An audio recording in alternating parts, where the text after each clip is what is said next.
Well, hello, and indeed, tape stop. Welcome everyone. Welcome to another Friday stream. We're gonna be doing something interesting today. We're gonna do some sound design, but while we're making a little bit of a piece of music. And I want to show you something which I've been doing in the last week, maybe last 2 weeks. And it's been quite interesting. It's been giving me a lot of interesting sounds and a lot of interesting ideas. And I kind of want to show you a little bit of it today and see where we end up. So, welcome.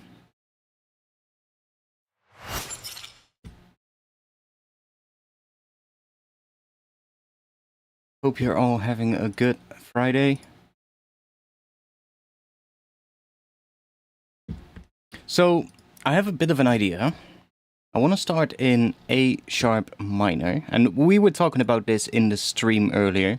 I kind of want to start in A sharp minor, which let me explain a little bit of what my idea for today is. I obviously I'm working on new music, and I have a bunch of tracks which are basically done. Maybe minus the final master mix can maybe be tweaked a little bit, but the tracks itself, a couple of them are now done. There's just one track I'm really struggling with, and that is the opening track of the whole new project.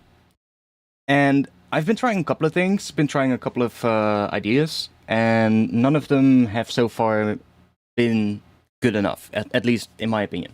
None of them have made me go, yes, that is the one. So I kind of want to try something else for that first track. And I do have an idea, and like I said, we were talking about it in the Discord, is to start in A sharp minor for the intro, and then have a second track that is around the key of F, which is the fifth of A sharp minor, right? And I kind of want the opening track, I guess, to be without drums, so something more, maybe slightly cinematic, but most importantly, just something that has a really interesting kind of sound design going on. And that is what ties into today, into this stream. So I guess we're going to make some cool sounds.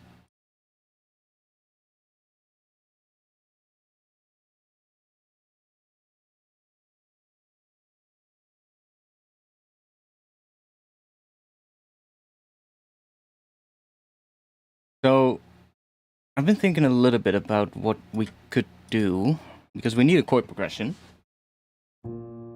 Let me make this a little bit louder, because that library is quite quiet. That, how loud is that? Oh. That seems to be about right for now.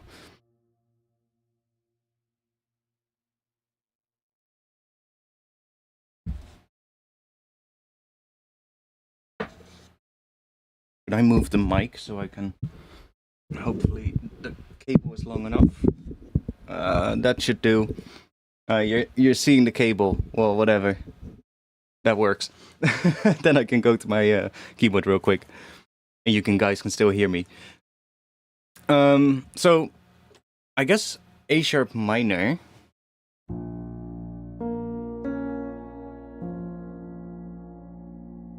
And also, I might have...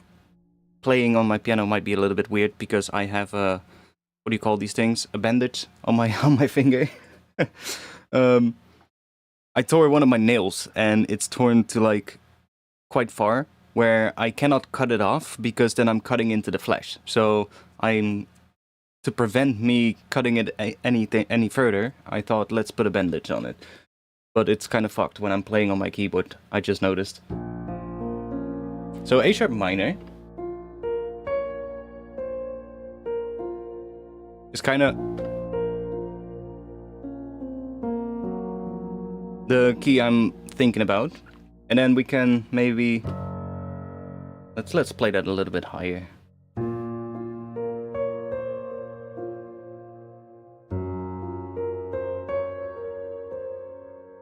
D sharp,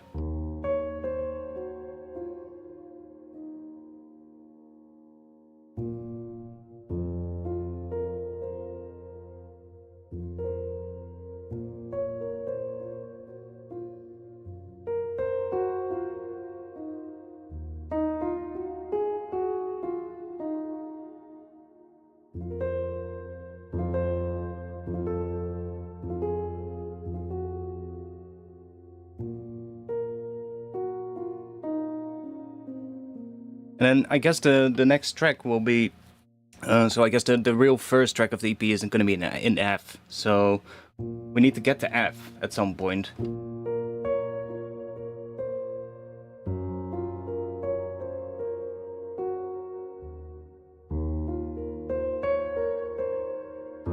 Now that is F. But because F is the 5 of A sharp minor, it wants to go back to there. Right? But we want that to be the new root of the next track. So I've been thinking about how to do that. So if we have that last chord being, I guess, instead of just an F sharp major, which would be the dominant 5, we could do maybe an F sus4, after which we could go to D sharp minor, D sharp major, D major, which leads us to F. So if we use C major somewhere, which is, I guess, the dominant 5 chord of F, then that leads us into F. So we can use that at the end of the, I guess, the intro thing that we're going to make today to lead us into the next thing. And then I could even try making that flow into it seamlessly without a piece of silence, because it kind of works if we do that. And then it could be F minor or F Phrygian. It doesn't really matter. Or it doesn't really matter. Kind of both works.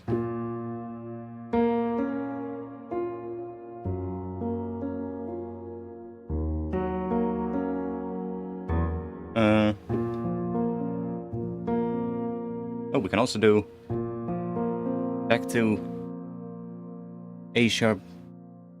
What is that? A sharp sus2?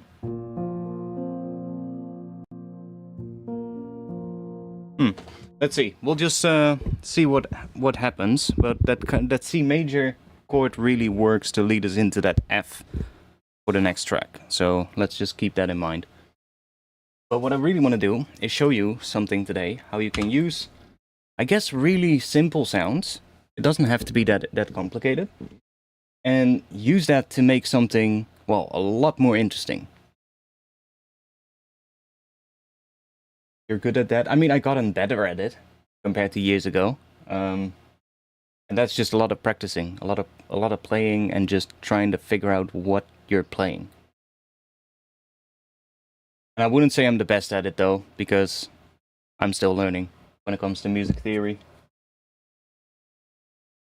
But it really helps for the kind of stuff like one of the issues I've had, I feel like a lot over the last few years, when it comes to finishing music, is just that I had something that I had in mind that I like, that I want to make, but to make that, I needed a certain type of skill that I didn't have, which is knowledge about music theory. As much as I like heavy sound design tracks, which I do, you know, and actually the things that I'm working on do include a lot of sound design, I kind of get bored really quickly if the tracks are just, if there's no, like, musical idea within the track. Like, of course, there's a time and place for a track that just sticks to a single note bass line, right? Or maybe just does an F and then just a one F sharp note at the end, then goes back into F. You know, sure, there's a time and place for those tracks, but most of the tracks that I really like and that stick with me are usually tracks that have some kind of a musical idea in it as well, where there's maybe an underlying chord progression or there's something a bit more musical to it, right? So I really like that part of music, and I like to incorporate that in my own stuff, but I had no knowledge about that, right? So it's really difficult to make something that actually makes sense when you don't know what you're doing. So that's why I just really taught myself quite a bit about music theory in the last few years, just to kind of help me with that. And it works.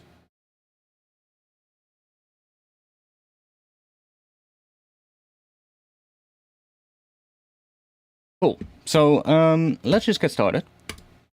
And I'm gonna not really make something with a piano, even though we were playing with a piano, but we're actually going to start with some synth sounds, I guess, or at least a bit of a bass sound, or kind of a bass layer, I guess, something that gives the whole thing a bit of foundation.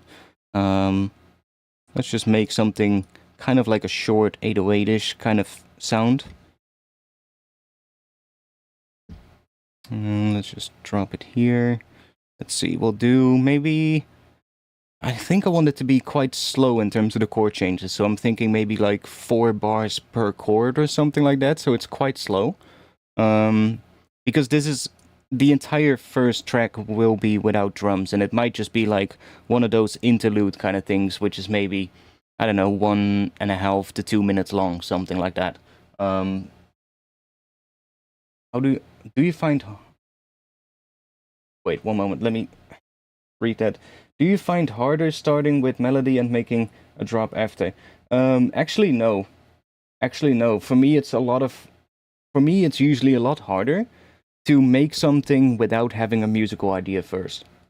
If that makes any sense. That's also why you see me starting with an intro a lot of times, because a lot of times when I start just doing bass sound design, I can make cool bass sounds just fine, but then putting them into context, into something that I actually like, is really difficult, versus when I find a musical idea first, and then I can do sound design for bass just like I would do otherwise if I had no musical idea, but because I have an idea, I can then already think about how it can be put into context when I'm designing the sound, which kind of makes the sound designing, I wouldn't say easier, but it's just, I don't know, it's a different approach, I guess, but whatever works, works.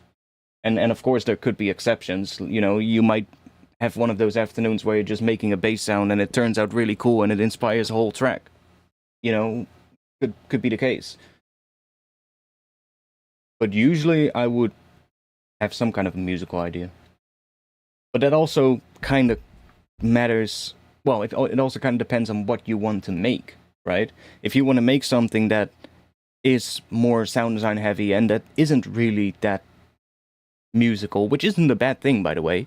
Like, there's a lot of really textural-based music, which is really interesting and really good. And for those kind of things, it probably doesn't matter what you start with at all, because there isn't necessarily a particular underlying chord structure or anything like that. But if you're kind of aiming for that kind of sound, then it might make more sense to start with that part.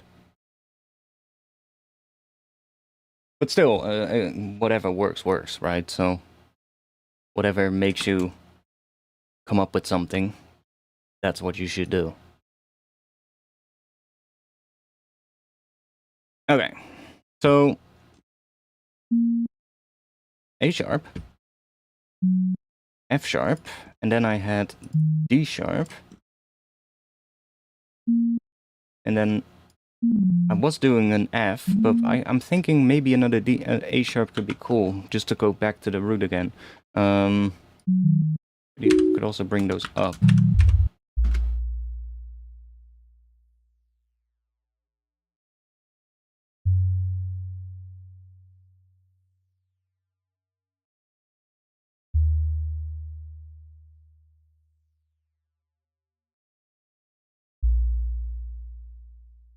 Yeah, maybe we'll do that.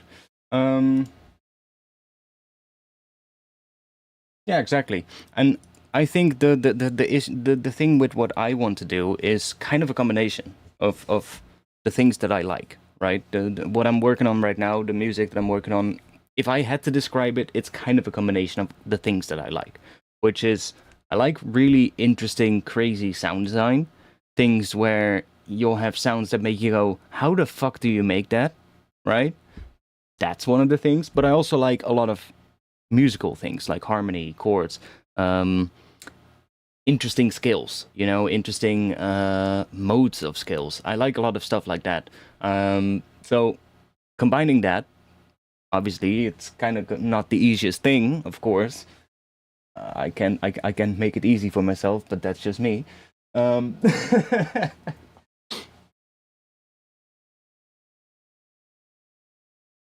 I mean, We were kind of talking about it in the Discord as a joke, you know, but everybody's talking about AI right now, right? And how AI is going to replace musicians and all that kind of shit. I mean, you can see it like that, and everybody being depressed as fuck about it. But to be honest, that was my first reaction as well. I was kind of like, oh boy, what the fuck is our future going to be like? But now I'm kind of like more like, I mean, it's kind of also a challenge for us producers to up our game in a way. And regardless of where it's going to end with the whole AI debate, like, I'm not really going to worry about it too much now because it's not like we're going to have that much influence on it. So whatever happens, happens.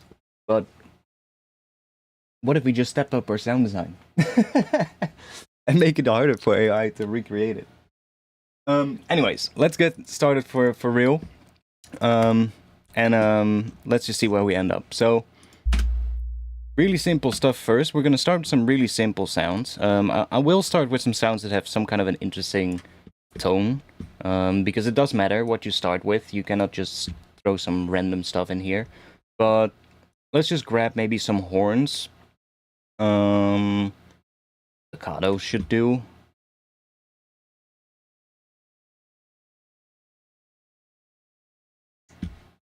So we'll just layer something on here with some horns.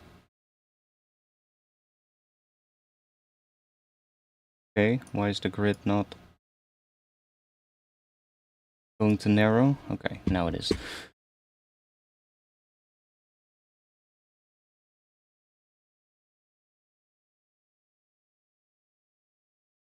What is the range?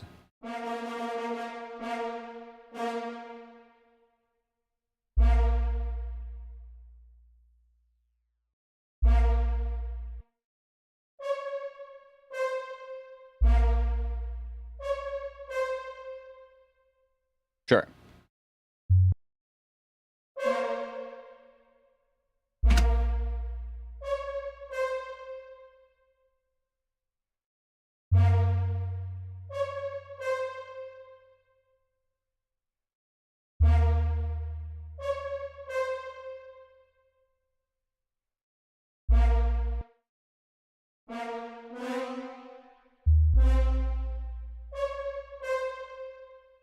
Sure.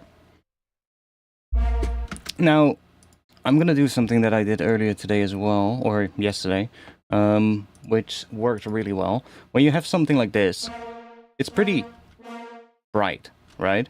And I wanted to control it, so I figured something out that is actually really cool. If you take the Ableton's Live 12, no, not the envelope follower, we want the, which was it? The envelope MIDI, I believe. The MIDI envelope. Was it this one? Yeah. So I'm not sure if this one is in Ableton already. Could have downloaded this. There's a couple of devices on the Max for Live database website. I think this might be one of those, but I'm not entirely sure. But it's called Envelope MIDI. And what this has, it also has a velocity sensitivity. So you can chuck on, let's say, a filter on here. And we can bring the low pass down here. We'll map that to here. And then we can, well, we can use the remote so that we have a little bit more of a visual here going on. And we can just leave this at 100. And now the velocity here, if this is turned on, this switch, that velocity will determine how much this envelope comes up. So it kind of controls the depth of this envelope. So now we can play with that. So if I go in here, all our velocities are the same, but if I change, see, so that now changes. So if we, I don't know, let's set up a bit of a slower one, and we'll make it go down all the way, I guess. Or should we make it pretty quick? We're gonna put reverb on it as anyway, so it doesn't really matter.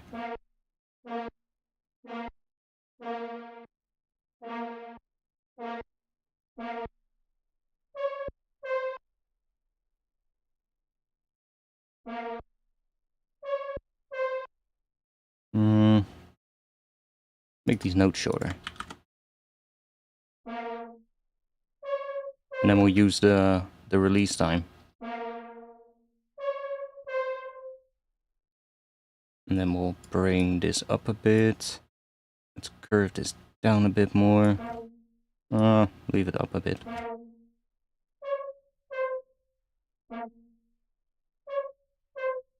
That's kind of cool.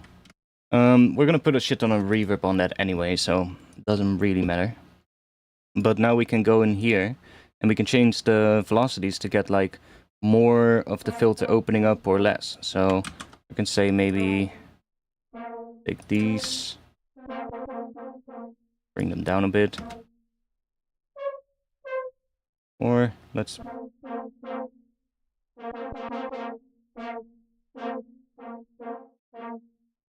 make these a little more, and then we'll take these, bring them down a bit.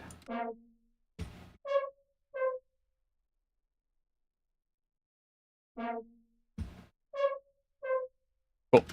I'm gonna group these real quick and just chuck a reverb on there so that we can hear a little bit what we get. Now we're gonna have to do a lot more for this to become interesting, but bear with me. It's gonna take a bit of time for us to get there.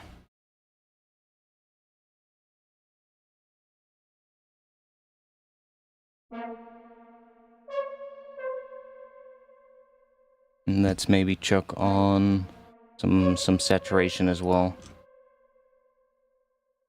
We'll just do a thermal maybe. Just keeping in mind that we might want to modulate this later to get like random stuff, and here we have this macro thing, so let's grab, maybe go to mix here. Let's try maybe hot glue.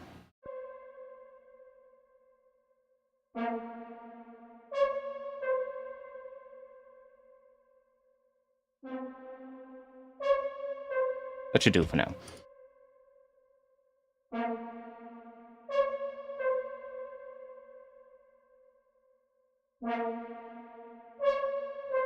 Yeah, that's nice, with a bit of a slower attack. Okay. Let's go into this one and maybe add a few extra harmonics here.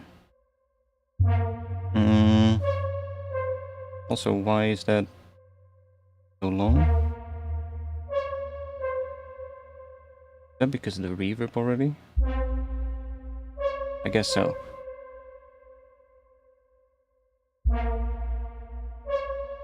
Not sure if we want to have reverb on the bass though, but for now it'll do. Doesn't matter too much. Let's do a second one, and I'm also gonna add a bit of a decay time to this so that the harmonics also change a bit.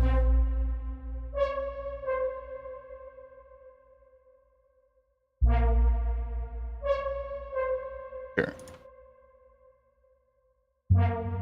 Let's add some, we do more processing now, or should we add another layer?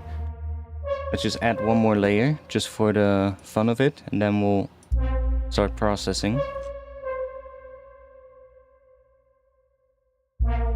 I'll just add something like this. Maybe add this one.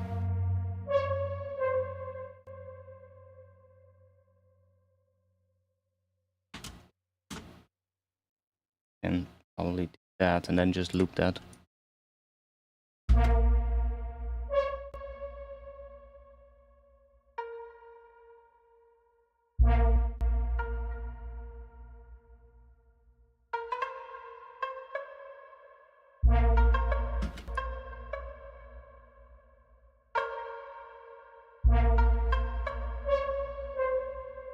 Sure, why not? Will do for now. Okay, so we want to do a shit ton of crazy processing on this now to make it interesting. I can show you real quick a version that I made yesterday. Let me check. I think it was this one. I'm not sure if it will sound good on this now, because it's kind of different from the one that I had yesterday, but let's see.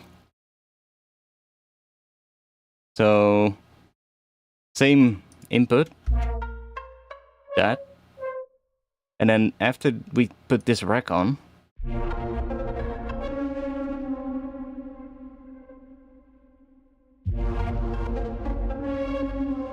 I think the bass is too low. Let's see, it turns it into something a lot more interesting. So we're gonna do something similar to that. First thing what we're gonna add is... what can we add? Let's try maybe doing some granular stuff, because that makes it a lot more interesting. So we'll put that after the reverb. So the reverb kind of helps to give the granular thing a bit more, I guess a bit more to work with. So let's grab this, and I'm just gonna take a preset that I made for the portal pack that I'm working on. It's called Resampling Stretch, and it's really simple. It's just there's no modulation happening with this. Also, why do you stop when I move my mouse? That's weird. Anyway, there's no kind of modulation happening with the LFOs. All it does is these macros are assigned to the offset and the speed here of the stretch. So when you bring this down, it just plays at its regular speed. And then the offset is... I'm not entirely sure what the offset does, to be honest. I think it just is like an offset in terms of milliseconds in where it grabs the sound from or something. I'm not entirely sure, but... and it's at like 50% wet, so you'll still hear the original sound. But then underneath there is sort of like a layer of the same sound being stretched by Portal, depending on where you set the speed. So, and there's a little bit of, the density is set really quick at 1/32, so it really chops it up into really small grains, which gives it a bit of a warbly kind of sound. And then I add a bit of random to the density here and to the pitch, which is set to octaves, so that it every now and then it also introduces like a higher octave and a lower octave. And then if we play that, it already sounds a lot more interesting. Now, depending on how it's going to sound later on, we might move the bass out of this group and have like another group going on for the entire final processing, because it might not be nice if the bass runs through the entire thing, because it kind of gets messy a bit. But for now it'll do.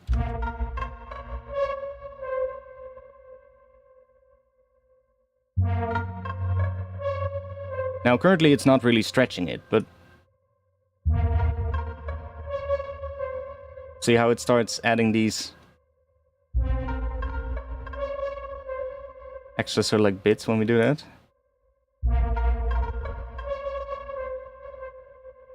And because we have these randomizers, it's going to be slightly different every time it plays as well. What can we add next?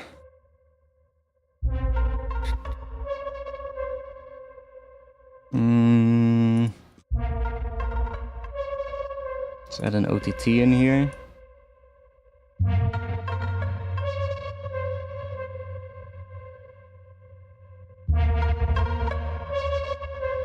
And let's also begin with chugging in an EQ8 at the end here, maybe in front of the OTT. And let's do a bit of mid-side EQ, just to make sure that the sides have no low end. Set that to maybe like 120.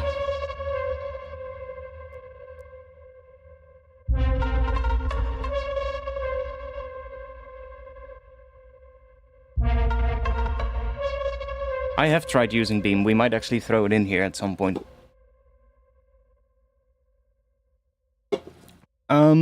I made another rack during that thing that I did yesterday, which I just showed, which is kind of like, where is it? I think it's this one. Yeah. So again, really simple. What we have is an erosion and an LFO, and this LFO uses the glider waveform, which is kind of just like a random kind of thing. Also, I think my Ableton is lagging. One moment, we're gonna fix that real quick. We're really quickly gonna fix that, because it's not just Portal that was lagging, it's just my Ableton that's lagging. Let me restart Ableton real quick. Ableton's probably been open for a couple of days now, so...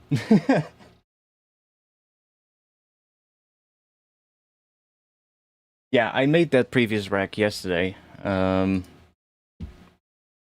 not too sure if I'll put it online, because it's kind of like it uses third-party effects as well and all those kind of things, so I'm not sure if that's going to be that usable, but it's kind of difficult to make it in stock Ableton though, because some of the things that I've used for it, like especially the Portal stuff, there isn't really an effect in Ableton that does that. Like, I guess Granulator would be kind of close, but then you have to bounce whatever you put into it. You cannot put it on there as an effect, so it's kind of hard to make it as a stock Ableton thing. Okay, let me load up the project. There we go. Load up.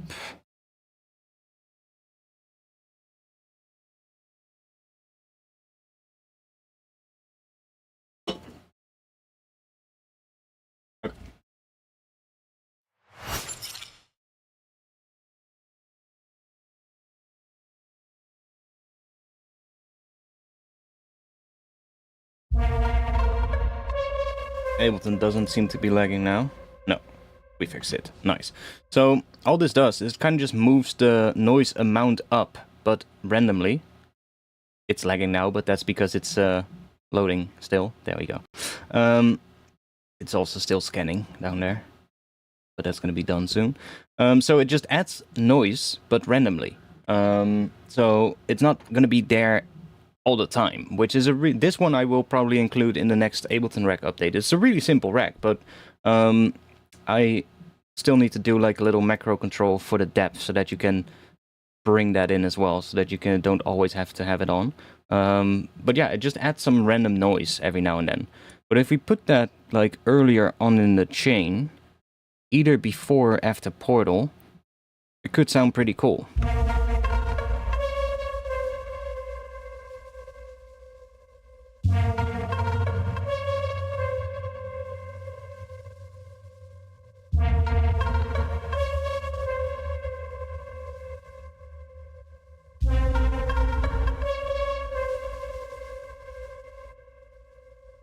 Obviously, we're gonna have to change some of this stuff here, because right now it's very...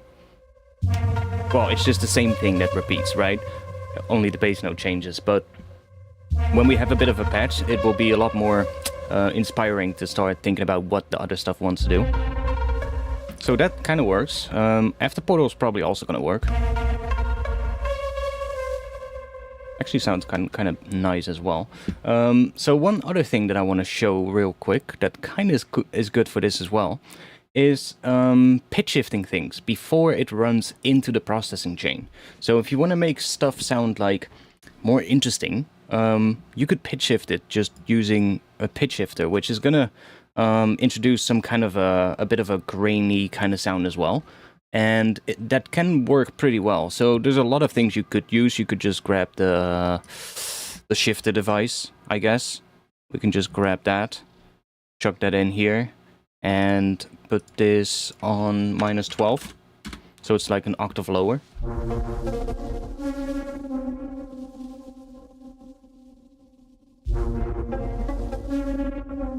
Which I actually quite like the sound of, but not what it does on the bass. So maybe on the bass, this now wants to be an octave higher, so we can put a pitch device in front of it, just chuck that up an octave. But now that effect, that grainy effect, is also on the bass layer, which might make the bass too messy, right? So you kind of want to maybe put that outside of the group. But still, for now, we'll leave it in. So that's one way. But there's other ways how we could do that same pitch shift. So there's also the pitch hack device, which is kind of slightly the same as the pitch shifter one, but it works slightly different. This one is, I believe, in Live 12 that they added this one, maybe Live 11, but This also pitches it down an octave now, but it does it with a different rate of 1/4. So we need to bring the dry wet up. So every beat, it kind of samples the audio and pitches that down. But it also has a reverse function, which can be cool. To give it like some randomized kind of stuff every now and then. But you can also hear that the bass becomes really messy and sometimes it just stutters a bit, which is actually a cool effect, but maybe not what we want for this thing. Plus, it also kind of sounds a bit weird sometimes, but there's another thing we could do, because there's also other effects that can be used as a pitch shifter, like grain delay. If we take grain delay and we set this down and we bring the dry wet all the way up, and then let's set this to time and just set it to 1, and then we bring the pitch down to 12. Now this kind of acts as a pitch shifter. Why is it not working? Oh yeah, I think the spray wants to be up as well. Yeah.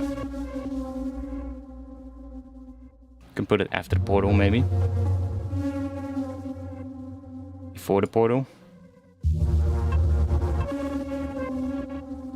So let's try what happens if we put the bass outside of this. And then let's do... let's take this and put that on the group, on a group where that bass is included. So we'll take that up until here. Chuck that on this group.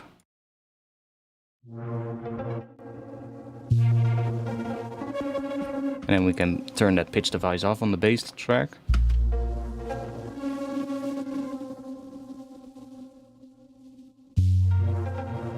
Let's try putting the portal there as well.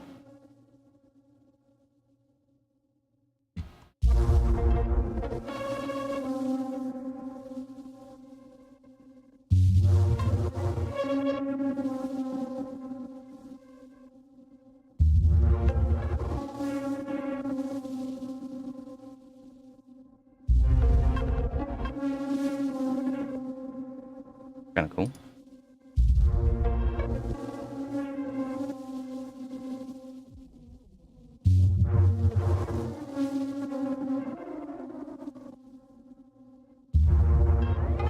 I was like, what the fuck is that sound? But there's a car alarm going off outside. I was like, what the hell is that sound? Ring mod might be cool too. Maybe, yeah.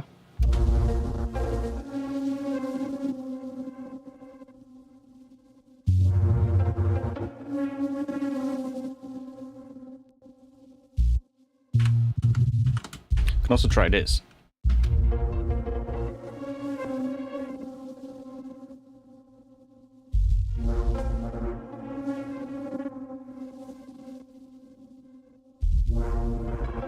Gonna get really low when we do that.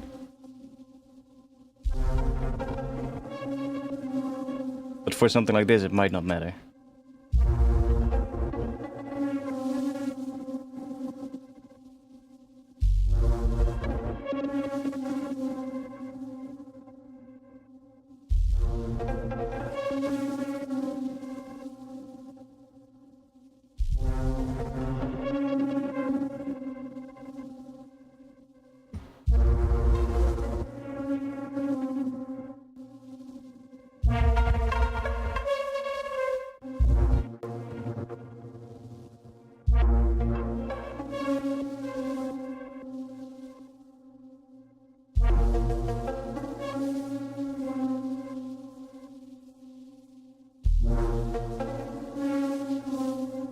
Portal might even be too much, honestly, but we'll see.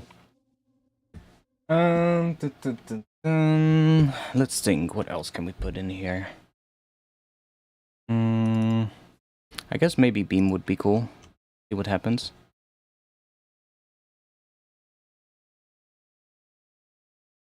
We can put it maybe before the erosion. See what we get. Beam has the same issue as the isotope plugins, and it's so fucking annoying. Where if I click inside the plugin, my spacebar doesn't work anymore for the transport control, and I need to click inside Ableton for it to work again, which is so goddamn annoying.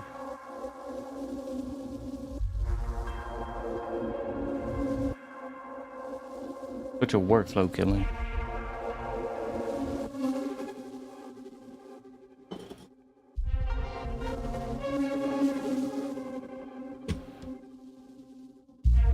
And they still haven't added the lock feature, which is kind of annoying.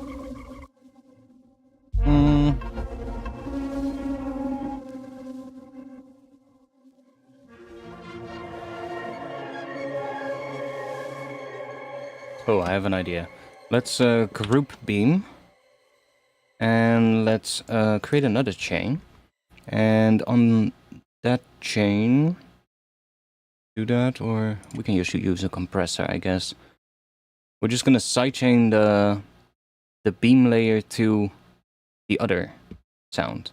Put a compressor on here and sidechain that to group, what is it? Group 9.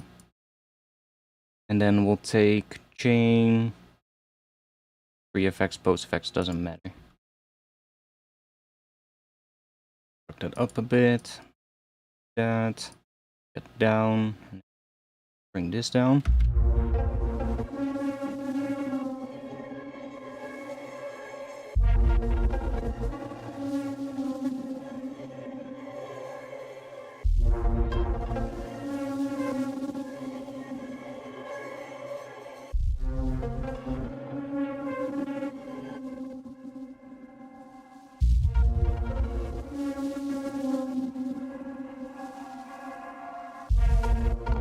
Kinda cool.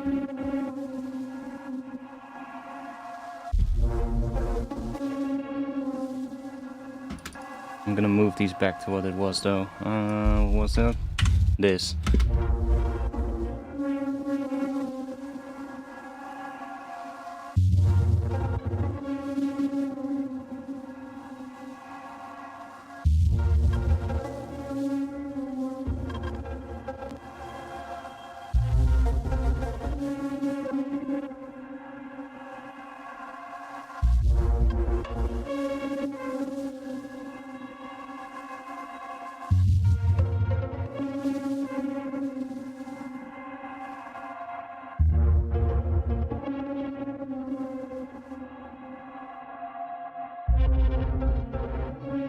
Okay.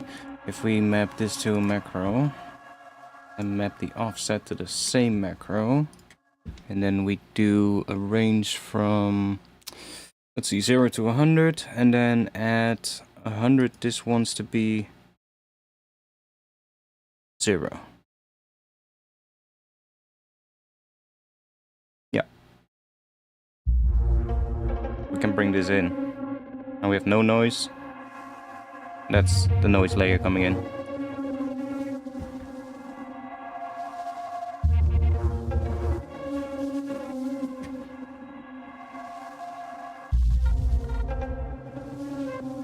Okay, let's go and change some of this.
Make it a little bit louder for you guys.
I'm tempted to go to the project that I made yesterday, which is very similar to this one actually, but I'm tempted to go to that one.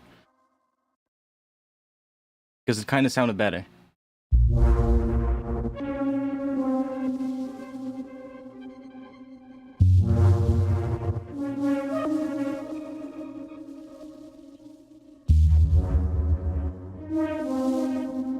I mean, should I try? Should I just show you that one real quick? One moment. Let me open it up. I can show you the other one. When was that? This one, I believe.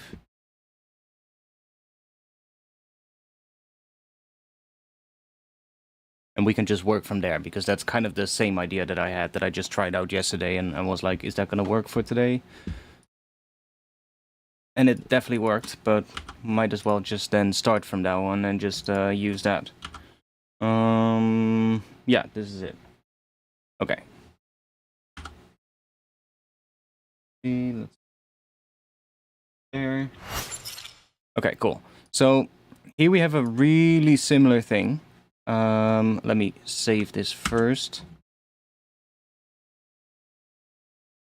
Save it under a new name, actually. Do v4, blah, blah, blah.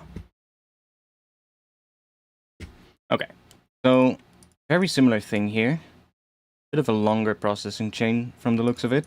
But this is where I made that rack. So if I turn all of that off, then what we have here is literally just same kind of thing here. Just a bass kind of sound, but it ends up more like this. That kind of pitch. But because of the pitch shifter, it's an octave too high before going into there. And then we have a, yeah, very similar thing here. Bit of a more complicated pattern. So this is what we're probably gonna mess with a lot today. Make this sound more interesting. So, very simple thing there. There's this. I'm not sure if I'm using that. Again, plucked string. Yeah, that was also being used. And there's one layer here that is not being used, but that's just some piano improvisation kind of stuff. Just to kind of see what that would do. But I turn it off, so I'm not sure if I'll use that. But, yeah, very similar thing. Let me just run you through the entire thing and see how it ended up from start to end. So, I started with some reverb.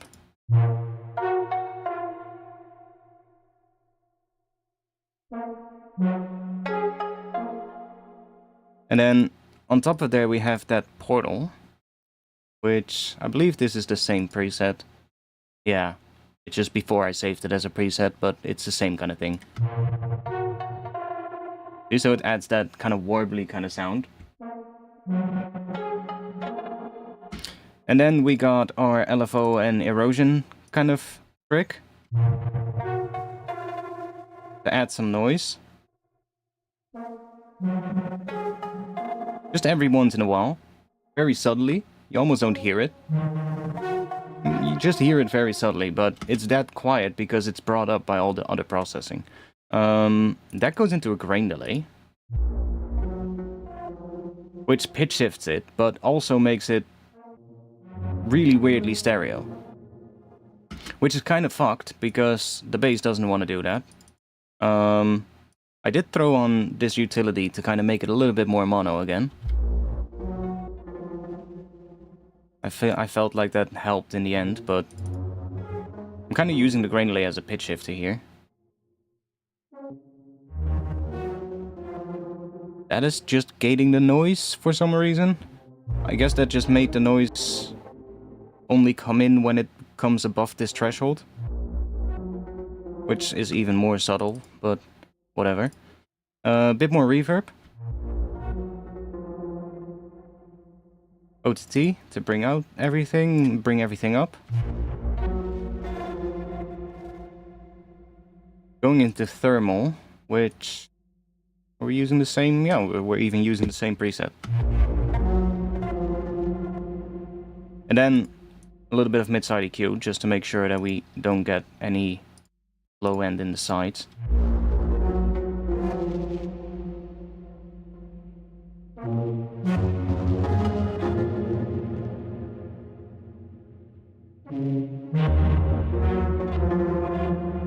And suddenly, that really simple thing starts sounding like a much more interesting thing.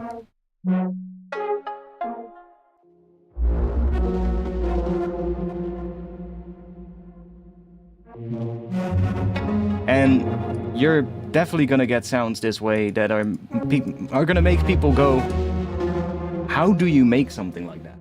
Right? And that's the goal, I guess, that I'm aiming at. It's just making something that makes you... Like, if you would ask somebody, can you recreate that? They would probably not have a clue where to start. Right? For good reason.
For this, I would probably record the whole group, because it's also the interaction of all the individual sounds that make it sound like this, right? Because it runs into all the processing. So, but I would try and, with this kind of thing, I would try to not focus too much on the exact modulation of everything right from the start. I would just leave that for when you're happy with the entire thing, and when you're kind of done with it. That's when I would be like, okay, now let's record this a bunch of fucking takes and pick the best parts. As long as it sounds somewhat in the ballpark of what it needs to do, it doesn't really matter that it's slightly different every once in a while. And when you play it, that it's just different every time, it doesn't matter.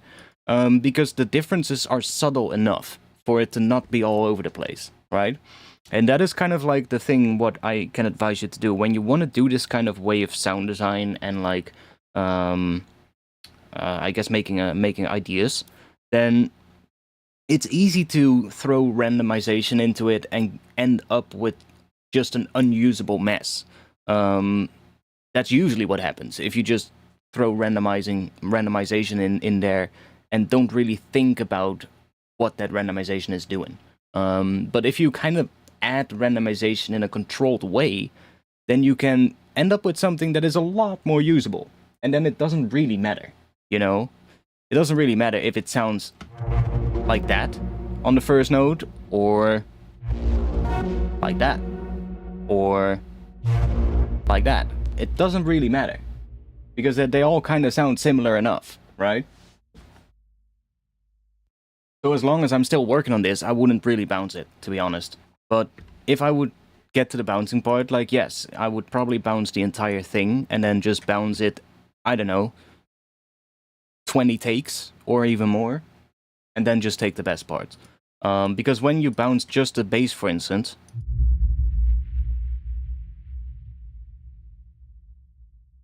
you can hear that it will start sounding different. Plus, it will add, that noise is added on top of it, right?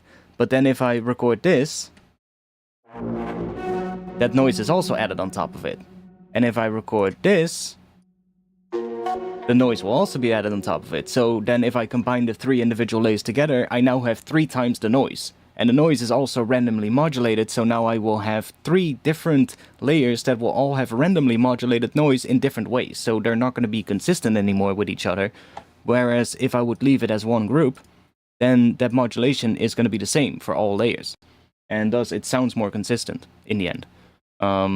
Plus the whole bass running through the distortion and the processing with the other sounds together kind of makes them interact with those effects in a different way.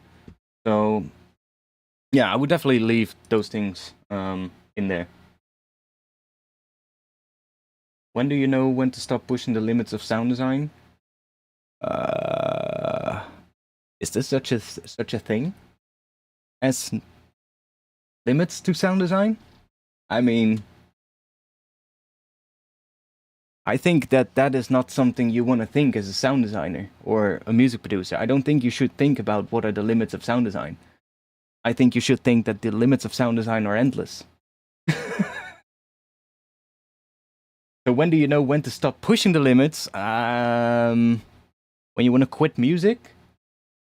I don't know. I'm just kidding, but no, I don't think there is a limit to it. And I don't think you should stop pushing the limit. Especially nowadays with the whole rise of AI and that kind of this whole debate that's going on. I think it's even more important now to push the limits of sound design.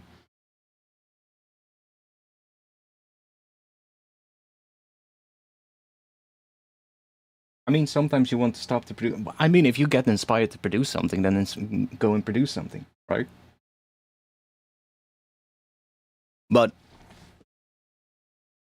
I guess there's a bit of a fine balance between making something like, I don't know, there's a market for everything. Like there's some really sound design heavy music like Aphex Twin and that people like anyways. So like who cares? There's probably still going to be somebody who likes it even if you really put in a shit ton of sound design stuff.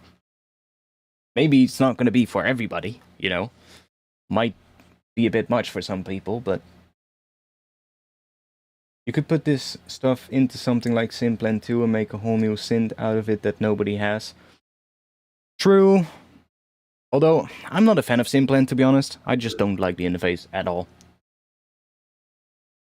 I get why they kept it the way that it was in the first Simplan, but in my opinion, they should have just changed the interface completely and just added that Geno patch thing or whatever it's called.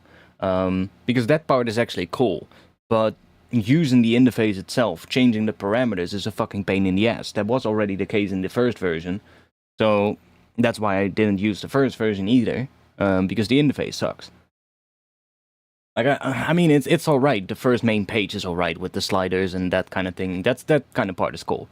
But actually diving into the underlying parameters and just that whole DNA graph kind of thing is just a fucking pain in the ass to use. Let's be honest. Like, let's be honest, that's not a good UI design. So I really don't know why they kept it. Like, that was the main thing which kept me from using it, plus a lot of other people as well. And that doesn't mean that's not a good plugin. It's just not for me.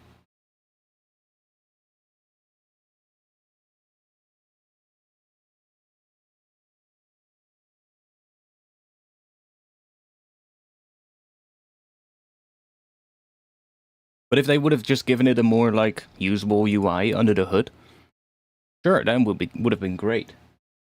But UI itself, the UI of a plugin really makes or breaks a plugin for me most of the times. And if it's more of a pain to use than that it's actually bringing me something that I really need, then I don't see why I would have to get it. And sadly, Simplan falls in that category for me.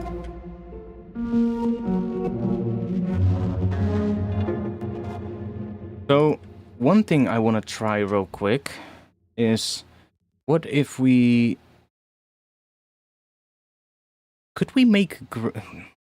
One issue I sometimes have with grain delay is that it always adds that weird stereo thing. Which can be nice, but can also be a pain in the ass sometimes. So what I mean is this, if we just turn these off.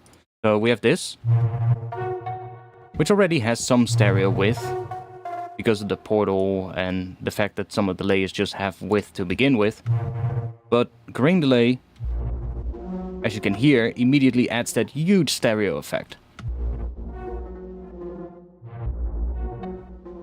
So, could we make grain delay mono? Now the issue is, if we make grain delay mono with a utility, is that we lose a ton of the sound, because stuff is phase cancelling between the left and right channel. So if we do this, plus we then also lose the, I guess the, whatever stereo is added by the reverb here. Not that that really matters, because we have another reverb down the line. But I guess we could make it mono in a different way without losing anything. If we set this to left, now we have the left channel in mono. If we then group this, and we duplicate this, and then we set this one to right, we have the right channel in mono. So now the two are going to be layered on top of each other. They might still have a bit of phasing, but that could be cool. Let's see what that sounds like if we bring the processing back.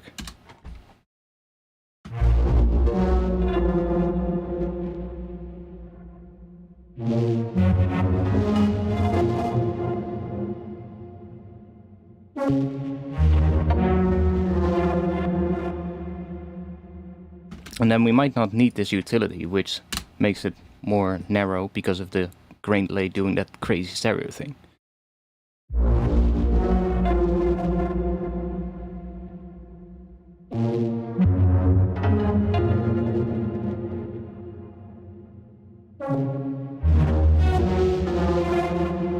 Now the bass channel is a lot more consistent. And everything is going to be a lot more consistent because it's more centered. And there's still enough width anyways. And we still get the effect of the grain delay, which is doing the weird pitch shift.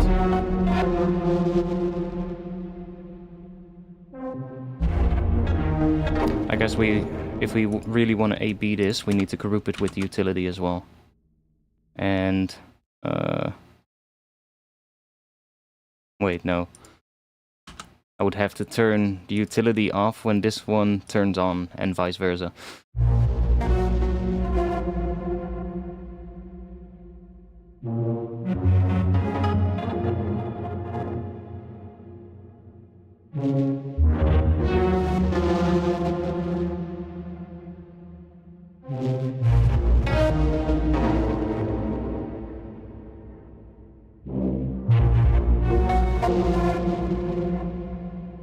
I'm not sure which I like more. I kind of think you can kind of hear that when it's off, when we have the stereo grain delay, it just adds these weird kind of things every now and then. Let's compare it actually. Let's play it in mono. That might be better. Let's listen to what the difference is in mono. So this is without this thing, so just stereo grain delay, but then played in mono.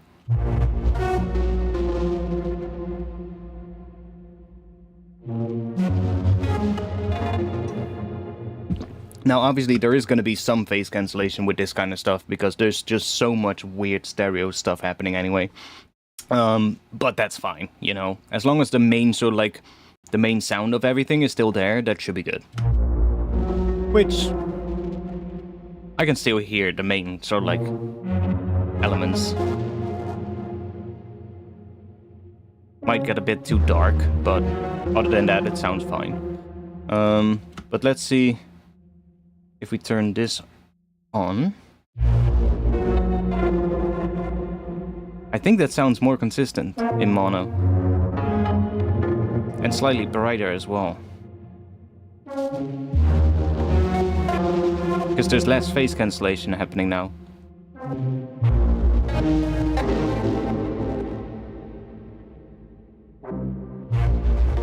Yeah, it definitely sounds a little brighter with that.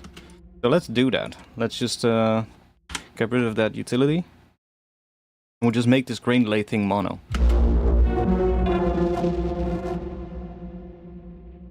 Because Portal itself wasn't really adding any stereo things. No. Just, there's no effects here. No. It's just doing the, so like the stretchy kind of part. Okay, cool. So let's go back to stereo.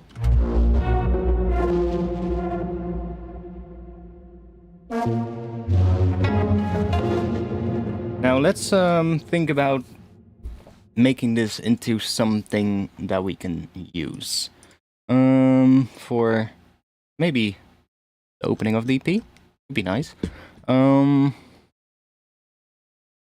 I kind of want to start with something that has nothing of this, just something that is more like, I don't know, maybe some ambient sounds or something like that. Just something that is almost silence, but not pure silence, if you get what I mean. So maybe a very slight pad in the background coming in or something, and then leading into this. And then we'll probably have to build this up so that it starts a bit more subdued, a bit smaller, and then kind of grows throughout, maybe get some more layers throughout. And probably want to change some of the pattern of that melodic stuff, because now it's just the same thing all the way through. Let's see. What are we going to put here? What is the sound that we can use that is not pure silence, but kind of sounds like it? Wind. Wind. Light? Do we have light wind? Apparently we do.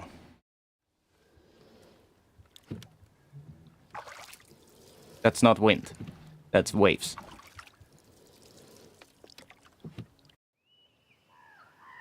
Wind light. I mean, yeah, that's perfect. That's just basically almost silence, but just a tiny bit of... Can you even hear that on stream? Okay, it's just that. Then really quiet. We'll just put that in here.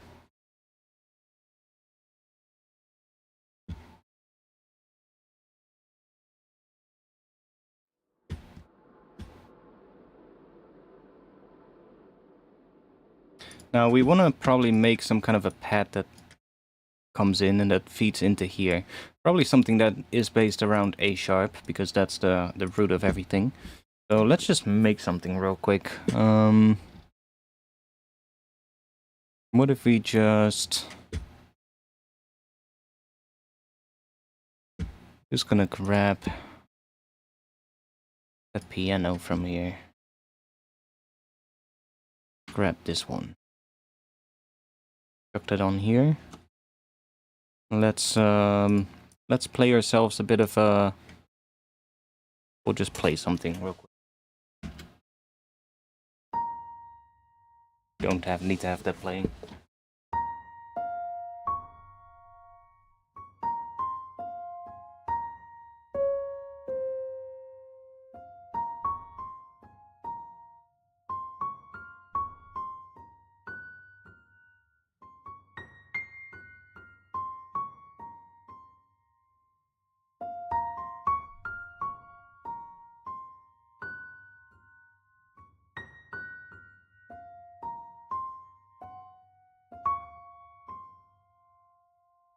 Sure, that'll do.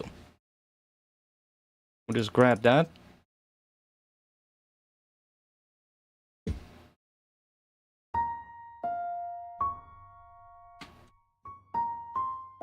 Let's chuck a ton of reverb on this.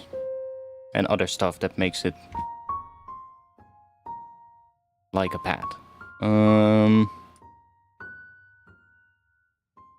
Start with some vintage verb maybe.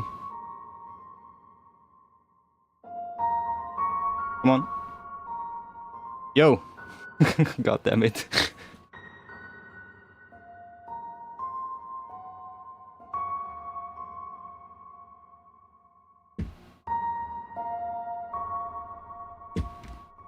Chuck on... Sure, let's chuck on Granular as well. Where are you?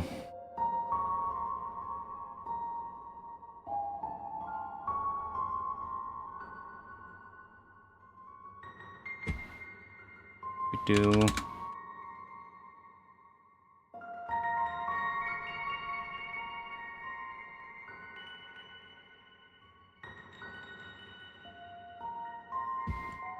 Kinda works. We want more. Beam, probably gonna work for that as well.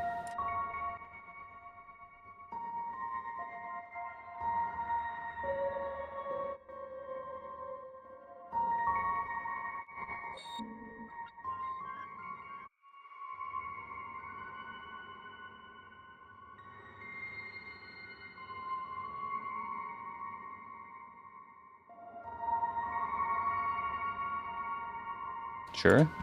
Shimmer.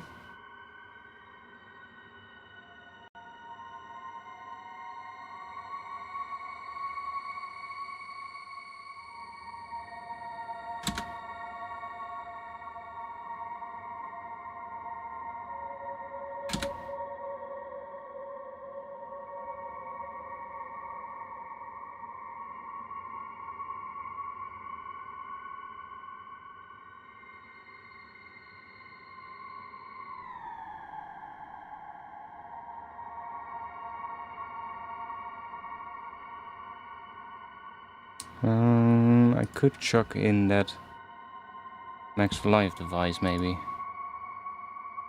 This one.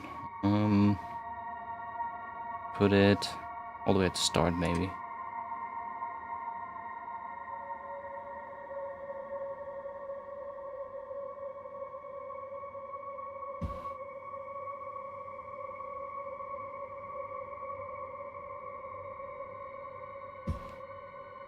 Probably pretty quiet for you guys now.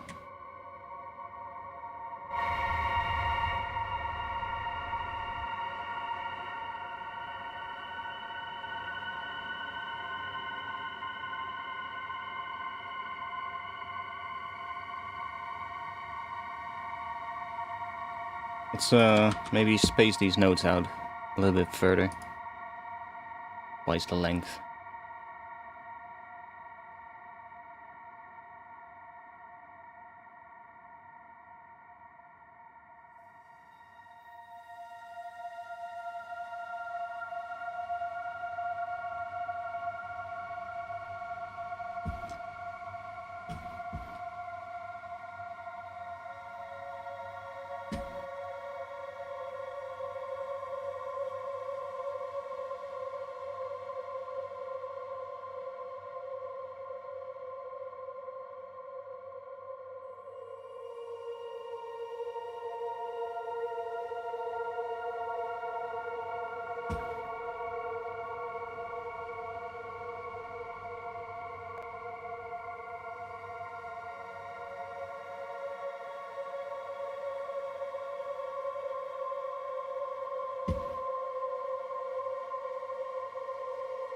Not sure if we're gonna use this, but let's just record a bunch of this real quick. Because it might be nice as like a pad.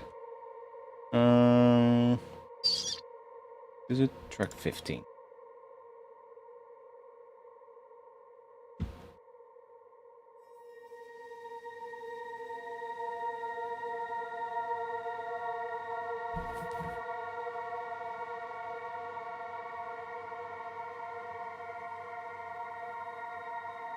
Yeah, I really love just using processing to get interesting sounds lately. I find that just processing just works so well to turn very simple sounds into something that makes you go, that's actually nice. Whereas, you know, you can try using synthesis and get as close as possible to whatever sound you want to make, right? But I find most of the time it's just so much easier to just start with very simple sounds and then process those into oblivion, basically. And the more I look at, like, artists that I like, and especially ones that have, like, a Patreon where they do, like, production videos, the more I notice that that is a pattern. The more I notice that other people seem to be doing that as well. Just starting with simple stuff, like... Good example, like sometimes some of the tracks that Felix from Caracol Project does. Like, a lot of times he has these sounds in there which have come from just a very simple piano patch. But they sound nothing... Well, they still have a bit of a tone of a piano, but they sound nothing like a piano anymore. But it started with just a really simple piano, and he just has like a processing chain on it with maybe 50 effects, and at the end it sounds into like something completely different than the original piano, but it still has a tiny bit of that tone quality in it, that sound quality.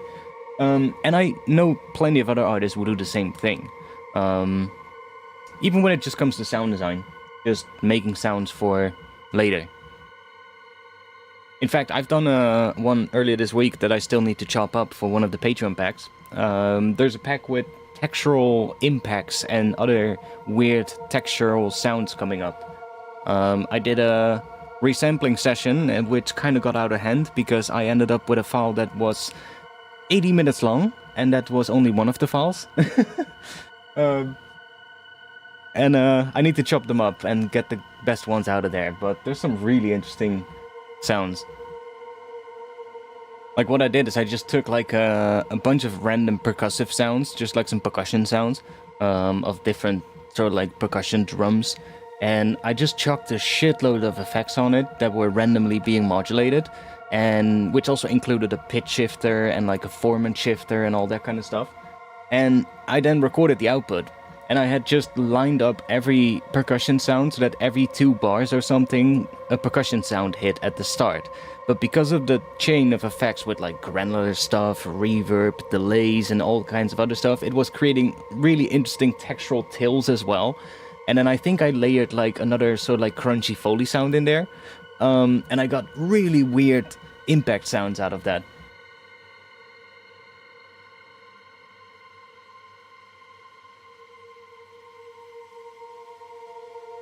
Let's end it at the end of the loop there. Cone Sound is a great example as well. I'm also subbed to their Patreon. They've given me a lot of ideas for just, you know, playing around with sound design and processing. For sure. Like, the videos they've been doing about the production of their last album gave me so many insights of, like, things that I just never thought of trying. Like, using envelope followers to take the volume curve of one sound and apply it to another sound and stuff like that. Which is actually another great way to make an interesting sound, or a simple sound, fit in a much more interesting way.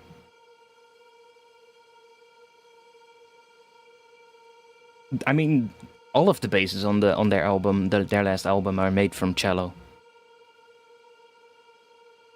It's not just the bass on that track, it's literally all the tracks. They, from what I gathered, they used the cello recordings for basically all the basses.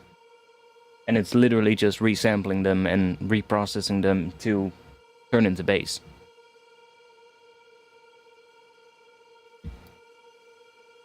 I actually been doing some cello resampling as well, because I love the sound of cello. Cello is such a nice instrument. Violin is nice, but it lacks the low range, right? Viola is cool because it has a bit of a lower range, a bit more body, but it lacks a lot of highs. It doesn't really, it cannot really go up to the really high notes. But a cello has both the low notes, but it can also go up pretty damn high for such a big instrument. So it has this huge range, right? Which is such a nice string instrument. But yeah, it's.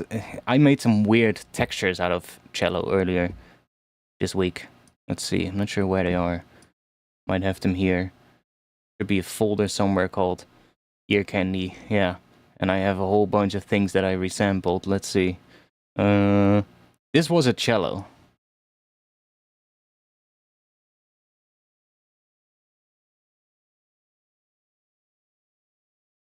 This used to be a cello.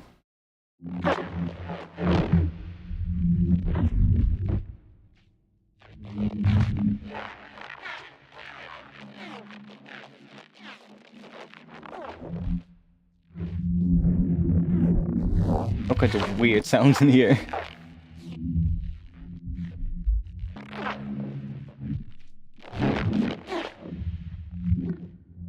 I'm just making weird textures. I got so many weird layers here. This one as well. Also, file might be a bit long, but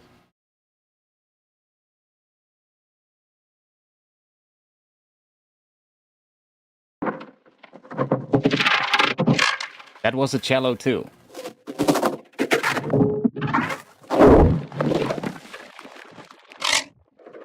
At some point. Now it's just weird noises. And you could actually probably use pretty well as layers and drum sounds. As well.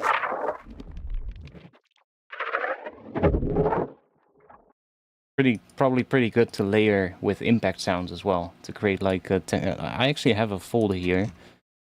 Let's see, resampled effects. Already cut up a couple of ones. But like I was making... I think I used this file actually when I was doing the textural impact kind of sound design. And I ended up with all these kind of weird... Let me drop it here so it's a little bit louder. I was ending up with all these weird sort of like impact kind of things. Like this is multiple in one, but...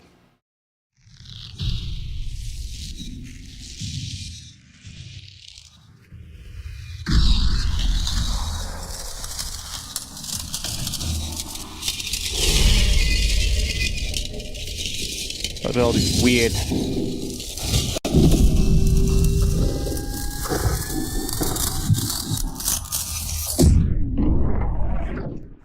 And those literally just started from a couple of percussion sounds.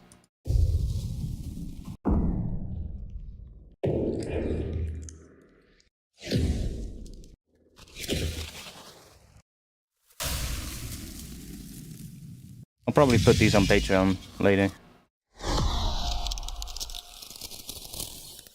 They have some pretty nice crunchy layers in them.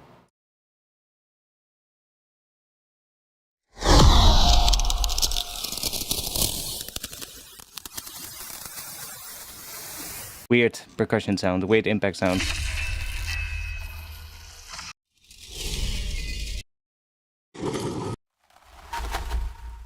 Some other random sounds, I guess.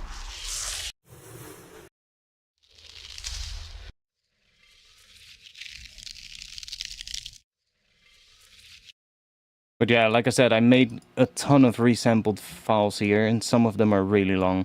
81 minutes, 69 minutes, 68 minutes. There's like a bunch of them that are fucking long as fuck.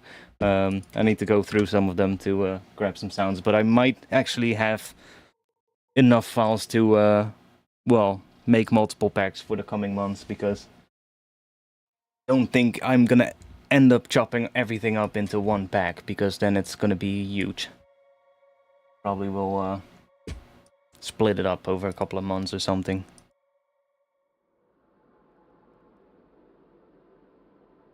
I think the entire album is sick. That entire album is pretty nice.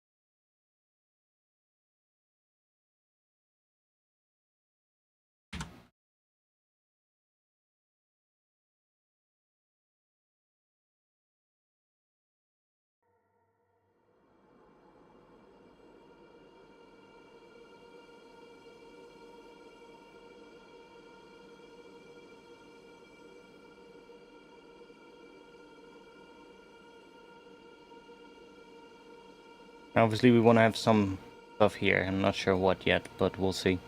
We're just gonna go into this after. Let's just copy that for now. I don't know, maybe we'll... Also, this is warped. Unwarp it. That might change it a little bit. Don't want that. Let's just move this in a little bit, and then we can drop this there. And we can put a little fade in between. Just fill that up. Now obviously we're gonna do something here. I'm not sure what. But then here we're gonna have the whole thing start. And we'll probably figure this section out later. Let's see what we can do here.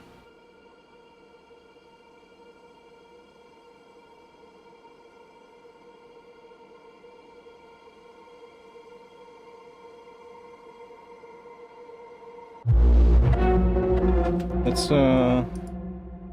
just do that. See what happens.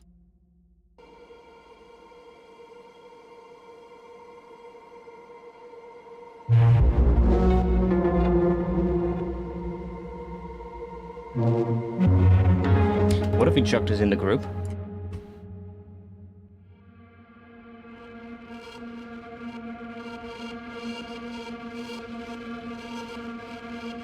I like it when it's pitched down an octave, though. I don't like the extra higher things that come in, but I do like it when it's pitched down an octave. So we move this out of the group, and then we grab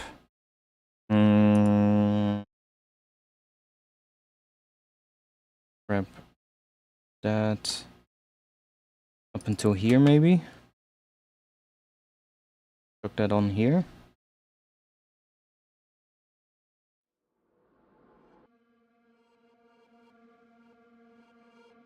And then let's go into the portal.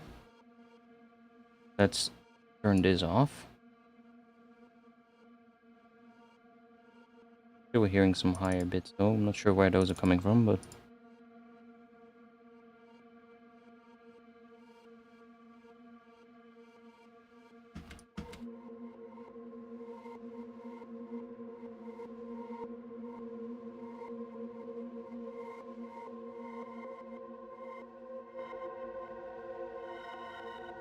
let's just grab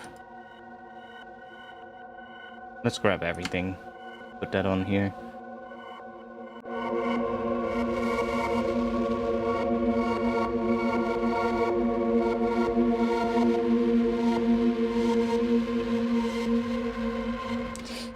If we're gonna do that, then it might be smarter to just take that entire rack, because then we have the macros as well.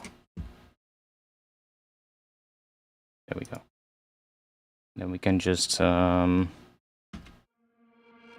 into the portal. Let's turn the pitch thing off. That.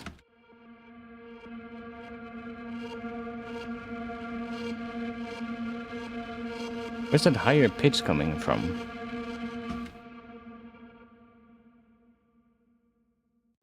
Where's that coming from?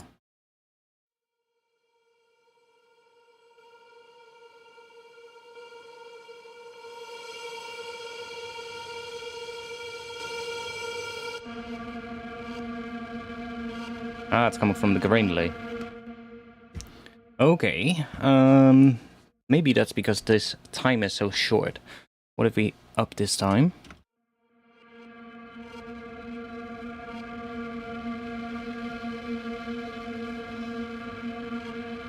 No, still doesn't. Just a weird thing that Granular does, I guess. It is less though when this is up.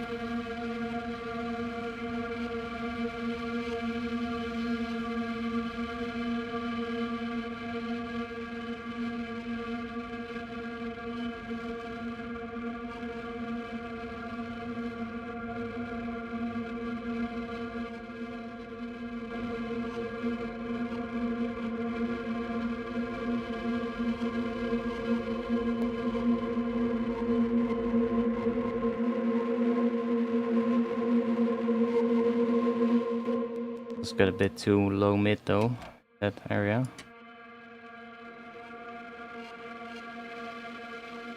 See if I like that.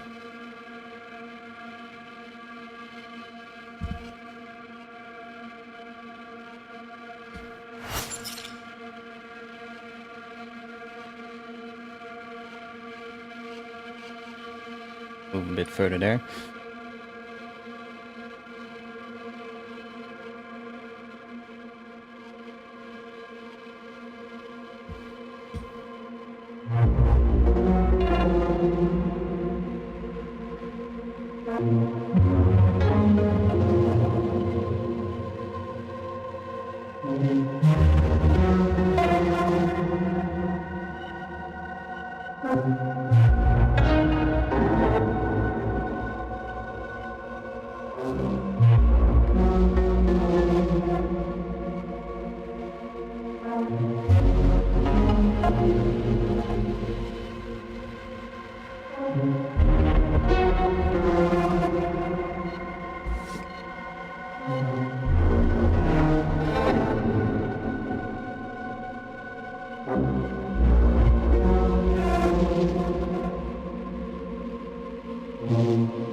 I mean, kind of works.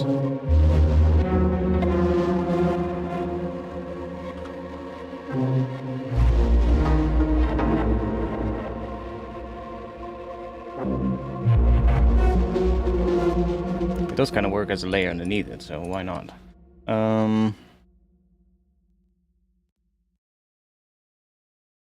Get rid of it. Don't really need it now. Wind.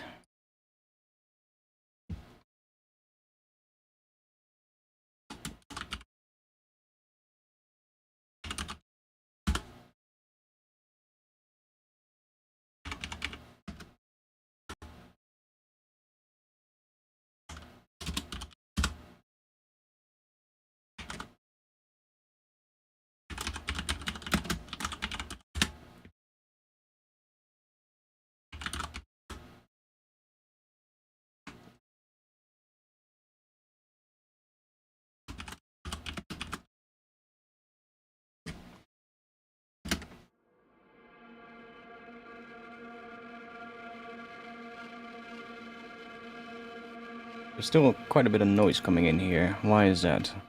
Where is that coming from?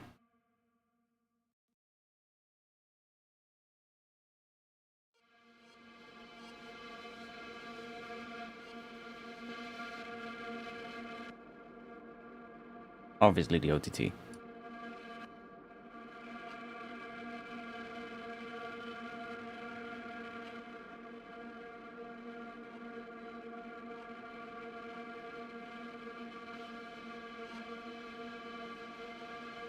Okay, let's turn that off here. That one. Just... that maybe?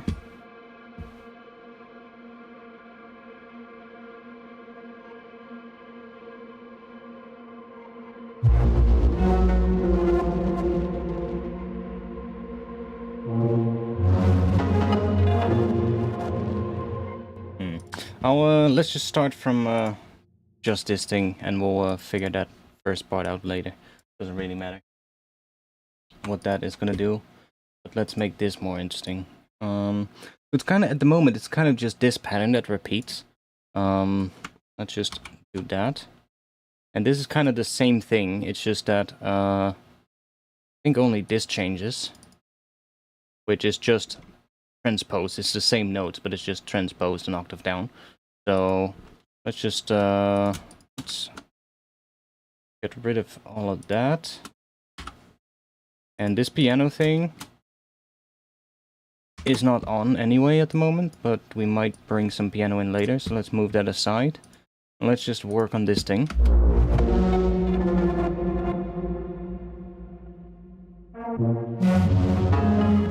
So I kind of like that, but what I think would be cool is if the second note did not have too much of an extra melody on top of it.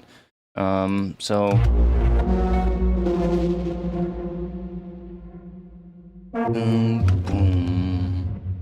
then I guess without this, so we get more... and I guess that can go away for now too.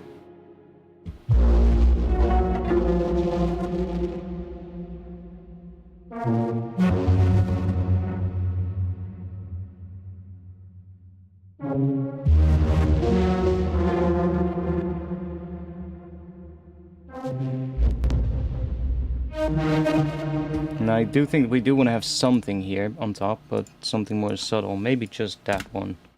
So we get...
Do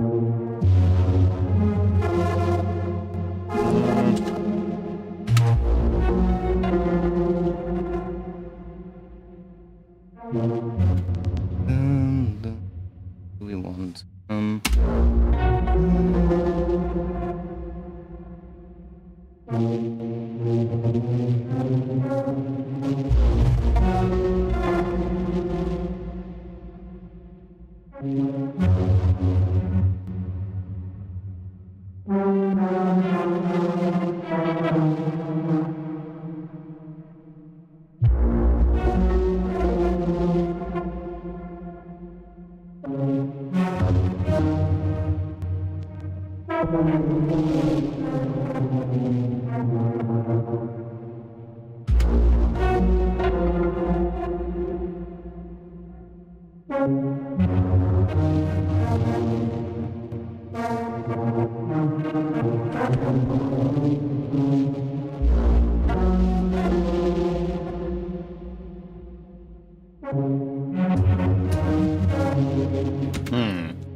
What do we want to do there?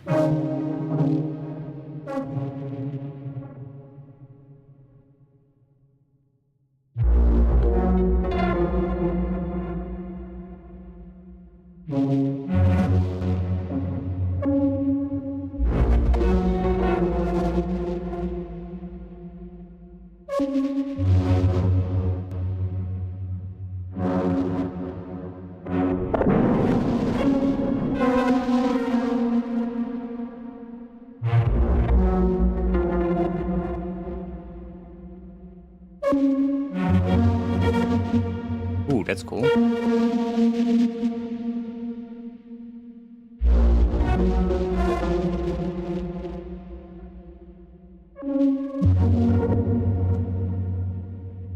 That's kind of cool.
Oh, wanna hear it loop?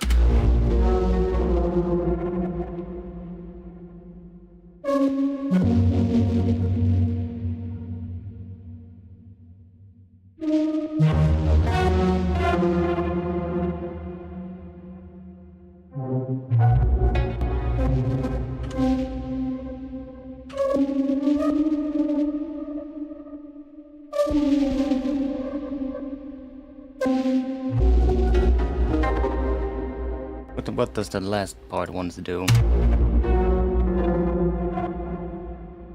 Oh yeah, we also took out that for some reason.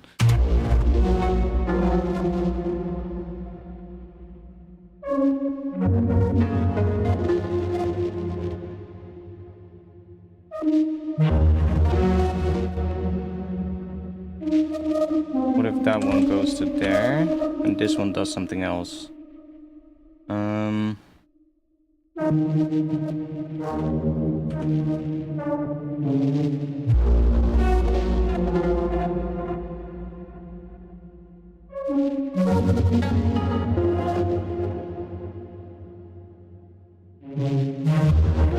That's nice.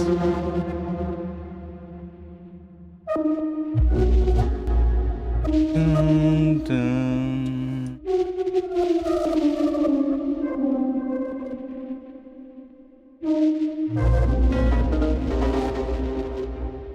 Yeah, that could work. Take these out so that we have just what is turned on. There we go. Yo, damage broadcast.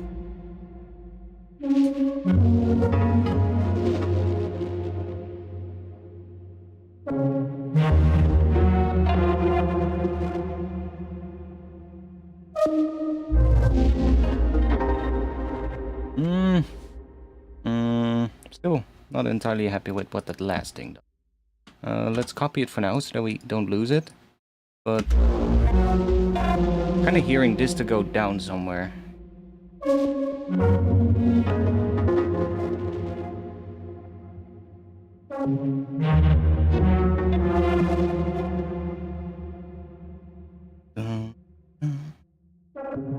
Back to that again.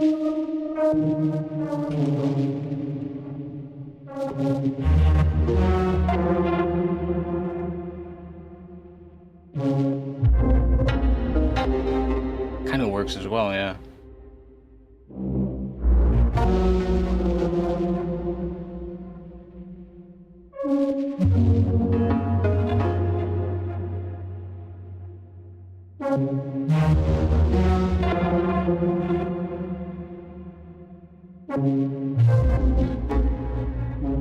And, what is that?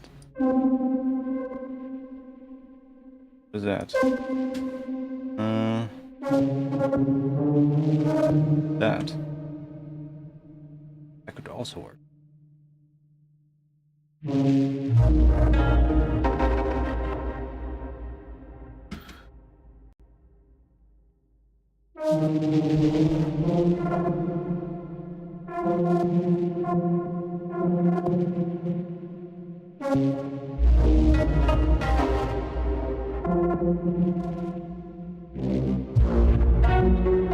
That kind of works. Not sure if we need that thing, but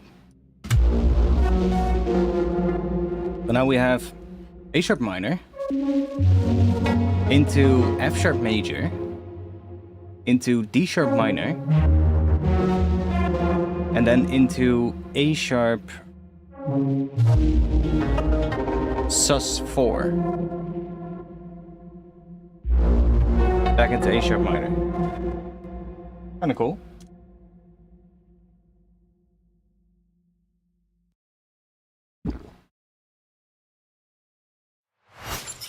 Let's hop back to there as well. That's kind of a cool progression, I think.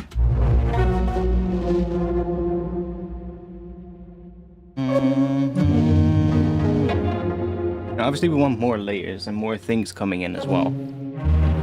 But this could be the base of everything, I guess.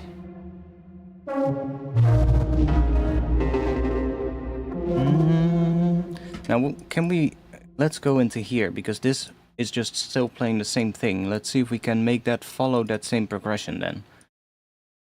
To make it sound even better. So... That's kind of already A sharp minor. I mean, that's the second, but we have... That's the minor interval. Or no, that's not. Wait. That's the 6th, and this is the 5th. So... I mean, that works.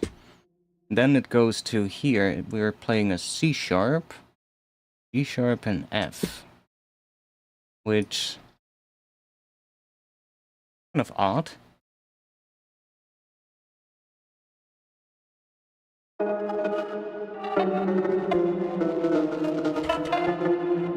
What if we do that?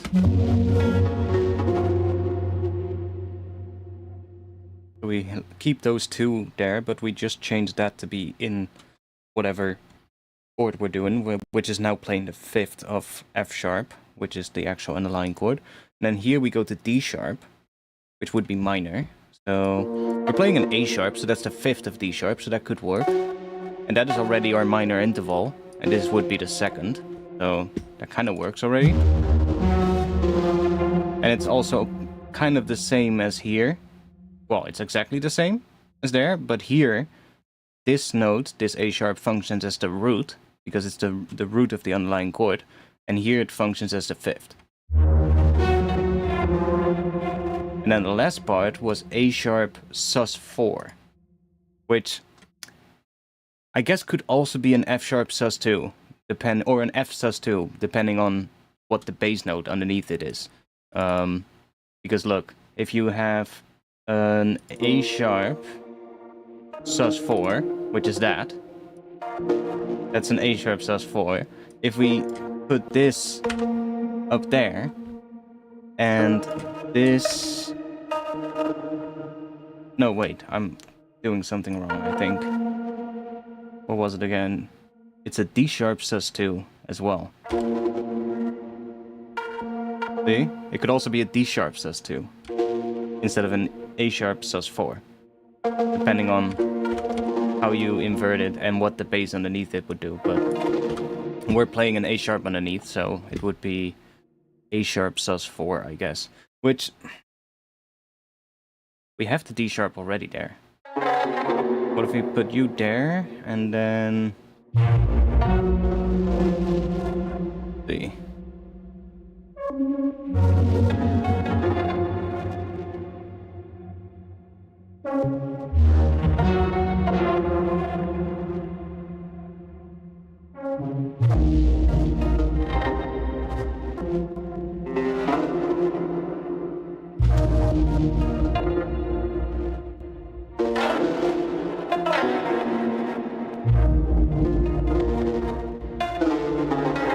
Maybe it just wants that again.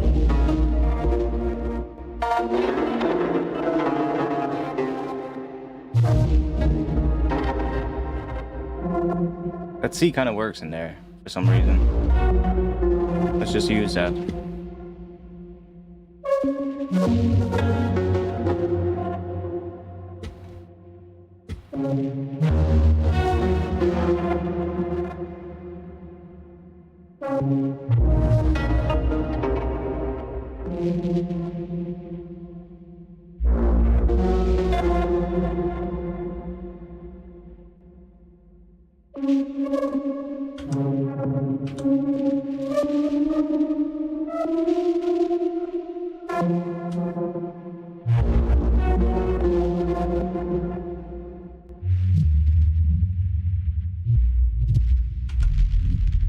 Go really fucking low.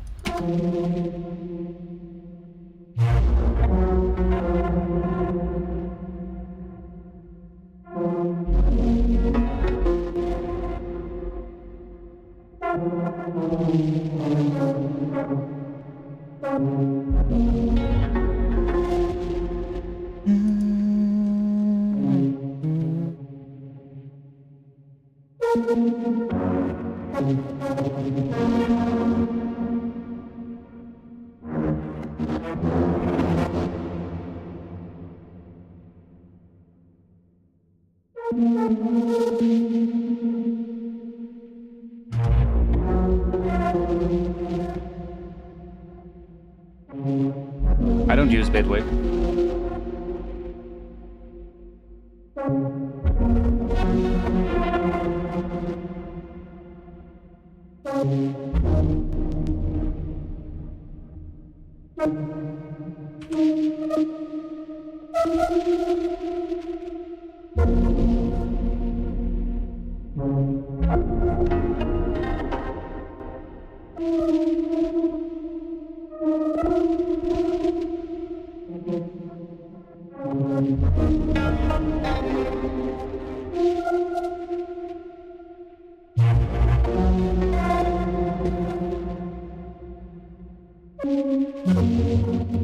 Okay, cool. Let's copy this.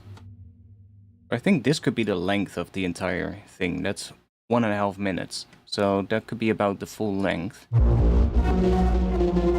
No, I've never used Bitwig. Angelite is trying me to, but... He is trying to convert me, but... And I guess Alchemy, because he's a Bitwig goat as well.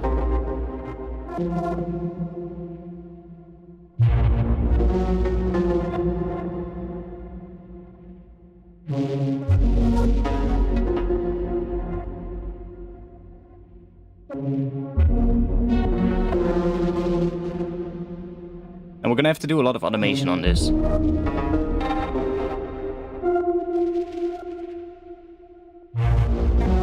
But then it will repeat one more time.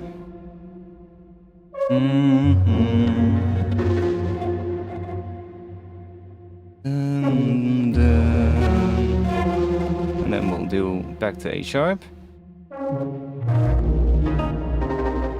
And I guess we have a final section here to do, where we probably are gonna change things up a bit.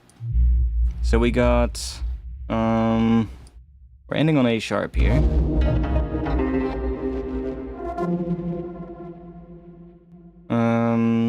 We could also try maybe doing an F instead. Let's see what happens.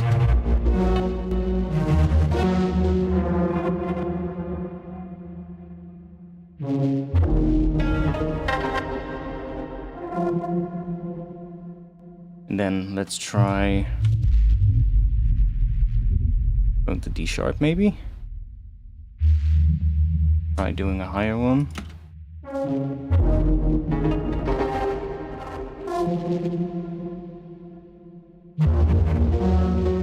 And then we have to change everything on top, of course, as well. Otherwise it's not gonna work.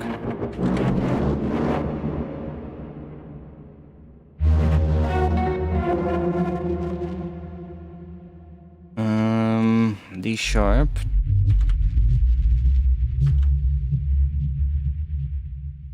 C sharp maybe?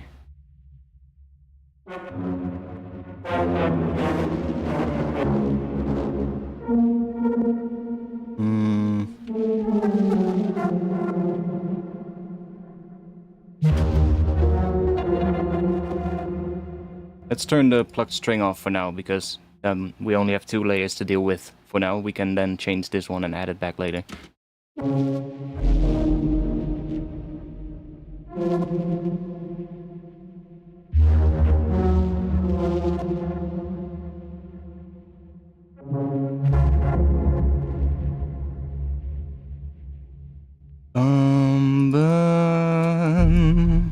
That's where we want to go. C major.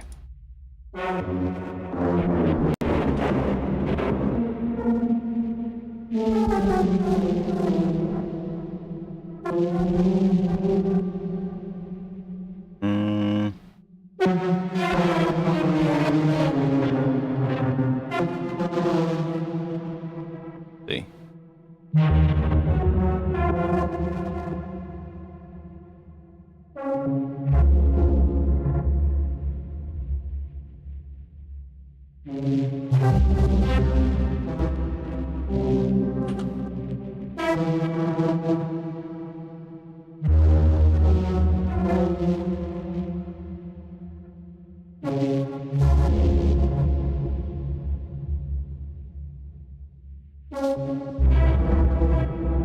Yeah.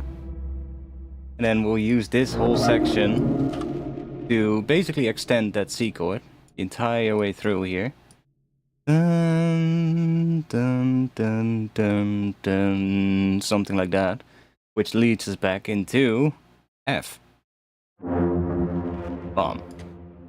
Like if we do, I don't know, dun,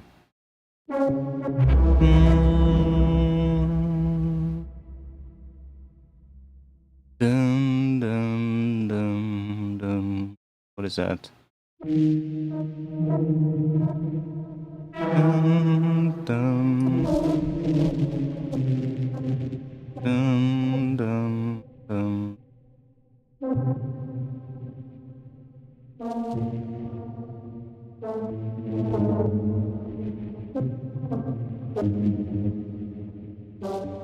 Yeah, something ending on that G, which leads us perfectly into F.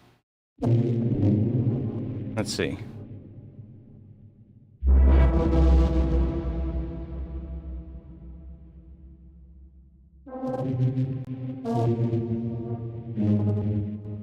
Wait, we can do...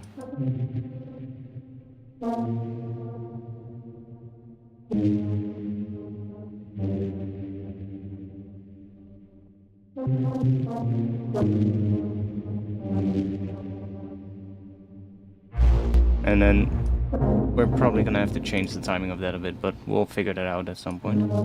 Let's just do that for now. Maybe even include a major interval as well.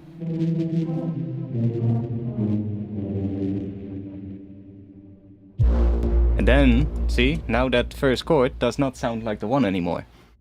Now, F sounds like the 1, because we're using that C major. And that will completely change the last section of this.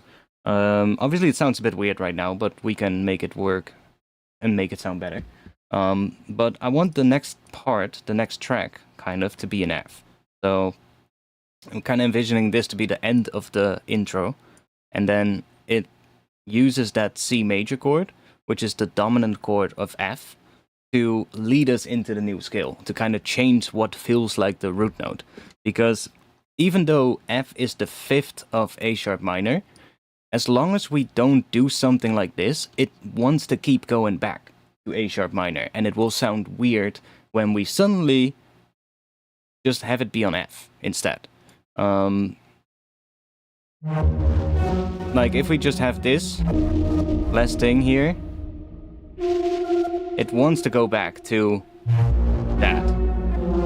It just doesn't want to go to F because of how F works in relationship to whatever scale we're using here, which is A sharp minor. It just wants to resolve back to the root. But if we utilize that little trick where we kind of use... how should I explain that? In this particular instance, like this entire thing, we're in A sharp minor. The 5th of A sharp minor is F, right? So if we create a major chord on that, the dominant 5, I guess, or would that be major? I don't really know if it really matters, but the dominant chord, which would be the 5 chord, leads really well back into the 1 chord, which works with basically any minor scale. But in the case of A sharp minor, that would be F. So the F chord leads really well back into our A sharp minor. And I believe if we make the F chord major, like if we just grab the piano real quick. If we have A sharp minor to F sharp major, the D sharp minor, and then we have an F major, wants to go back to there. See? It doesn't want to... That does not want to be the new root. It always wants to go back to there, because there's such a strong pull because of the scale that we're using. But I want the next track to be F. So to make that happen, I'm kind of going to use that same effect, but from the scale where I want to move to. So I want to move to F minor or F Phrygian. What is the 5th or the dominant of F minor or F Phrygian? That would be C, right? So if I then use a C major in front of the first chord of the next track, or the first, or let's say in the as the last chord before it switches around, if we use that C major there, it now has the same function, kind of. It has the same function as the dominant chord that we had before, which would be F major, but now C major is the dominant of that F root note, right? So we're, what is that? I think that is called a subdominant, if I'm correct.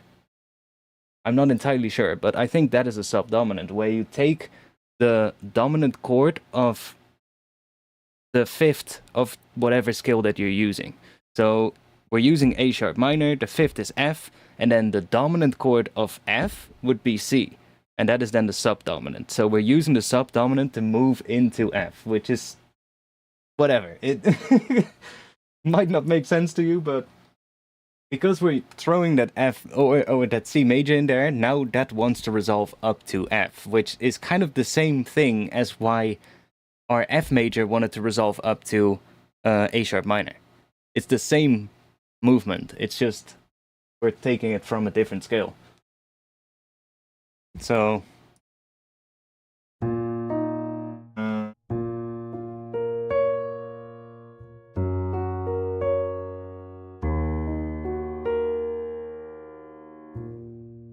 don't then I guess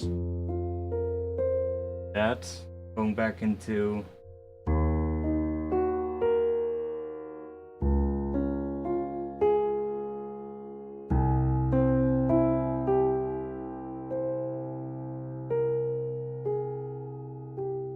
now F minor sounds pretty well as the next chord, which now kind of sounds like our new root chord.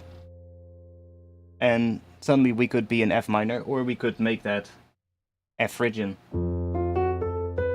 Or we could even throw the F major phrygian in there after that, and it probably will work. It's just because that C chord, that C major chord now makes, it kind of changes what feels like the tonic, what feels like the root, and that is going to help us move into a new sort of like scale. Kind of interesting though.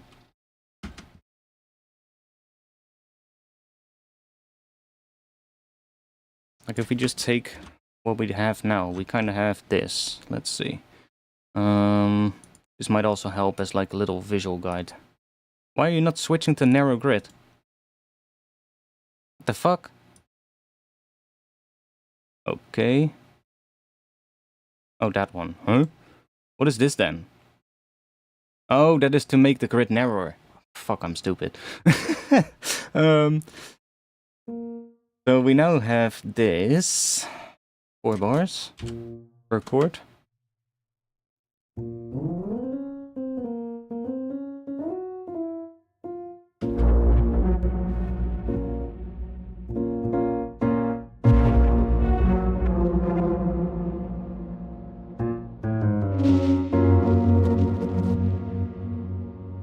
We have that. Okay, I kind of have the major interval there, the major 7th. And then this goes down to D sharp. In this case, D sharp minor.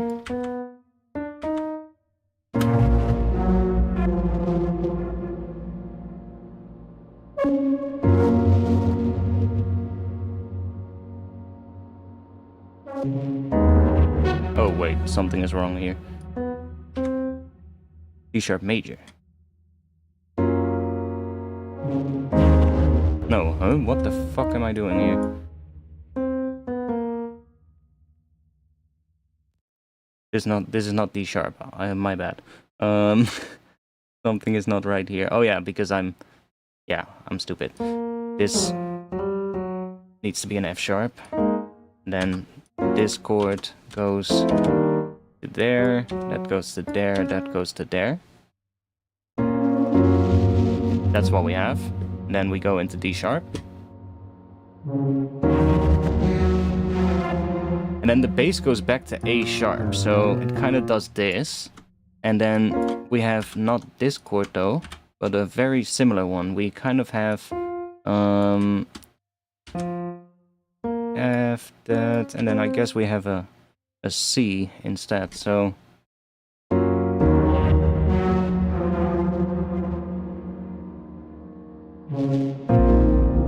yeah, something like that. And that then goes back into this again another time, and then we get our final thing, which is we go to D sharp again here, we go to here,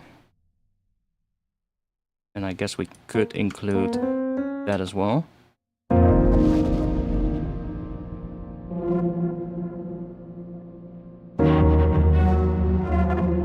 Then we go to C sharp, which would be major.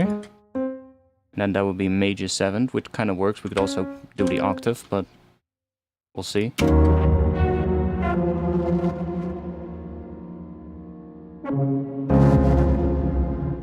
Yeah, like maybe that'll just be an octave. Or we'll just take it out completely. Yeah, that sounds more like it. And then we have one final chord, which is C major.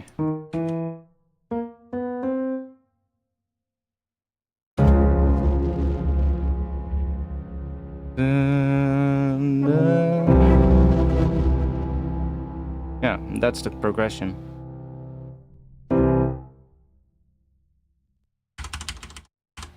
And then that leads into F, which probably sounds more logical if we don't include the third, to be honest, and just goes into this.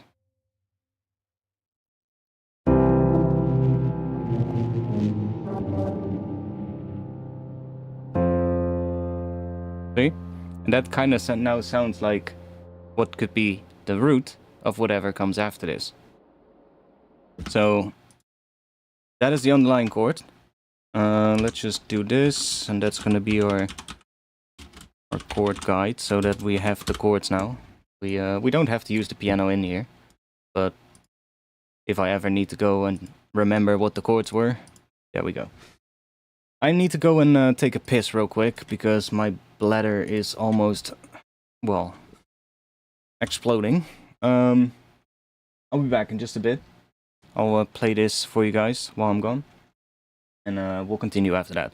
Let me know in the chat what you think we should do in terms of sound design. What other things we should add?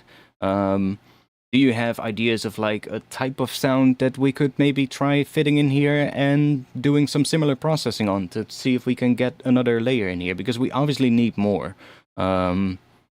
At least we might not need more at the start, but throughout it kind of needs to grow a bit, if you get what I mean. It needs to kind of grow a bit bigger and become more intense until that last part. And then I guess it drops out completely again, and it would be nice if we can make it flow seamlessly into the next track. That would be sick. But I'm not sure if we're going to be able to, but we'll see. I'm going to take a piss, and I'll see what the chat has said when I come back.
Okay.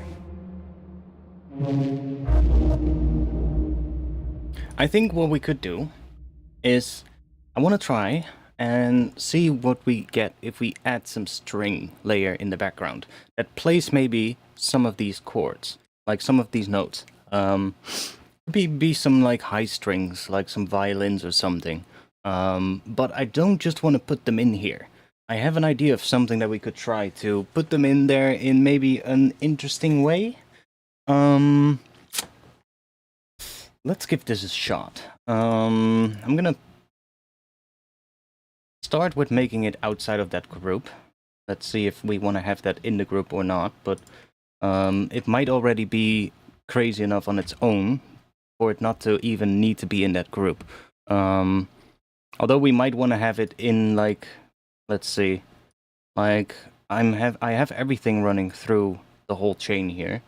I might want to split it up a little bit and maybe have the thermal or something and the EQ and the compressor or something on one extra group above this, so that this can run through that together with some of the other things, but we'll see.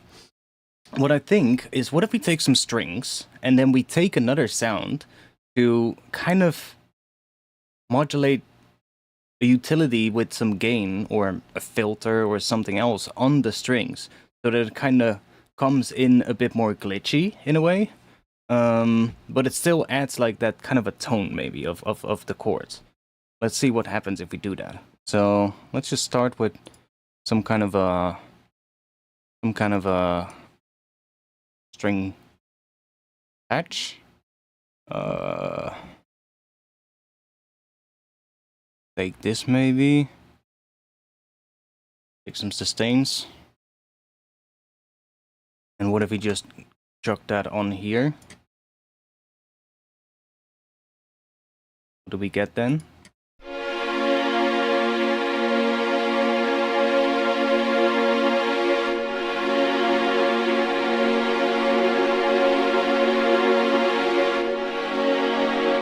Okay, first of all, I don't think we have all the notes playing.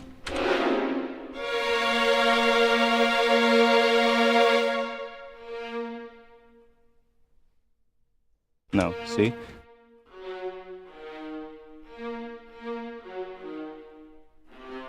Okay, now we have all the notes.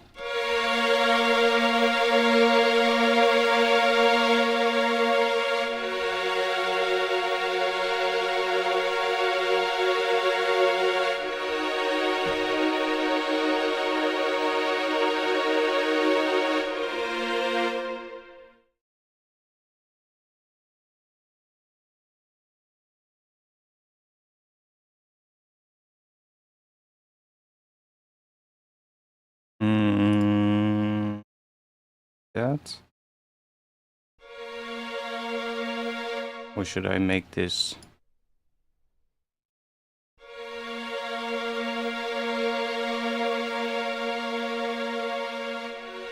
Yeah, that's probably better.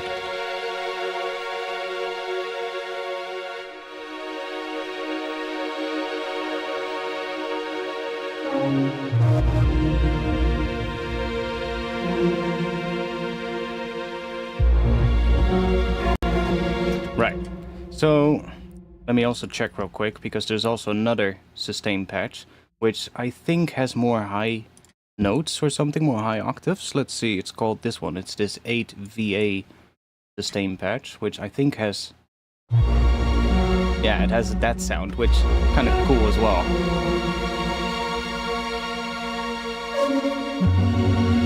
Might even switch from one to the other in the second section or something. Let's start with the more subdued one. This one, the unison patch. And then maybe we'll switch to the other one after that. Okay, so if I now take another sound or another track, let's make these two a different color.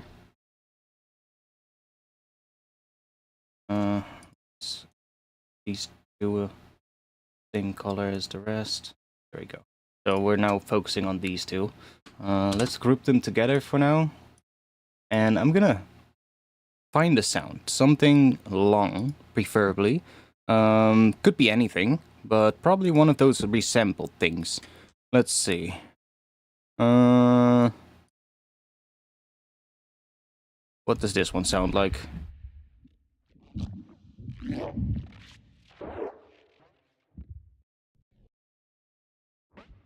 Do we have something with a little bit more stuff? Let's see. What do we have here? We had that weird... This one, I think. Yeah, it has like all kinds of weird kind of stuff in there. Oh, wait. Wanna have it here? So... This is a really weird sound. Or a really weird thing. But doesn't really matter what we use.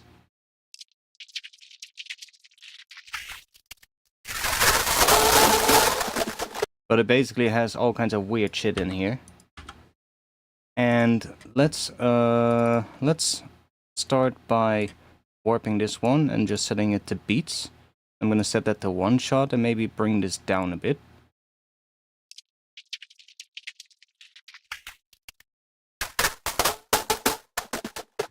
We get more like plucky kind of things.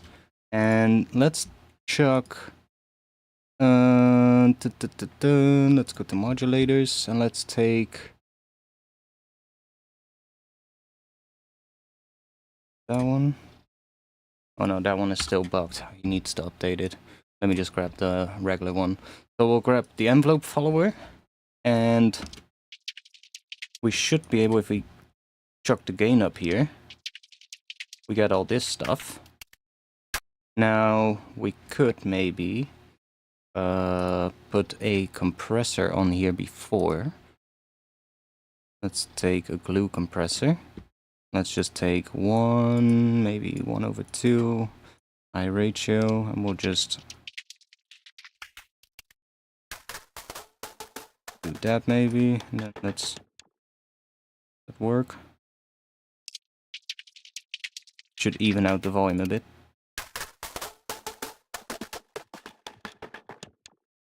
Cool, so we get all these weird things now. And then if we chuck a utility on this track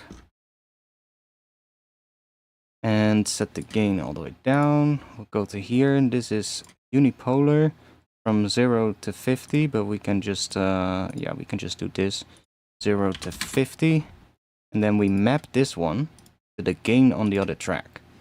So now if we mute this track and play this, we get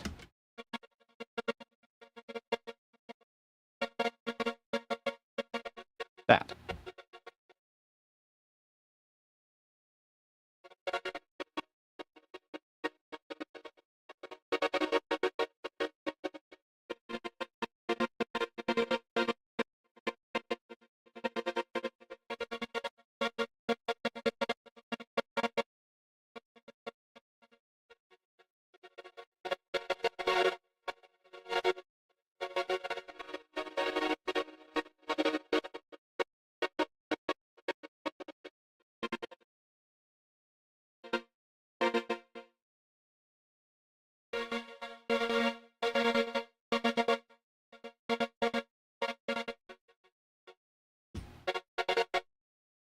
Okay.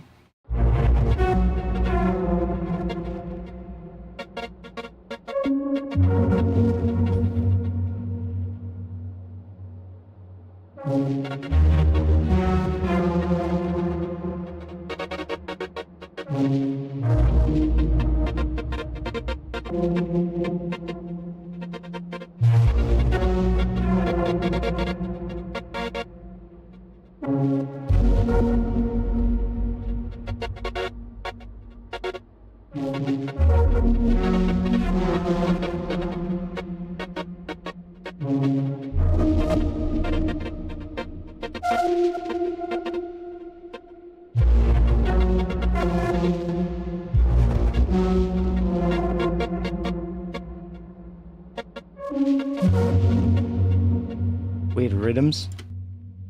What if we chuck this in the group now? See what happens.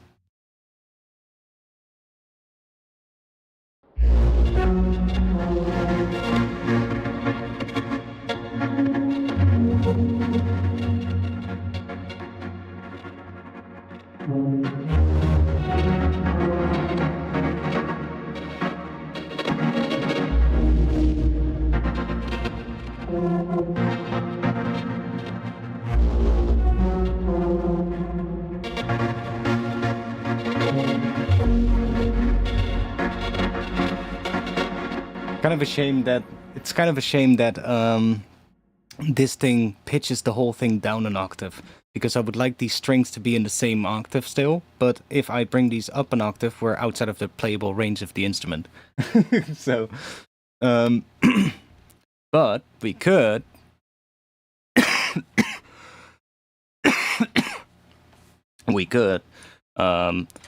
chuck a pitch shifter on here and just shift this up an octave.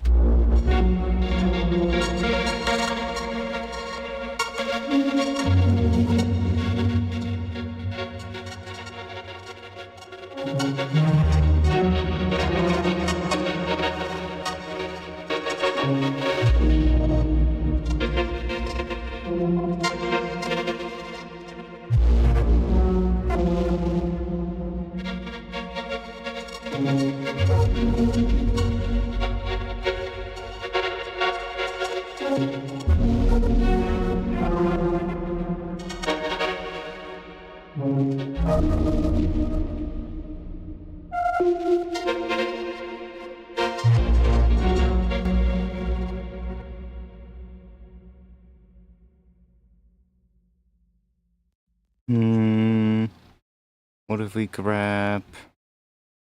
what should we grab? I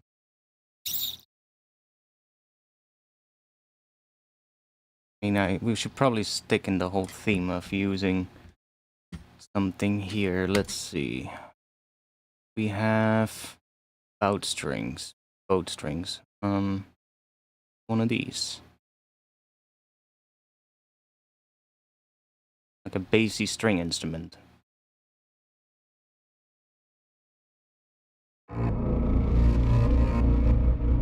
That's fucking low, but that is because it's in the group, yeah. So if I just play... That's already kind of bass territory, so... What if we chuck you in here?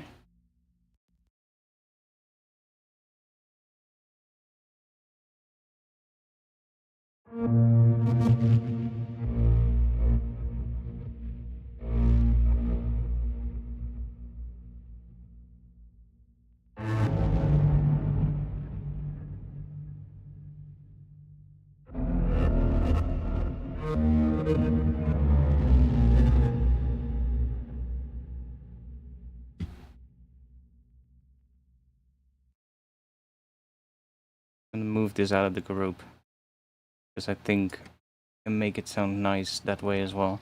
Then we don't need the pitch shifter. And then this can go.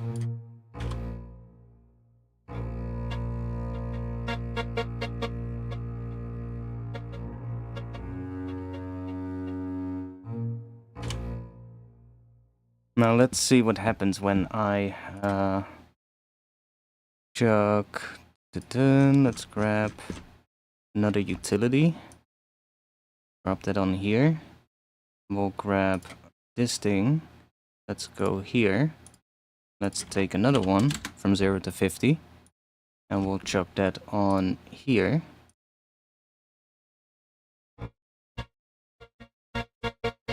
So now it gets a bit of bass as well. It's pretty quiet, but if we add like some processing on here, let's see, let's just do let's just add a little bit of a saturator maybe.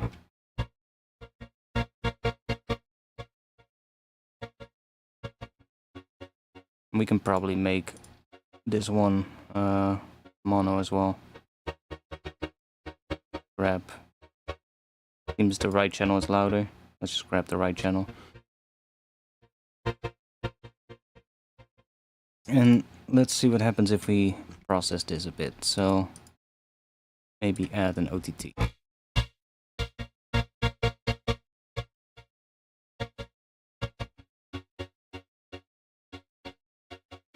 And why don't we just copy these as well?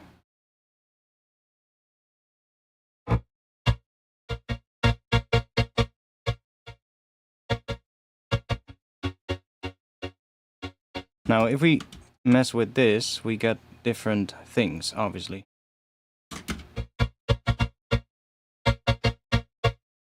And you can even, like, if you find something you like,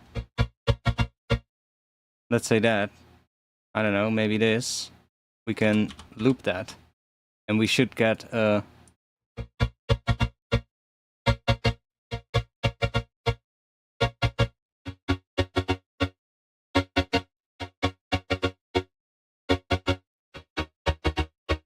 See? So you can come up with really weird patterns this way.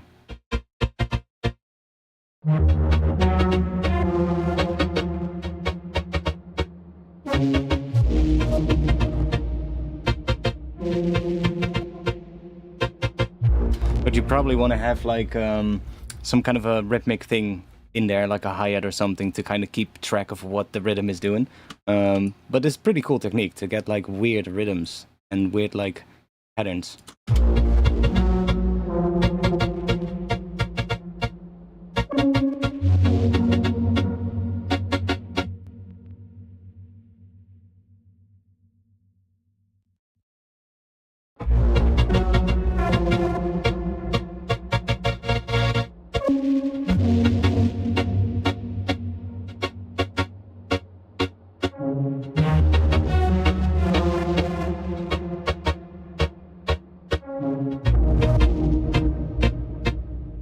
Kind of cool.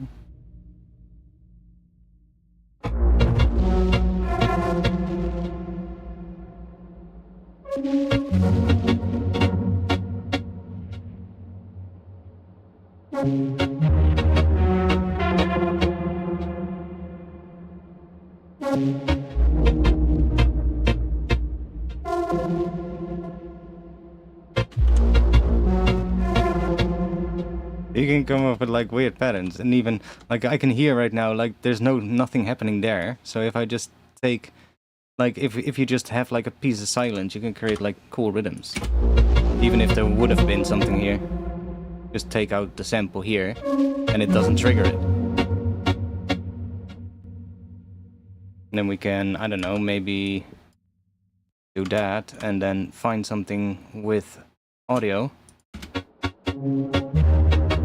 Create like a little fill or a little variation in the pattern, and we can then go and duplicate that a bunch of times.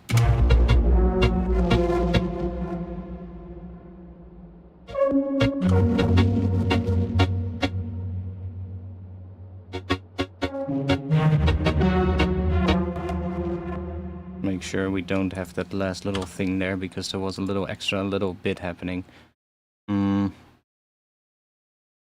There.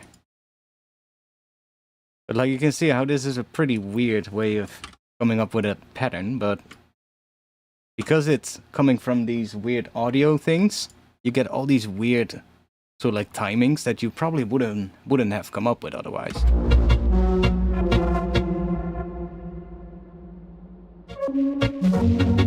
Now I have to say, I saw Face recently playing around with something like this on his Patreon. Oh, credit goes to Face for inspiring this idea, but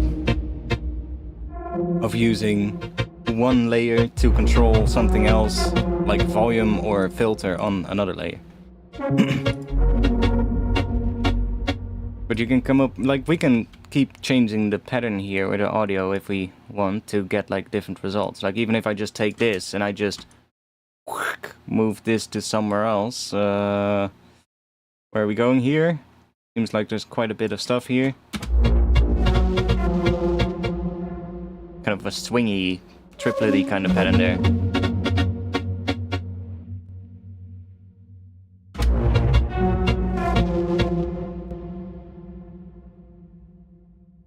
Now if we put some reverb on this, and maybe let's chuck a grain delay on it.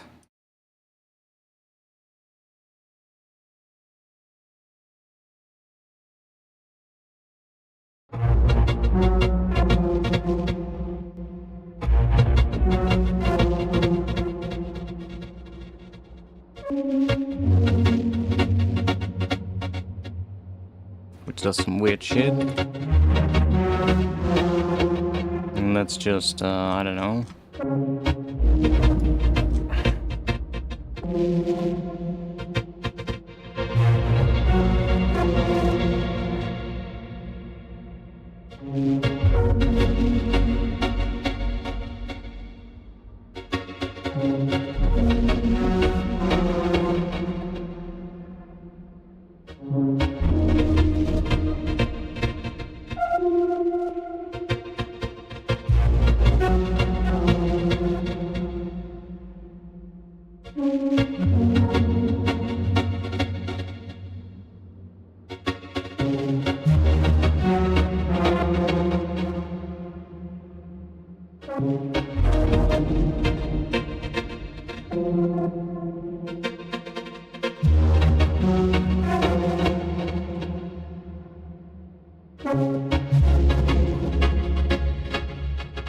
It's so weird. But it's a really cool thing, really cool way to come up with some interesting sounds. Let's see, I don't really like the stereo of the Granular, so let's see if we'll just do the same thing as what we did before. Because that kind of works. I should probably make a rack out of that. Just a mono Granular. Just take this, group this, duplicate the chain, and make it right. And now you've got a mono Granular.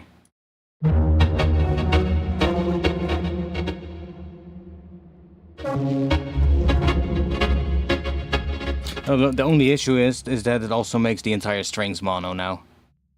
That's a bit fucked.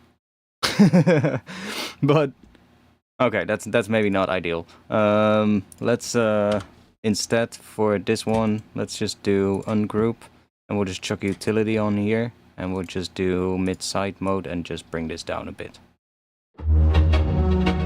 So we still have some width.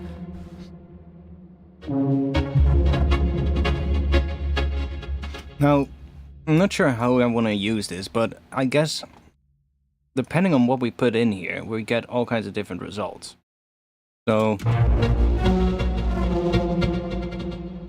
we can play with the sample as well that sits in here to get like different things. I wonder what happens if we not have the beat thing on here. We just... I also stretched it, so let's do this.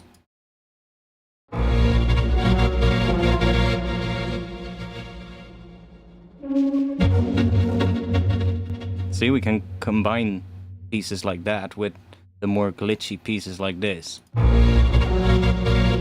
get all kinds of weird things, so if we just, I don't know, do that... Where is that? Roughly... here?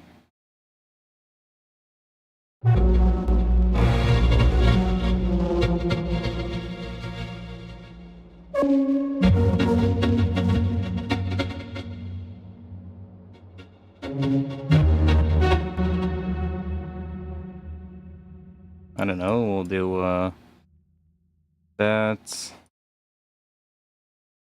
Maybe we'll stretch this one with the formant or the complex mode, see what happens. See, so we can completely mess with this audio because we're not hearing this audio. See, that's what it is.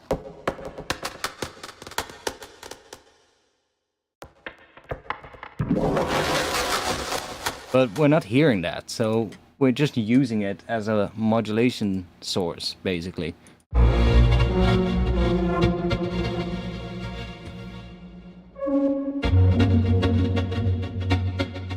And it almost starts sounding granular because of that, which is kind of cool. Now, it's really gonna be really hard to control, though. That's the one thing that's a bit annoying, but it's kind of a cool technique. Let's move this aside. Not sure if I'm gonna use this. Move it aside.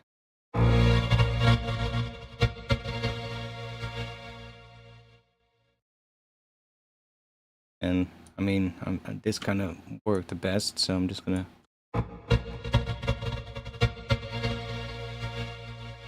But like, if we just take another sound,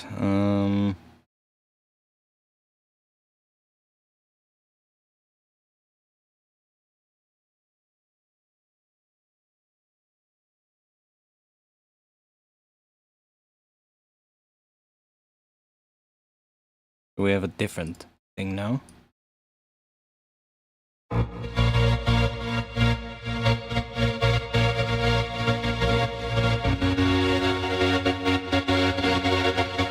So without warping or using the complex mode, you get a pretty sustained kind of sound. But if you then set this to the beats mode, one shot, and then use this, then as long as it has like all these transient markers, which currently it doesn't have because it's still analyzing the file,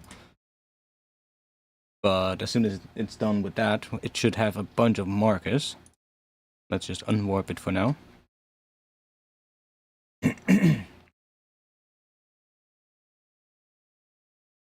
Come on, you can do it.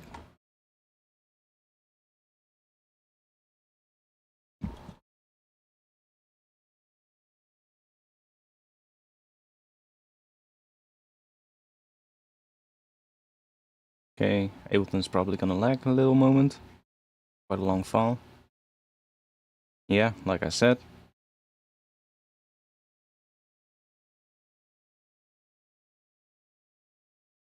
Yes, you can do it, Ableton, I know. We should probably save. Yeah, should probably save. So if we now go back in and warp it again, see all these markers that it has now found?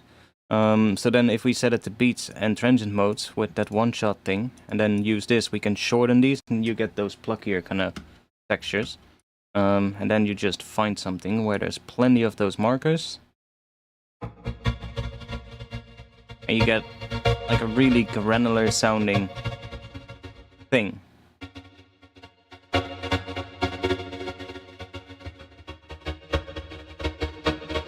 And I guess if we don't compress this before, what does it sound like then?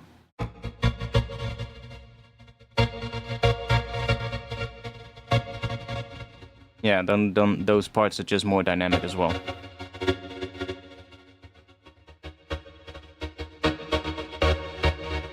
But by compressing the sample here, we can kind of make it a little bit less dynamic. And then that will obviously control the gain on these other elements, so those are then less dynamic too. Or the difference between the like things is less dynamic.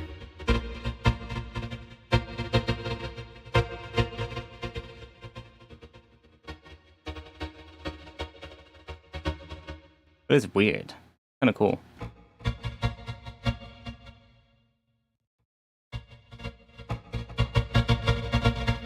Now I guess we could also assign that to other things, so we could also say, let's throw an auto filter in here. And we could go in here and we could say map that to here.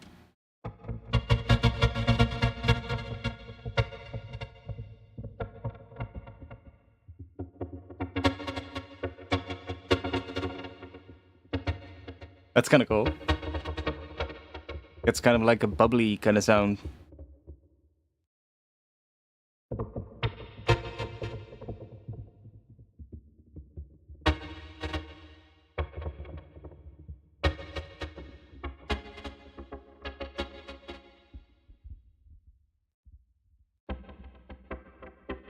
But it's weird. Kind of like it though. Although I'm not sure if I'm gonna be able to use it in this thing. And by stretching this in the beats mode, you kind of just space out those markers so that the hits become less chaotic or less frequent. See, now they're happening a lot less often. So it doesn't really matter what the tempo is here. Like, you can go things that are not gonna make sense in terms of the tempo. It doesn't really matter, as long as there's warp markers here that have some audio. you can use that to kind of control something else. So long resampled files are pretty good because they have a ton of different things in there.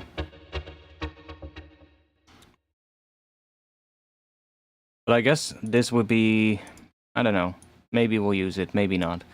Let's go back to what we had.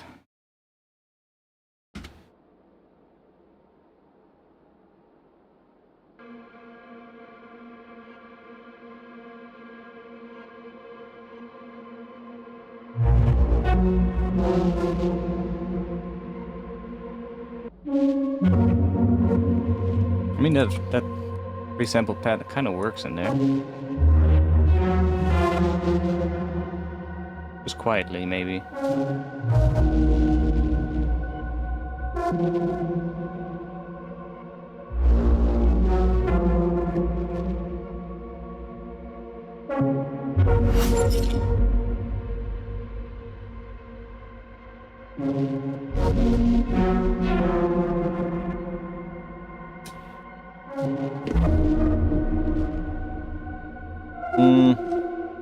I think we might be able to make a string thing that kind of changes along with this a bit as this grows. Let's see how we're gonna make it kind of progress a bit over time. That's probably gonna be more important.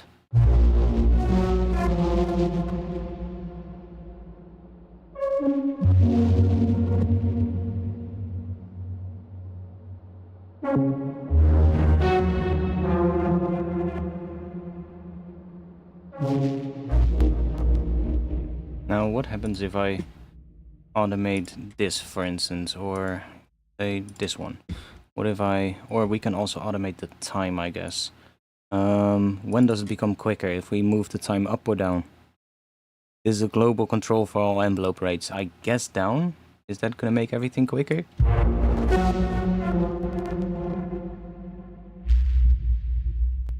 Really hard to hear with all the processing. Let's turn it off for a moment.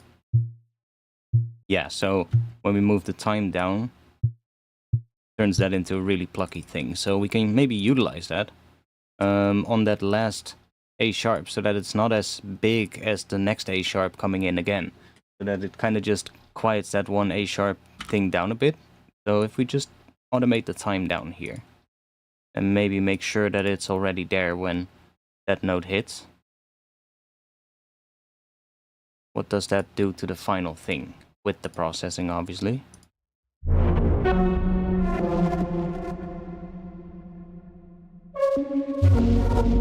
really like that section. Now, I kind of want something to come in here, in this gap. Maybe we could maybe do some reverb swells as well. I mean, it kind of worked. It made that bass note a little bit less up front, because there's still a little pluck of that bass there, but it's very subtle now, and therefore it's not really contributing to the total sound as much. Because there's a ton of reverb on here and like other effects that create tills, so even a short sound that is inputted into here will still get a long tail, but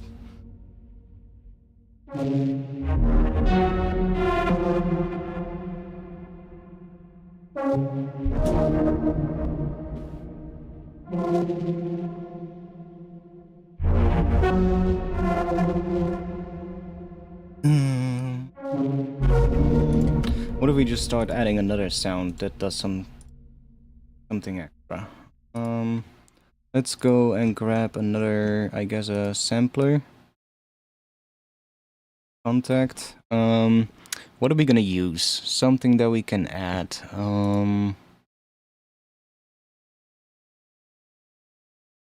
What could be cool? I mean, I could add a cello.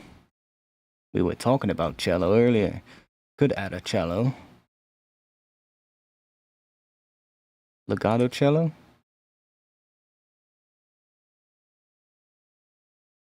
Let's see what that does. Let's turn the processing off for now first, and then let's see. No, let's not turn the processing off. It sounds absolutely weird without any processing. Listen. That's what we have.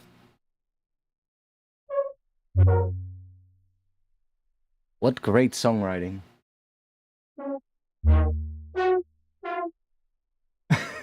It's really the processing that is making this interesting.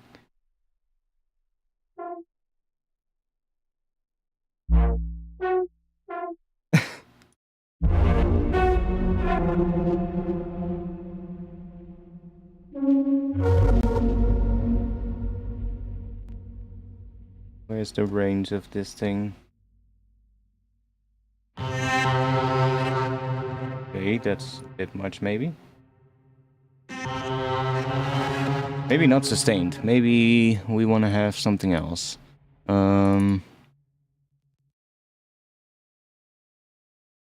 Pizzicato?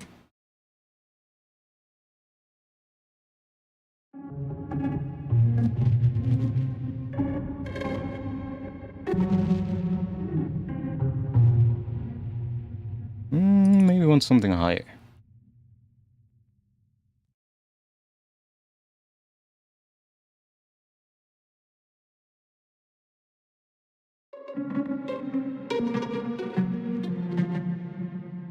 Could maybe be cool. Some pizzicato violin in here, but then obviously crazy processed.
I mean, it's kind of a cool sound in here, to be honest.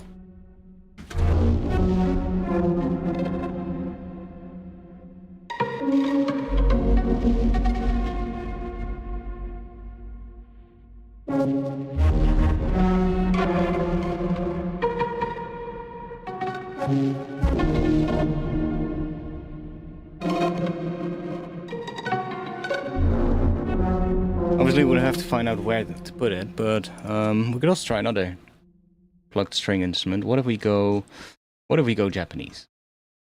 What if we go Japanese? Oh, it's actually open. Kodo. What if we go for Kodo strings? That might be cool. That'll also be different because this library has a weird sort of like way of mapping across the keys. It doesn't use the chromatic scale to map across the keys, but it basically just has, I believe, 2 octaves, or no, 13 notes. 13 notes going from 1 C up to whatever it ends on, which is, I believe, G or A, I'm not sure. And then it only uses the white notes, and then you specify the scale in the contact instrument. So that's kind of interesting. So if we go here, we can go here and go use a scale. We can also set it to chromatic, but this is kind of cool because then it kind of limits the intervals that you get, and you also can just jam on the white keys, and you get all kinds of weird things that you probably wouldn't have played if you would have just put it on the chromatic scale. So all we have to do is change this now. So we can go, I mean, we can do this, let's tune this to F instead of to A sharp. So we can do F2, and then we can do F sharp 2, then maybe do A sharp, then do C, and C sharp, then we go up to F, we do another F sharp, A sharp, C, G sharp, F, A sharp, and then maybe a final C. So then we get, where's the range? There. Okay, it's a bit crazy now because it's in there, but let's move it outside of the group for now. So we now have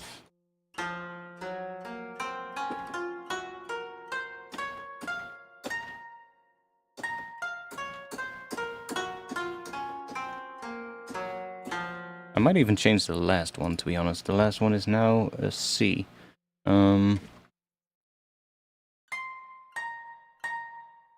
What have we... Oh yeah, we forgot one. We forgot an F sharp. That is what it wants to be.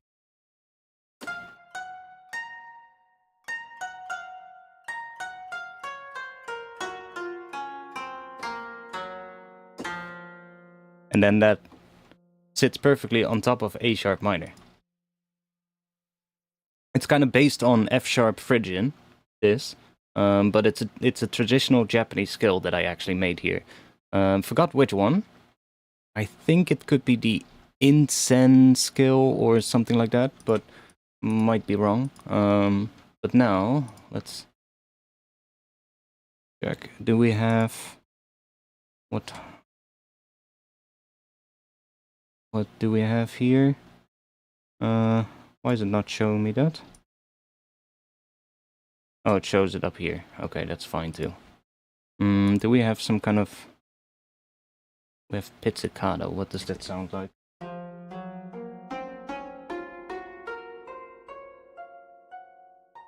That's kind of cool.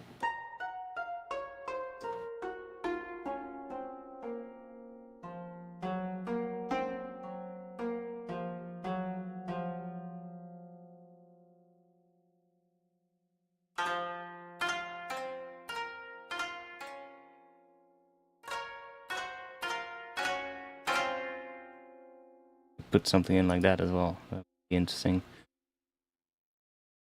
I guess we'll just stick with this one for now.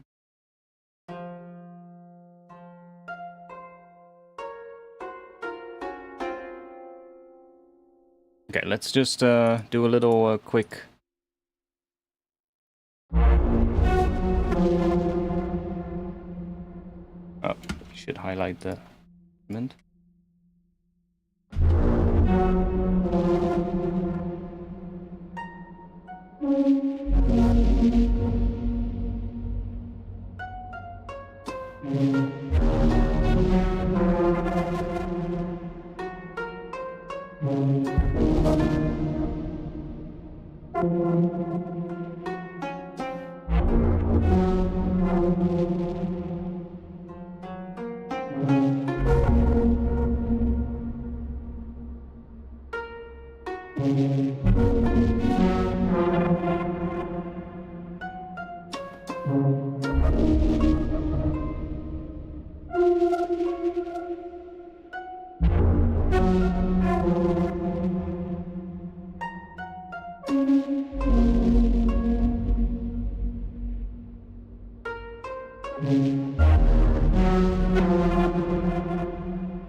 This one does probably won't work.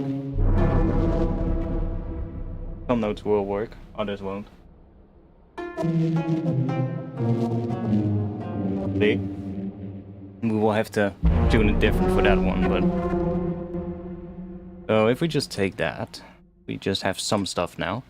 And I kind of, yeah, I probably want to split this up a bit, because I don't want everything to run through this entire chain.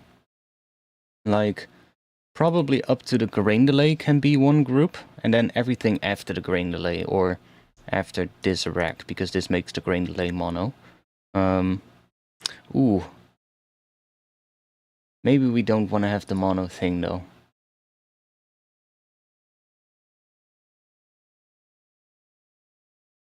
Because it will make everything mono. Even the things that we have as other sounds, you know? Maybe we should just have the stereo grain delay be a thing, you know? And just say, fuck it. Even though it becomes pretty wide when we do that. But that's why I had the utility in there, just making it a little bit more narrow, which kind of works as well. You just do this, and then just set this to mid-side mode. Because what happens if you have this on just a width mode and you just bring this down, what it does is it takes the left and right channel and it kind of collapses them together. So if there's a difference between the two, you get phase cancellation. But if you, even if you have this at like, let's say 50%, it will still introduce some phase cancellation because there's differences between the two channels and they're kind of pushed together into a mono channel. But if you set this to mid-side mode, then this kind of acts as a volume control for the mid channel and for the side channel. So by bringing this to the left, all that it's doing, it's kind of making the sides quieter and it's making the mid louder. So it's just changing the balance between the volume between the sides and the mids, which is great because then it doesn't introduce any phase cancellation. It doesn't introduce any phasing between the two, which you would get if you would use the mid mode. So now we can kind of just decrease this a bit, and then we should still have plenty of width because there's a ton of extra processing on here, which brings it up again. But we're still controlling it a bit, but it doesn't get too wide. Ooh, that was a really nice sounding hit. I love how it. Every time I play it, it's slightly different, so I'm definitely gonna have to resample this at some point and get like the best sounding parts. But every once in a while, just one of those hits just hits together with the processing in a way where you go like, ooh, that was a good one.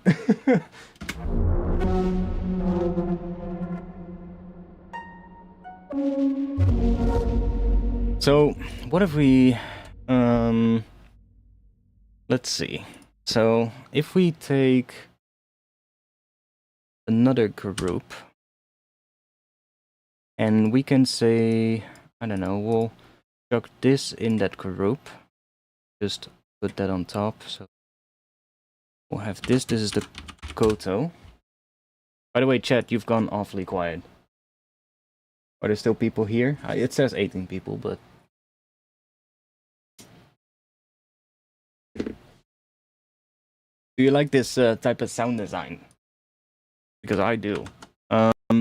Let's do whatever. We'll call this main theme. We here? Okay, cool. So now the koto runs through nothing here, but let's see. I kind of want to... I mean, I have all these macros here, which are kind of helpful, but what if we... I'm tempted to ungroup all of this, and just use automation instead. Or I mean, not use the macros, but I guess I don't want to do that because they are kind of helpful. Wait, I know what I want to do. Let's save, first of all. And I'm just going to go and ungroup this, so we're going to lose all the macros, but that's fine.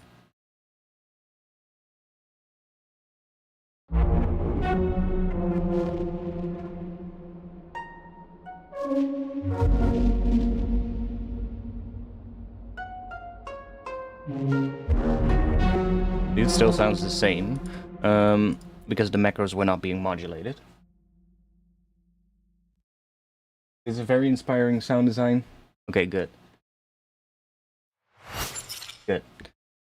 So now we have this, and now we can also say, for instance, maybe we want the bass to also run outside of this group, so that the bass is not being changed too much by whatever we have here, the portal maybe, which should make the bass a little bit cleaner. And then let's see, let's just move all the processing from here to the other group. So now we get...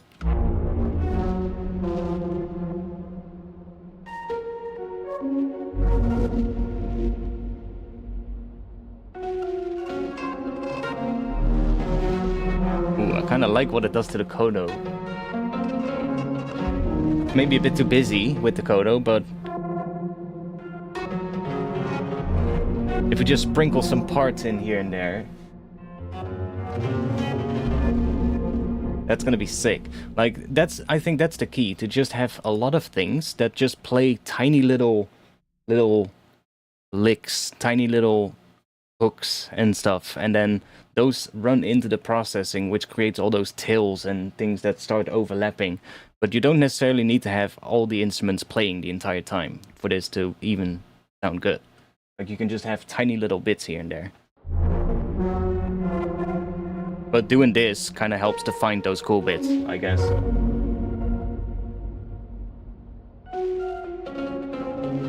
It's better to have something that sounds too busy and then just take away from that than have something that's too empty, I guess. I like that one, that turnaround is really nice. This little pattern here going into that next first chord.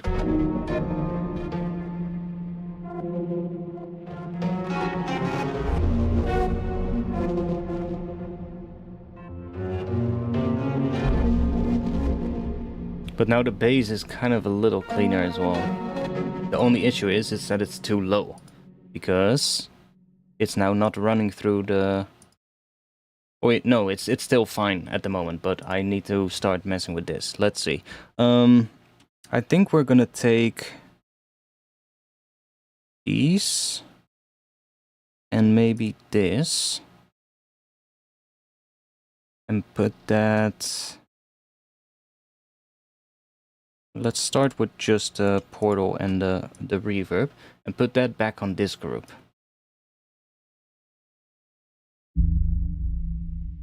See, so now the bass is too low.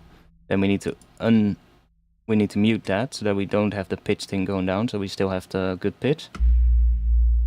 But the bass is a lot cleaner if we do that. So what happens if we then do this?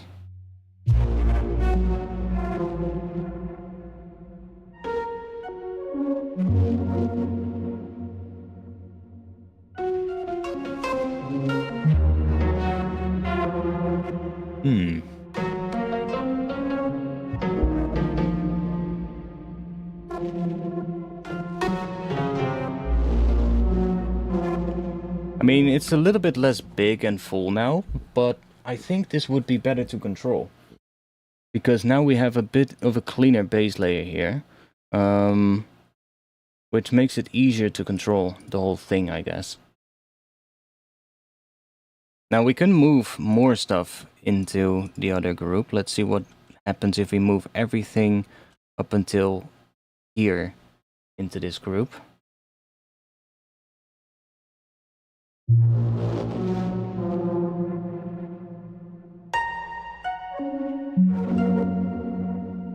And the coda is probably gonna want some processing as well. So what if we just take all of this and we chuck that on here as well? And then instead of doing the -12 here, we just leave it on 0.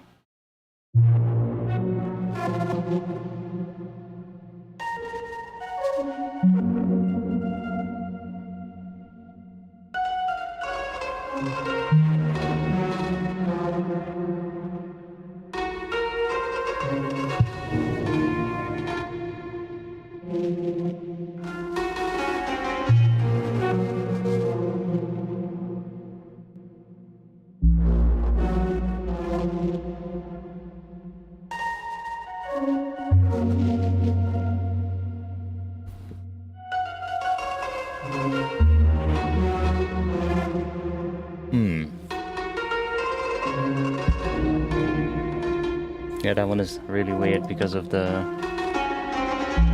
this might be a bit too short.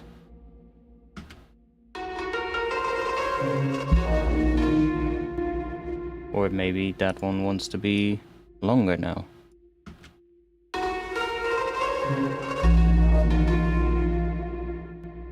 Just a little bit shorter.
I'm not sure if I like this more or less. It might be easier to control, but I kind of like the other version more. With everything running through it.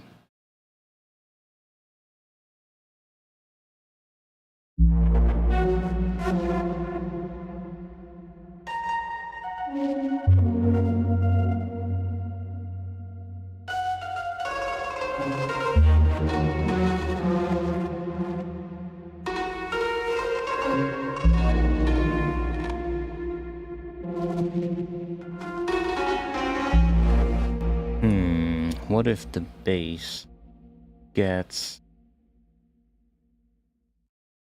a portal?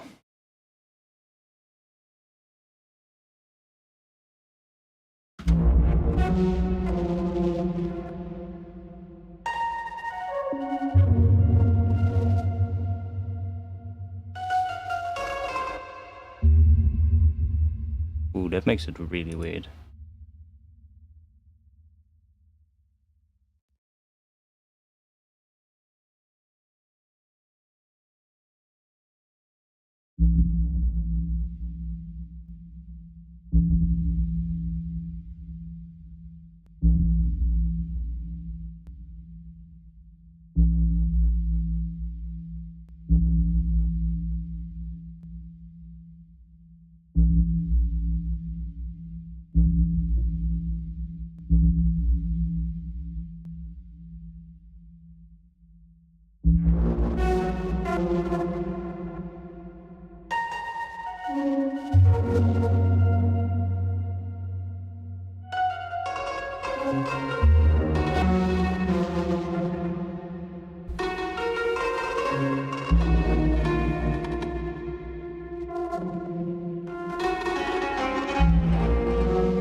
I mean, it's kind of cool without the pitch on the coda, to be honest.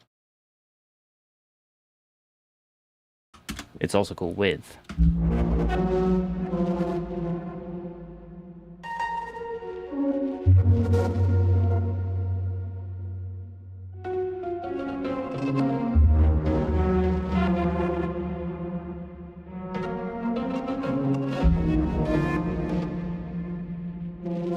I mean, we can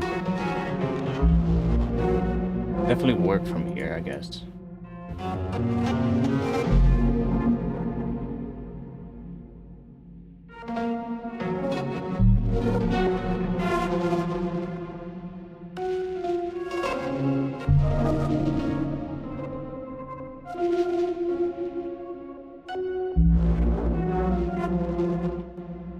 Let me duplicate this one real quick. And we want to have a little bit of an extra thing here where it's tuned to a different scale. I'm gonna leave the interval here the same, so we'll do F, F sharp. No, we'll do, let's see. Let's do E. I think that, but I could be wrong. Do G, C, E, E, G, C, E, E, G.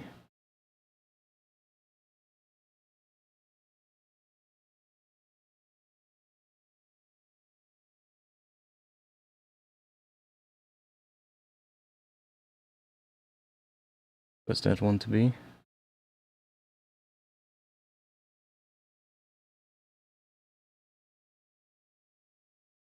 That. Let's see if that works.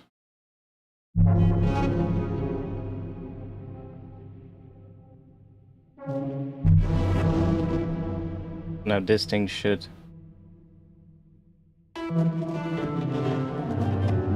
There's definitely a wrong note. Which one does not belong in there? Let me check real quick.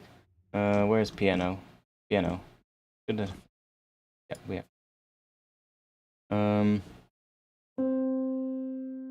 E.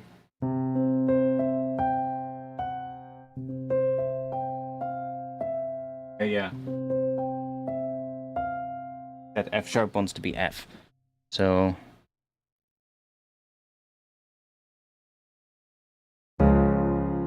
Oh.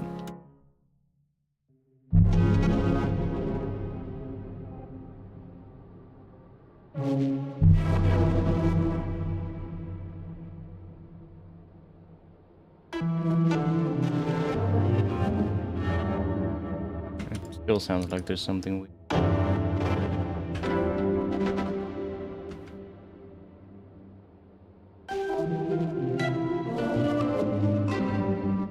What else is in there that doesn't belong in there?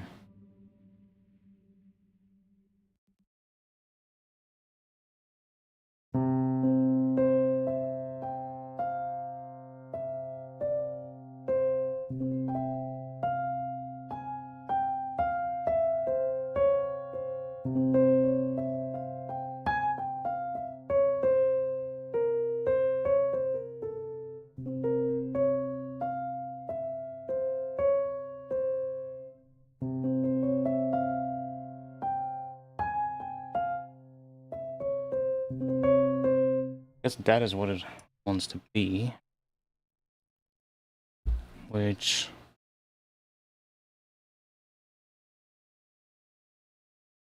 Ah.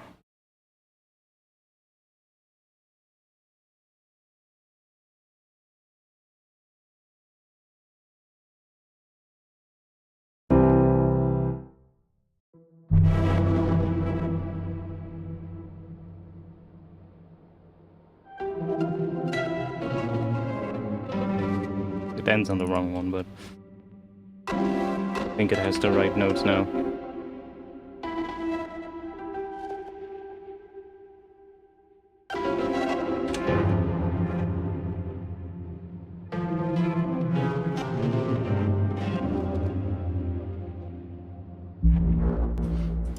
Like, it doesn't sound like it loops now, because obviously we have a weird thing happening here at the end where it wants to lead into F, but we'll figure that out. Yeah, that Sonica instrument is beautiful, even though we're using it in a bit of a weird way at the moment, because of all the processing, but it's a really good instrument on its own. Like, I'm not really using it in a realistic way, though. But it's great, yeah, honestly. It's great. I could probably group these, and to save some CPU, grab all of this and chuck that on this group, so that I can remove it here.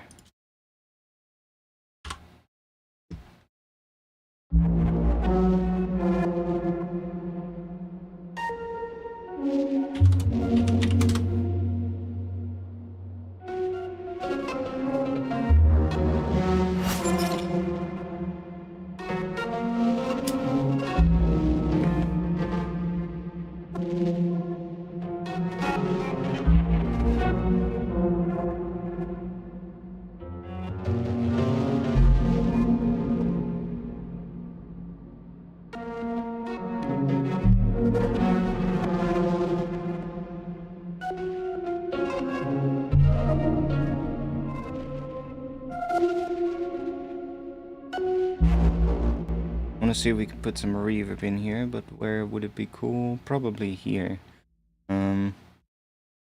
Let's do it on this group. Let's see, we'll just make a quick rack for that. Grab maybe a shimmer. Drag that up to 100%. We'll make sure it has no shift. And let's group that. Create another chain. And then we want to have, I guess, a good amount of feedback so that it becomes quite long.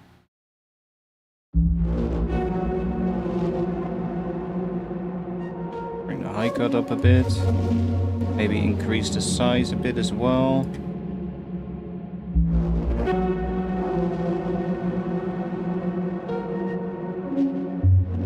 Then we'll drop an OTT on the reverb. And now let's grab a utility. Put that on the reverb channel and let's map this to a macro. Then set the range of that to be or negative infinity to 0. Now we can use that to bring in reverb in certain places. So I can say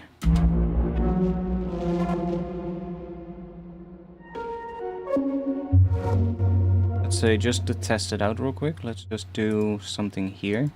And we'll bring it up so like halfway through and see if it still works.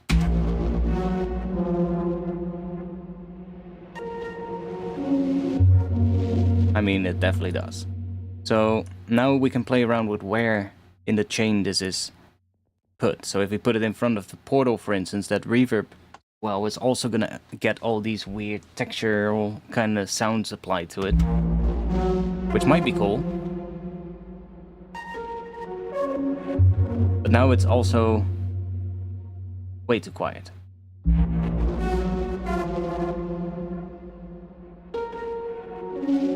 I almost don't hear it. So what if we bring the amount up here and then just chuck the gain up a bit as well?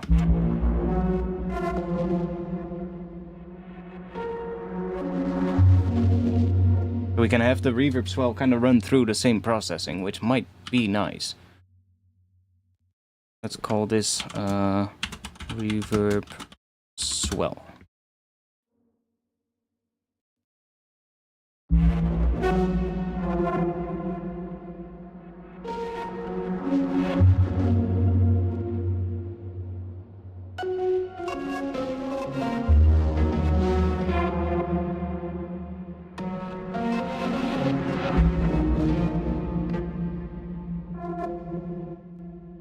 Now it might be good to put some EQ on that reverb channel. First of all, it might be smart to just turn this low band off so that it doesn't boost the low end.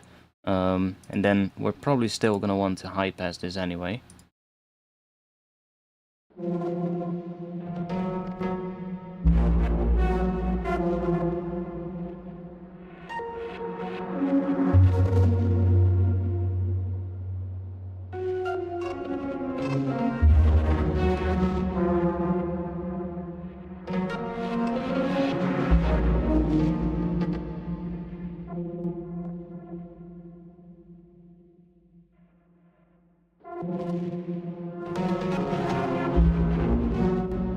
I might even just put it on at every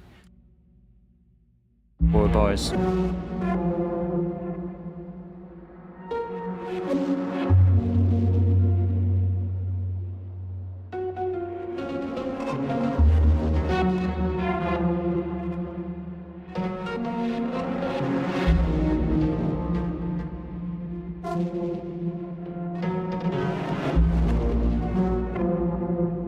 And I was thinking it might be cool. I have an idea. What if we take another...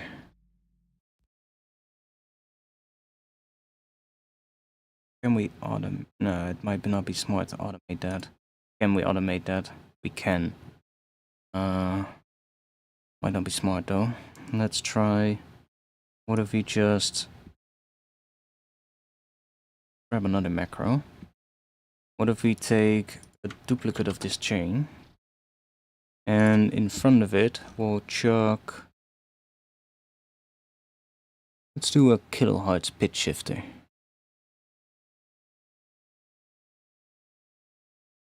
And we'll chuck this up an octave.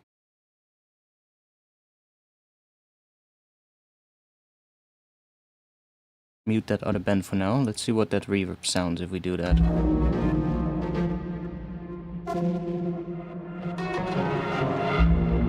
Hey, that's kind of cool. So now we have 2 of those reverb bends. What if we this dry? Okay, let me also say this is just a dry bend, and this is our low swell, and this is the high swell. Now the beauty is that they're still mapped both to the same knob here, so I don't have to change anything. I can just have these there. This one is that, and then I can let's just map these 2, or I can do this. Let's select everything. Let's do that. And then we'll do this, and we'll do that. And then we can do map this to macro. So now this macro switches between the 2.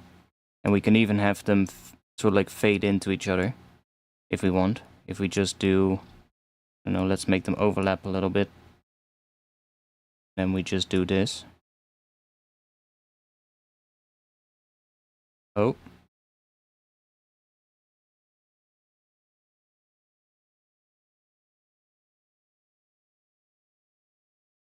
So they will fade, sort of like crossfade into each other if we get to that point. But if we use this just as a switch, we can just automate it from here to there, and then it switches from one to the other. So now we can just do this, and then on the last one, for instance, we can switch to the higher one. Like right here, it's already gonna go to quiet anyway, so we can just do that.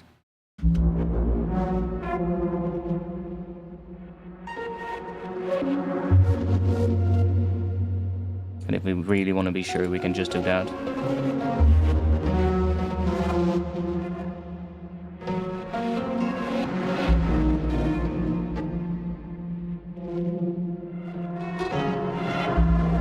So that reverb is higher. It's an octave higher, basically. Now all we have to do is we just copy this, and then every one of those is an octave higher. Now we can close this back down, and we can rename this to low to high.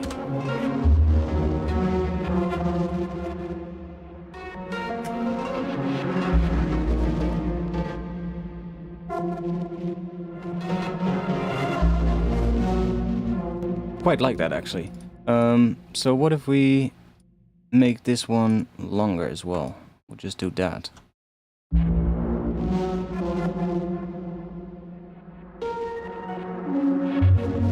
You can see how I'm really not too concerned about what these instruments are doing, as long as they're just adding extra sort of like stuff.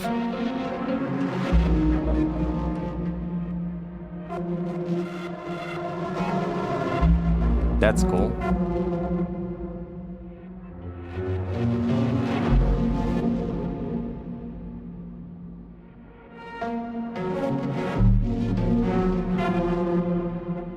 So what? I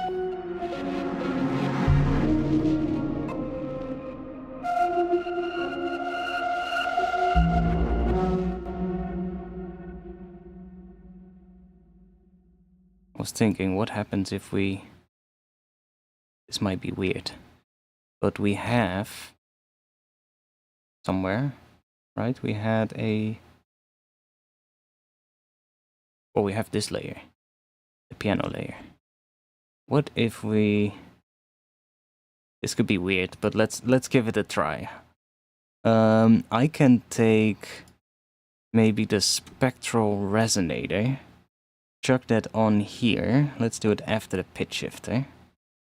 And we can set this to the MIDI of the piano. Bear with me. I don't know how this is gonna sound, but I just got a brain fart that made me go, maybe we can try that. So now that reverb swell should get a chord applied to it. Let's see what happens.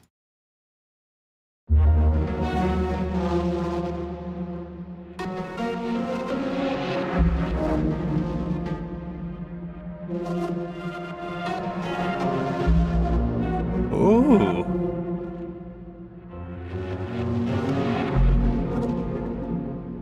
That was subtle, but it did work.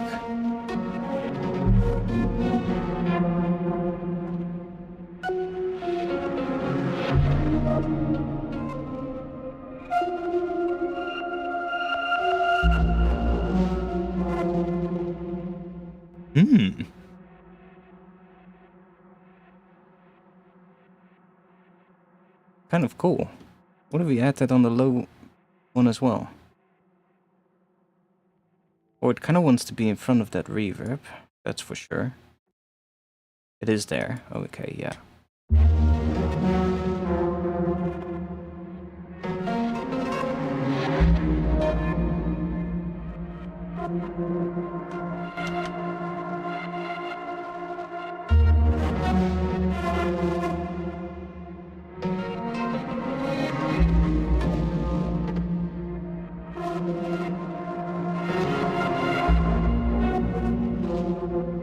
It's kind of cool.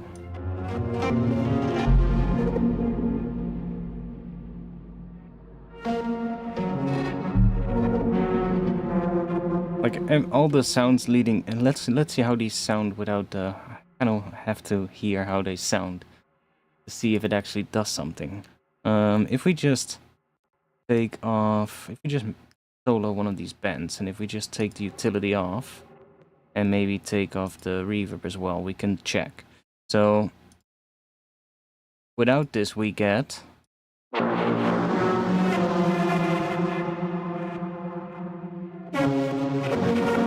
Okay, and then with it, we get... That actually does a lot. Ooh!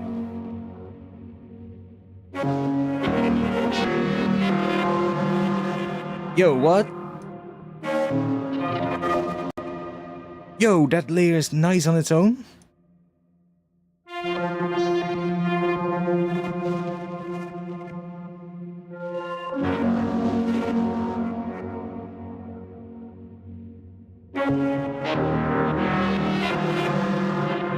Yo, what?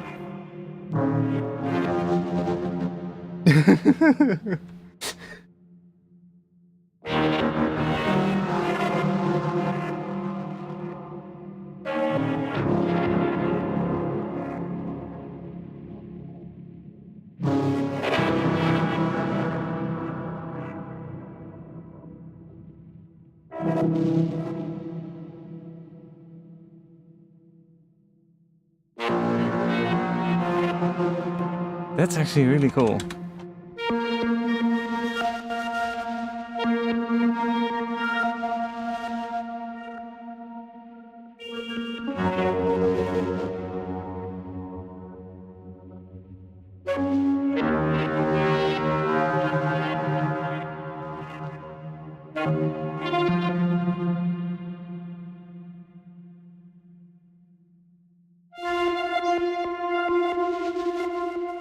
I love how fucking random it is as well.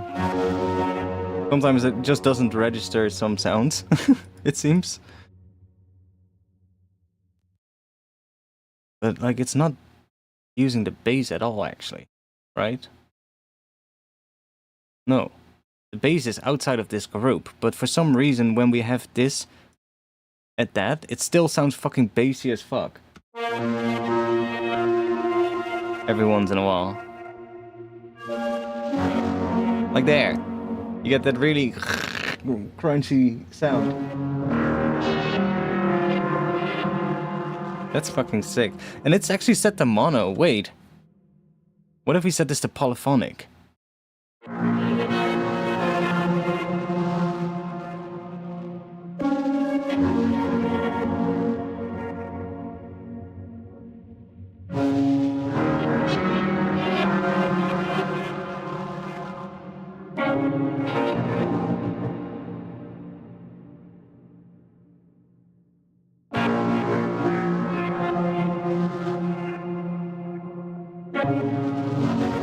Now it gets the chord applied to it.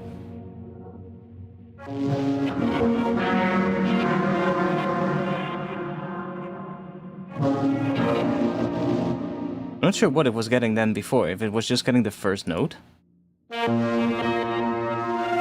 No, I think it's just picking a random note. And that's why sometimes it sounds bassy and sometimes it doesn't. Maybe that's what's happening.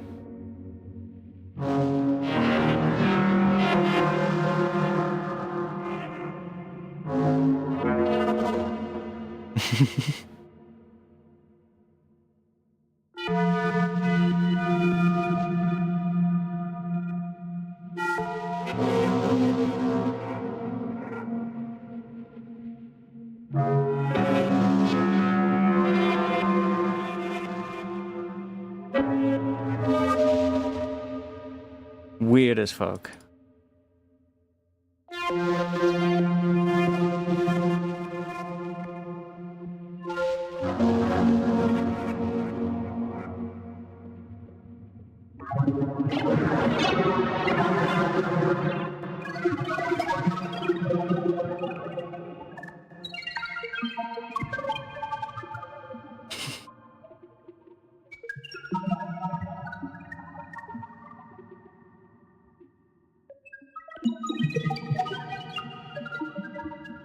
If you ever have to make these kind of weird sounds, Spectral Resonator is great for that.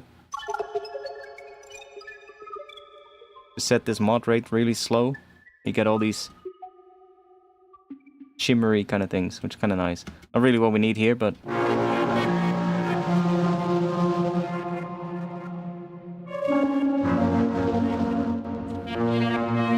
So what if we just,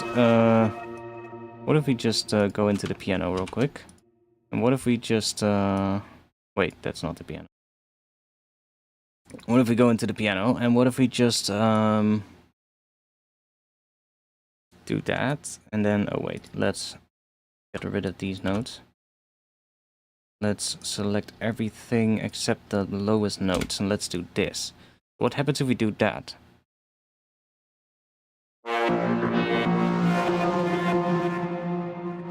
Now it sounds like it has that low texture.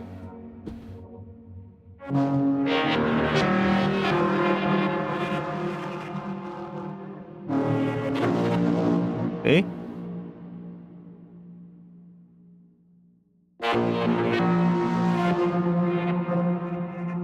Which is, I guess, the texture we all like from it.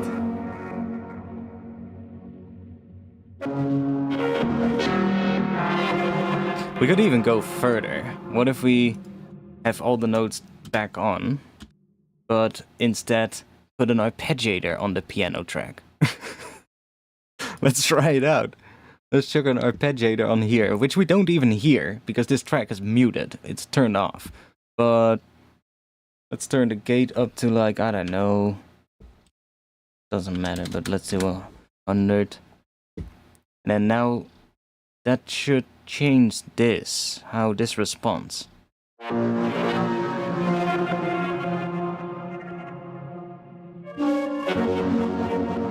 Then maybe we do that slower.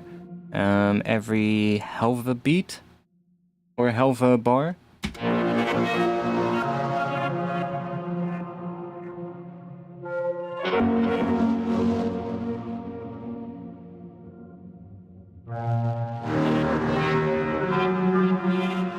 It's so weird.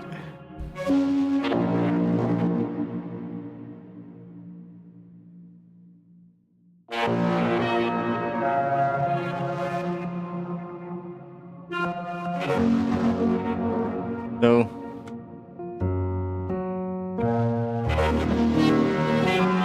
That's what it's using to modulate the underlying thing. You can kind of slightly hear it in there, which is interesting.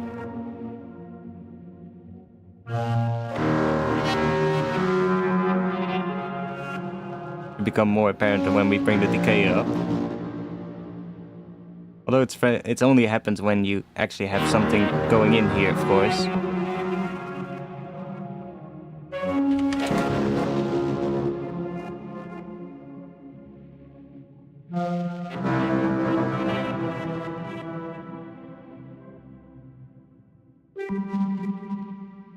So weird.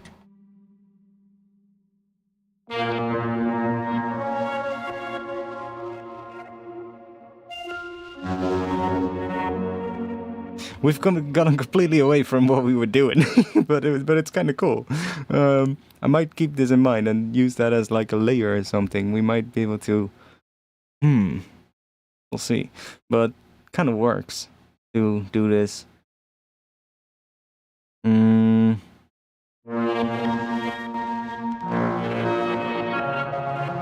What if we go back here? What if we do...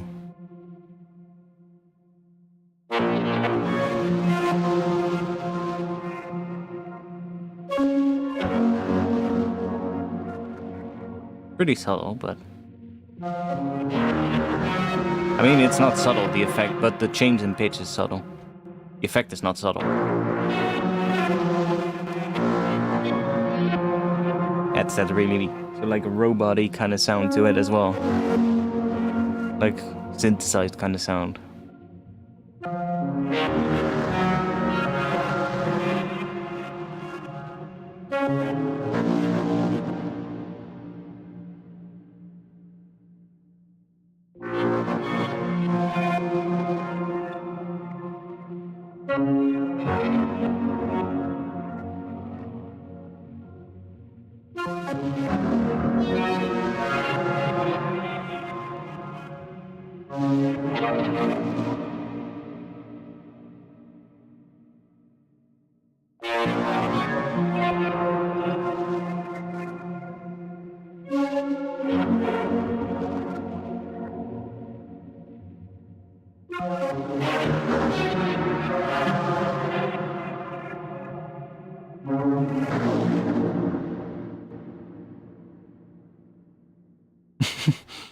Okay.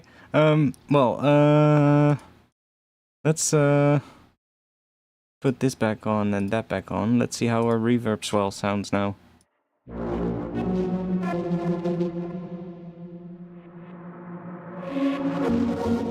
It sounds kind of cool. I might actually put a different one here, but let's see. What if we duplicate this? And what if we...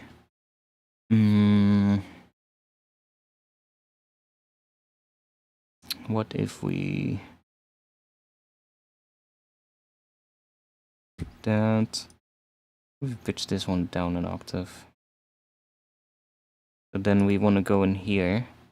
And now what I'm going to do is I'm just going to grab these and say that. Oh, that's kind of fucked. Okay, luckily we can do that. And it's just going to be a switch, so we're just going to have this switch through 3 bands.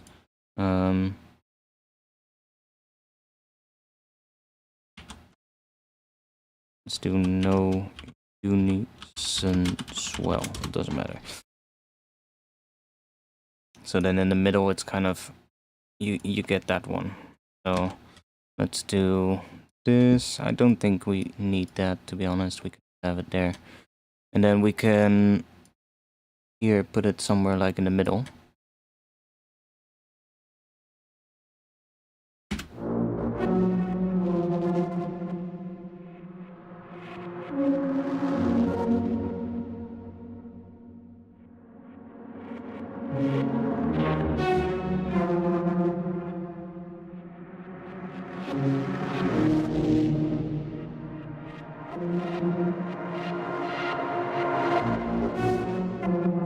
Yeah, now that one sounds different as well, of course. What if we have 2 of these piano tracks? One with an arpeggiator and one without. So we'll just call this piano arp, and this is just piano. So then we can have this one. We'll have that listen to that. And I guess we can do the same thing here, maybe. That could probably also be cool. So we'll just set this to that. And then, yeah, let's try that.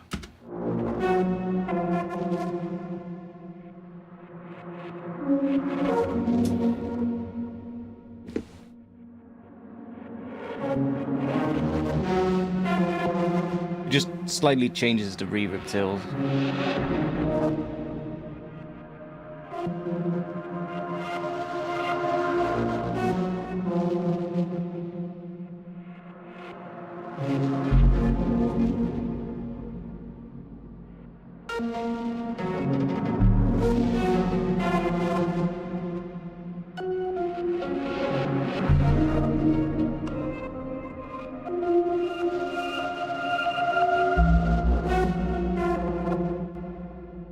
So I don't like that high thing coming in there.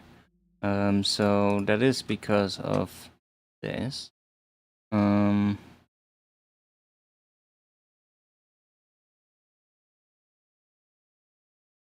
Reverbs play up a 7 could be cool. Yeah, that might also be nice. Could try that out real quick. We have a couple ones here where we have this one with a pitch shifter. Wait, let's just go and do let's do 7 instead, see what we get. So it's that last one.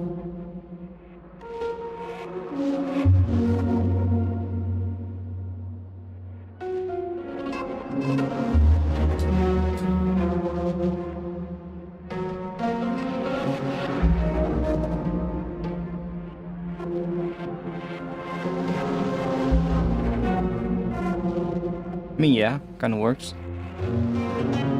I mean, it does depend on what notes are feeding into it. Some notes might not work, others will.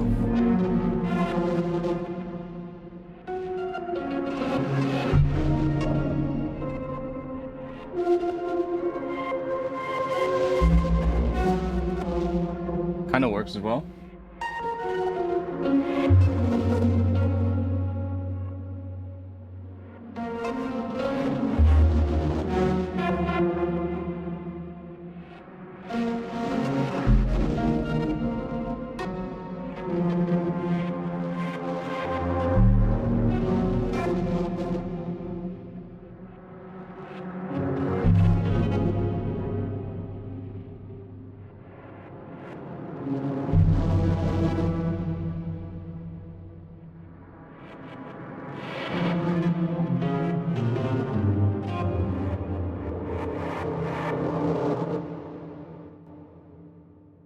Let me put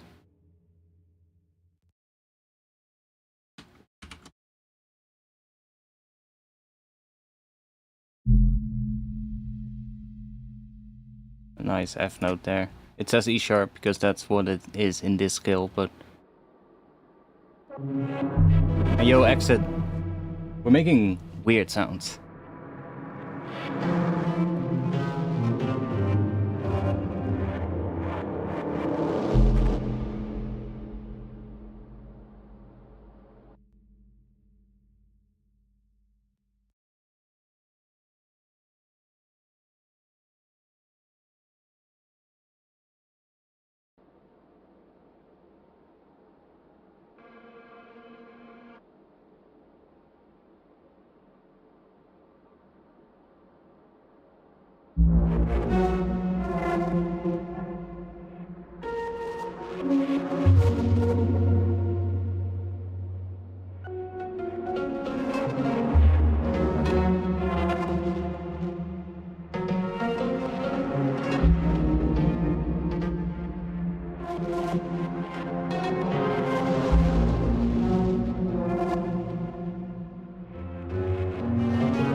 Like, I now definitely want to start thinking about what this is gonna do in terms of being just random playing.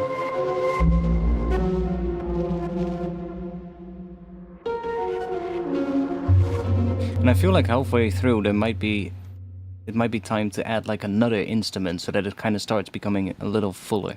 What other instrument could we chuck in here that could be cool?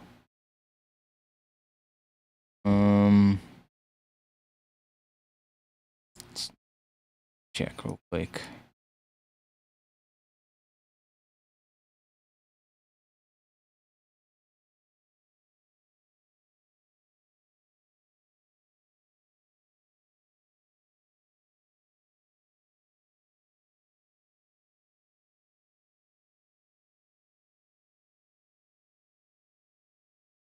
Probably not another plucked string because we already have that.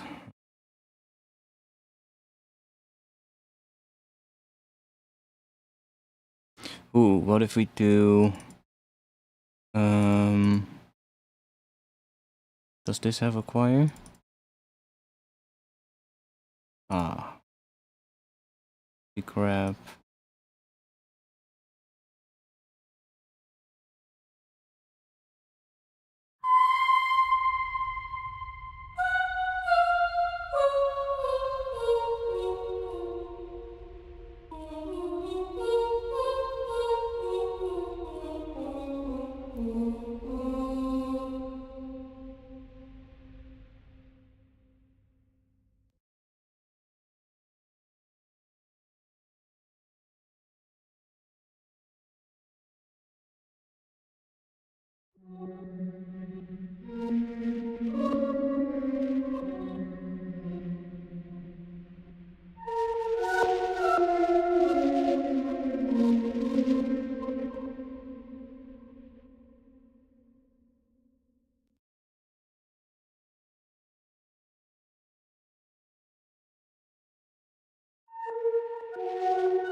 Okay, no, that's a bit much in that group. I do think we could add something else there still, but we probably want to figure out what this is actually going to do. Turn it off.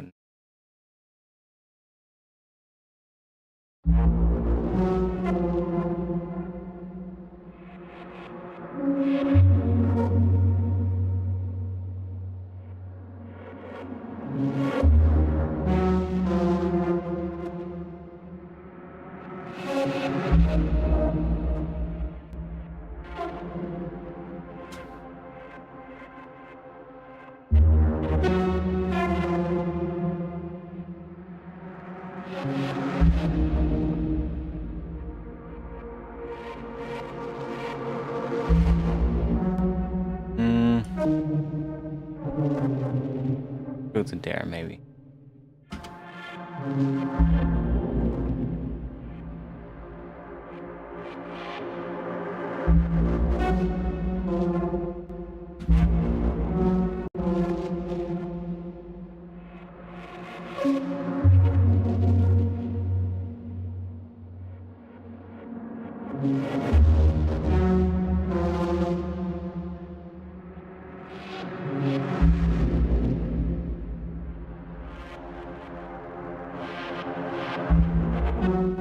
Could also change this one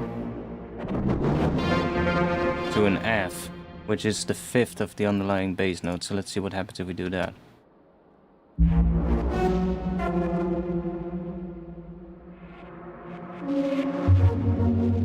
I really like that first part. That works really well.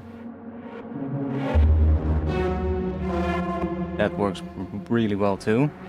I mean, that works. But it's also different from the next one a bit. Yeah, that's cool. Okay, so let's take that. And this one is gonna go to F.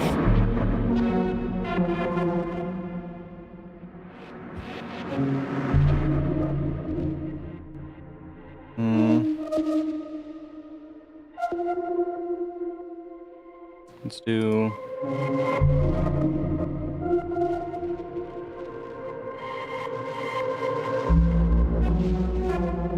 Now here, because we have a high note, it might be nice to, instead of doing the high swell, to do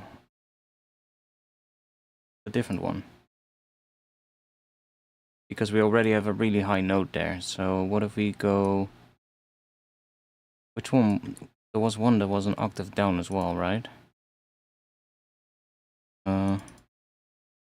Yeah, it's the middle one. So the middle one is also an octave down. Let's see if that sounds cool with that high note. We'll play from here.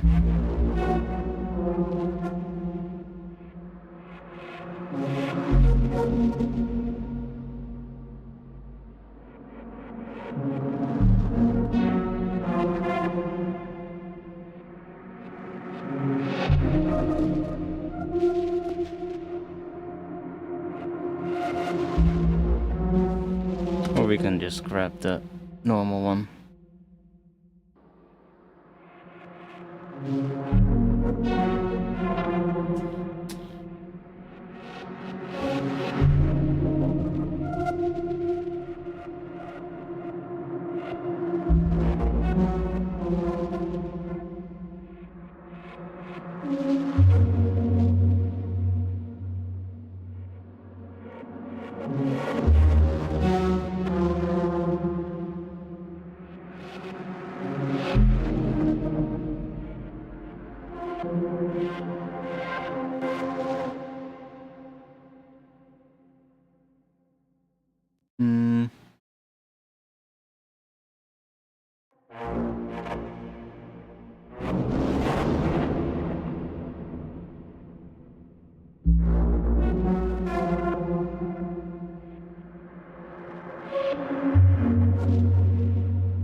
Yeah, I was thinking about maybe trying some of those sounds.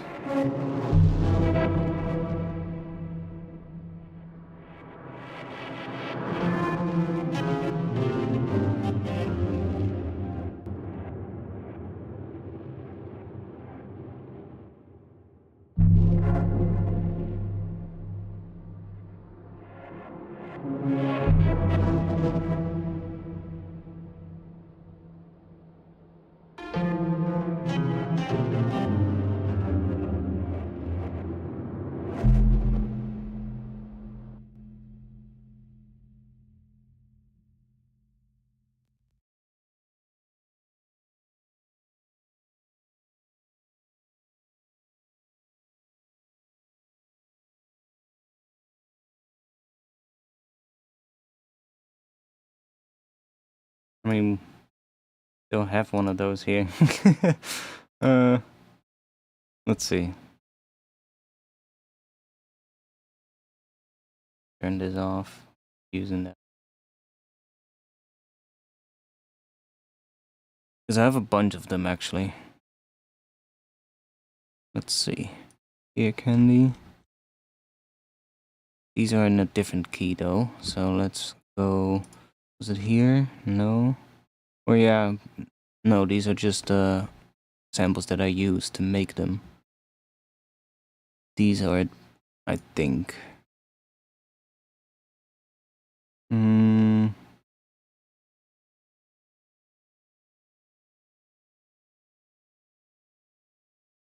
Oh wait, this one was interesting as well.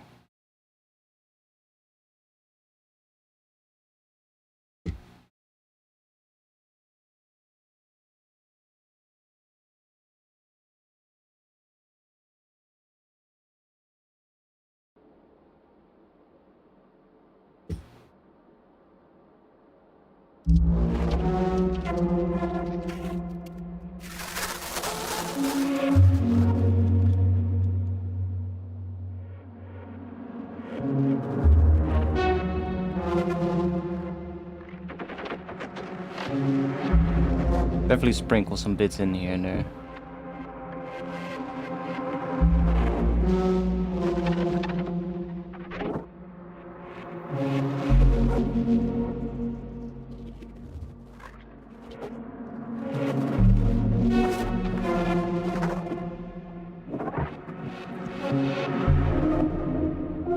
No, I didn't make them on stream.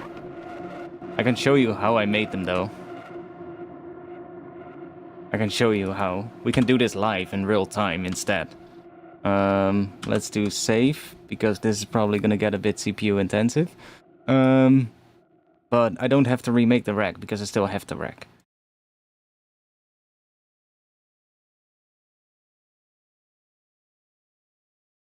Like, if we just grab some kind of a cello sound, and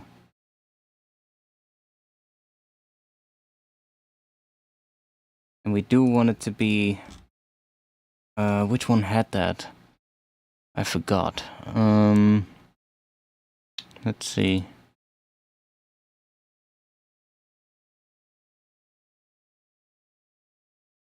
We want something like that, maybe?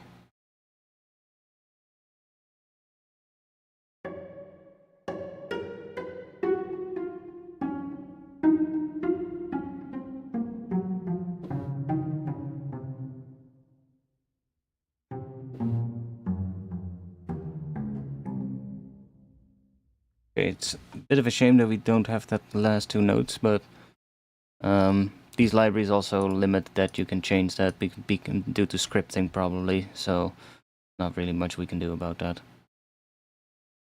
We can just it doesn't matter, by the way, because I think in the rack it also pitches it down an octave. But if I just do some, I don't know, we'll just oh.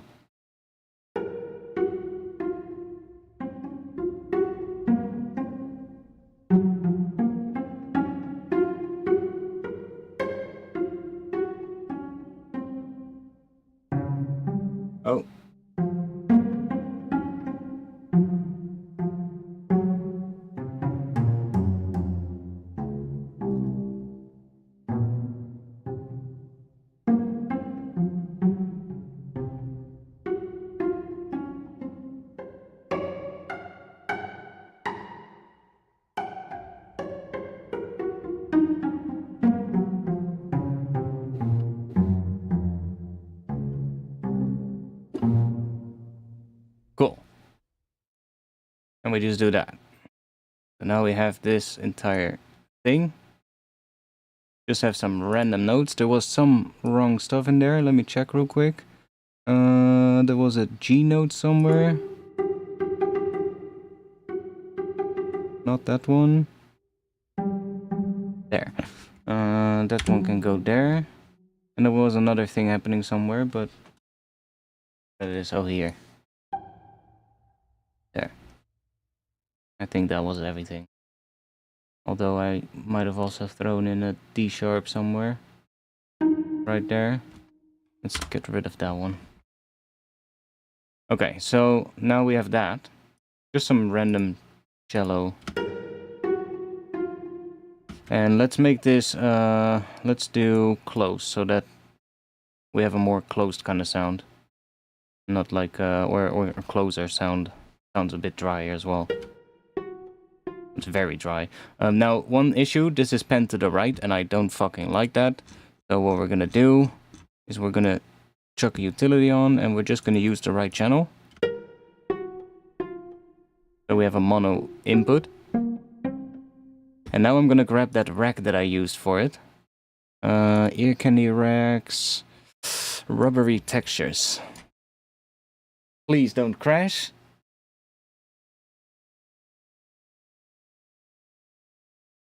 There we go.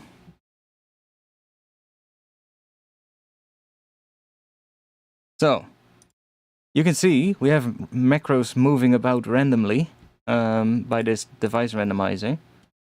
And then we have a ton of effects here. So I'll quickly run you through.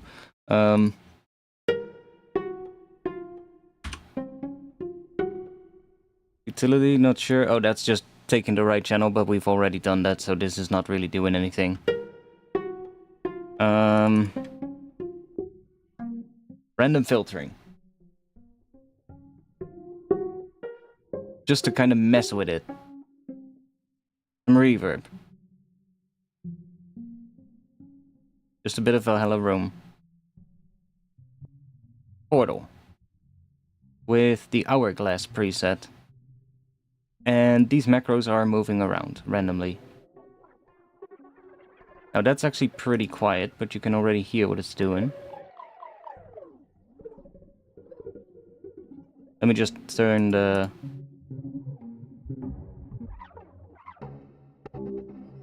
OTT on, so we can hear it. So there's an OTT and a glue compressor at the end. See, so that's what the portal is doing. Really messing with everything, I guess. The preset is just really weird. It like has a lot of modulation in it. And it really creates like a warbly sound. That is then fed into a grain delay.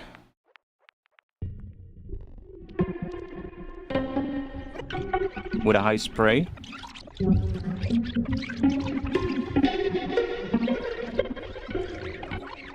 To even get even more weird shit. Then we're distorting it.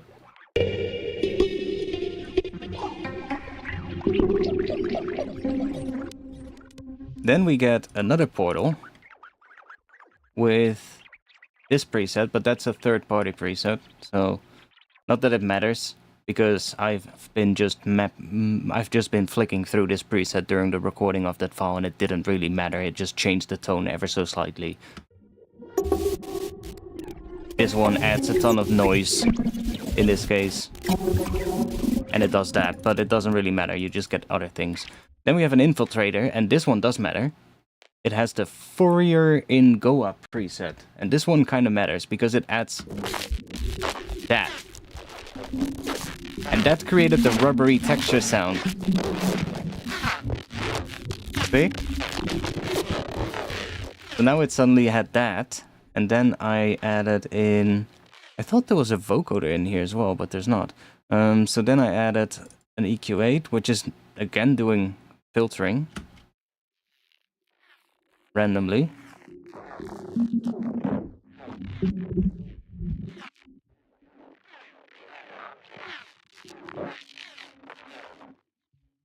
And then going into reverb. Very subtle reverb. And then just a utility.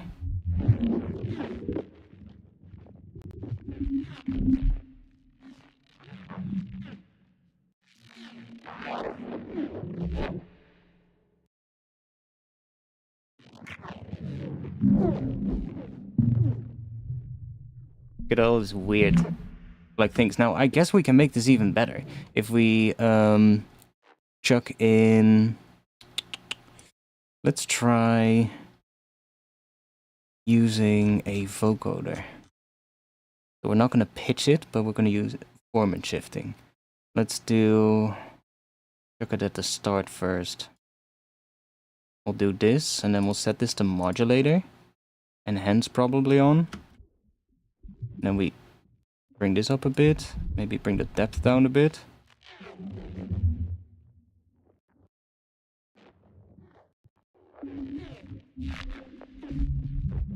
And now if we map the formant to a macro, which one do we pick? Doesn't matter, let's pick a random one.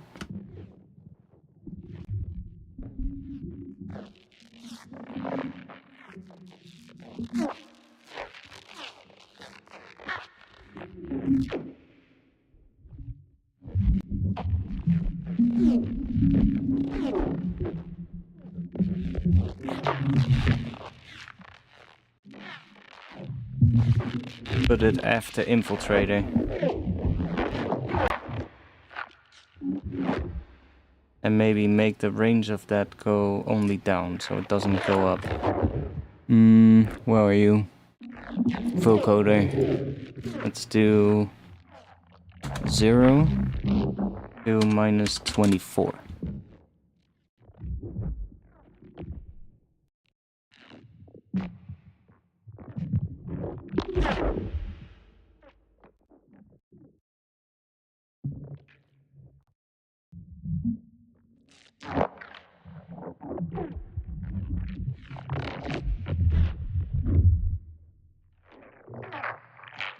You get all these really weird texture kind of sounds.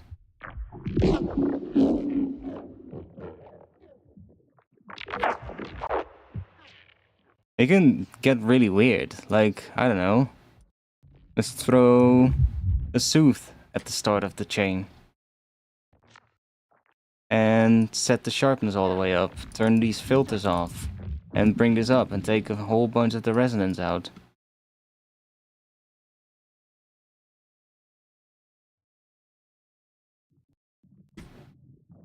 Now, it might get too quiet for the vocoder to register, but if we then just chuck a utility in here,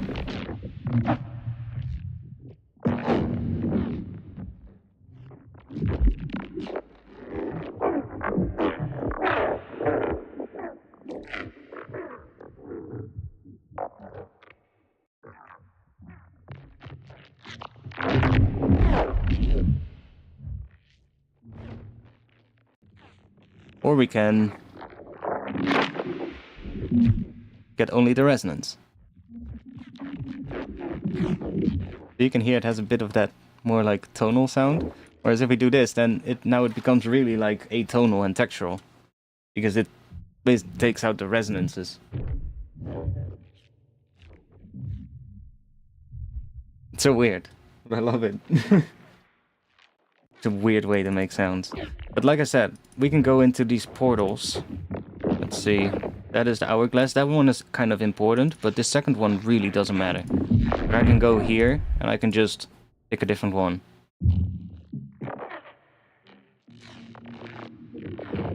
See? So even though that these are third party, it doesn't matter.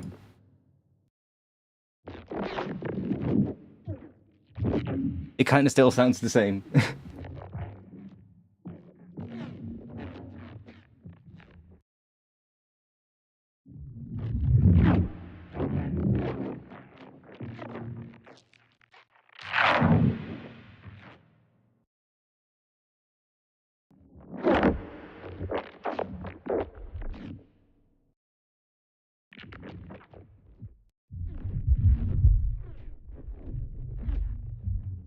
Like, obviously it does change the tone a bit. This one makes it sound a bit bassier, you know? But at this point, these presets really don't really matter. It's just like, whatever, just pick some preset and just see what the fuck it does. Like, how it changes it ever so slightly. But it's probably gonna be so subtle anyway that it doesn't matter. Unless we maybe do one of those really ambient ones. See, then it adds long tails again on everything, but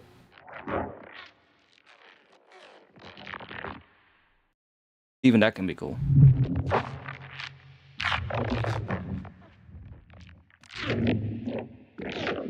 Oh, you found that pack? Nice. Yeah, I saw it wasn't online anymore or something, but there's some pretty nice presets in it.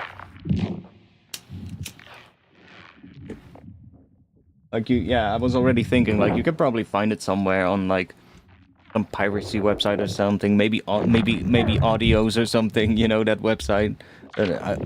Which I never trust, because I'm always like, when I see that website, I'm like, that can't be safe, man.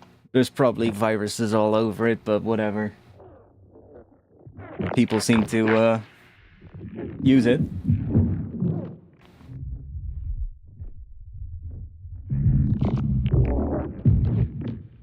Yeah, such a weird technique to make interesting sounds. But like, I made a ton of these racks, actually. They're quite CPU intensive though, so definitely want to save before I drop one in. But I made a bunch. Twinkling harmonics, which probably isn't going to sound like twinkling harmonics on this sound because it used a different input sound, but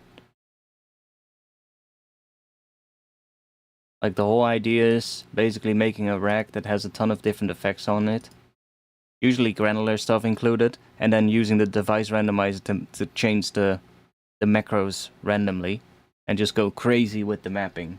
So you get like all these.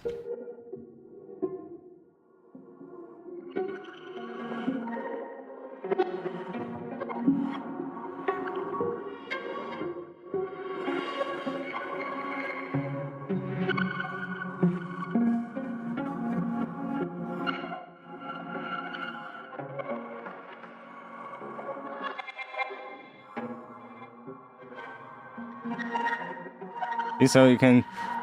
I've just made a bunch of these.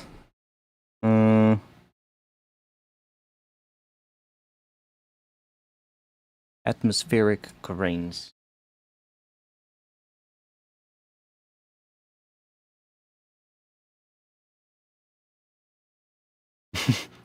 PC is definitely not liking opening these. That's for sure.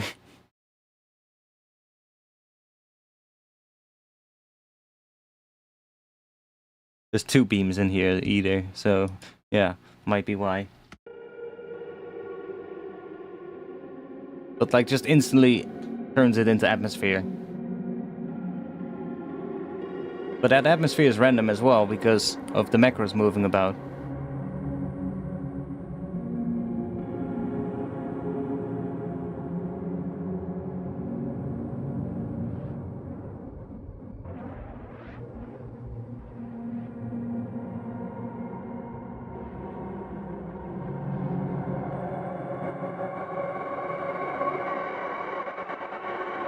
Some other effects, you know, stuff like that.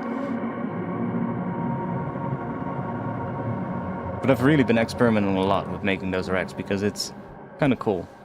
Kind of get all these unexpected results. Like even if I just, I don't know, take this one. Oops, that one is really CPU heavy. Let's hope it doesn't crash.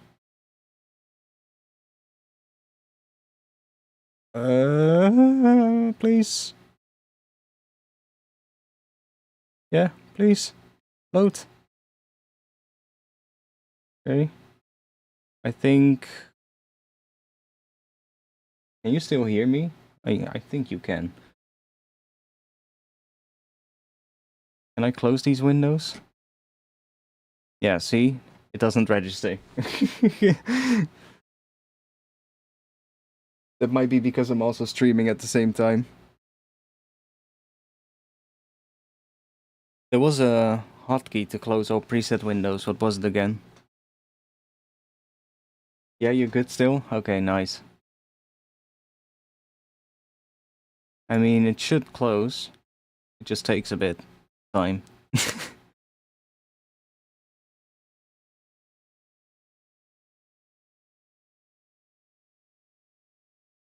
See, good that I saved before doing this. Okay, I think Ableton is it's still doing something, but let me do that real quick. Come on, close the window. You can do it. I don't think it wants to.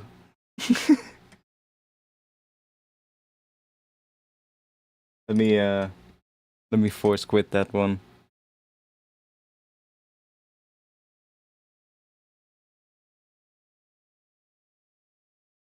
And I know why. It's just because it opens it with all the plugin windows. Is there a way to prevent that from happening? That would be sick. If is there a way to like make sure that it doesn't open all those plugin windows when you load a chain with third-party plugins? Because it does that for every third-party plugin. It will load that like with the window open.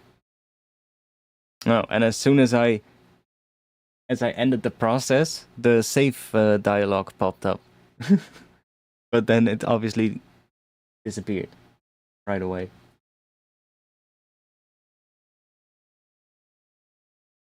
Oh, fuck. I clicked the wrong Ableton. One moment, boys. I clicked on Ableton 11. We don't want Ableton 11. God damn it, Angelite.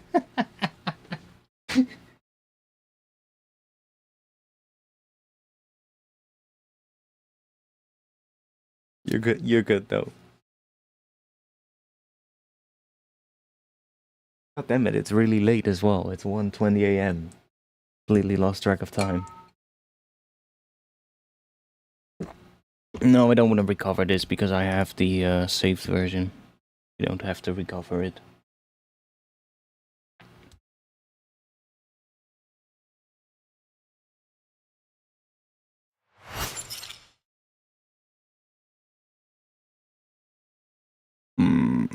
We made weird sounds today, that's for sure.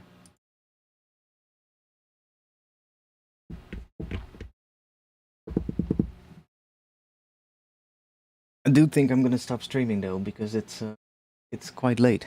I didn't realize it was already that late.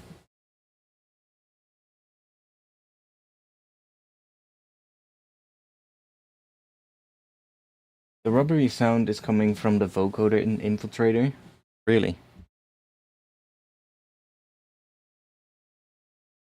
I don't know where it came from necessarily, but I mean, I can check.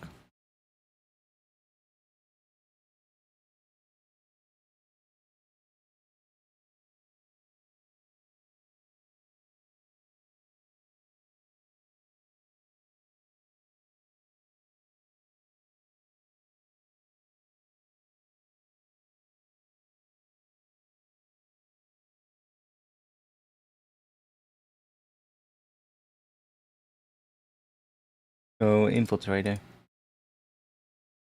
Not sure what is being used. The vary speed, the loop, formant filter, the corrupt. Oh, yeah, and the vocoder actually. Interesting. But this is being modulated around the frequency of the vocoder.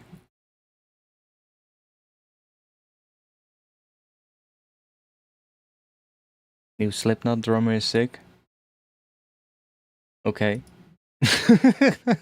Thanks for the information.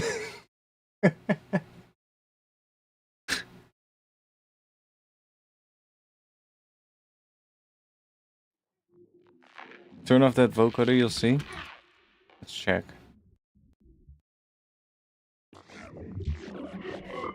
Yeah.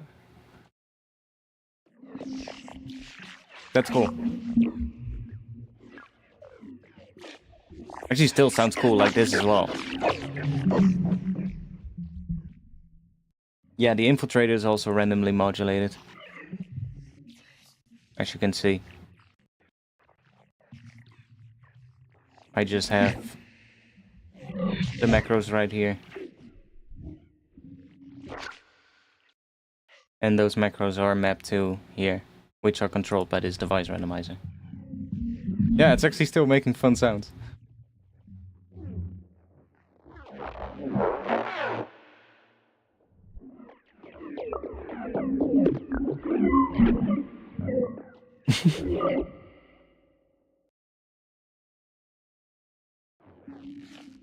Yeah, I love...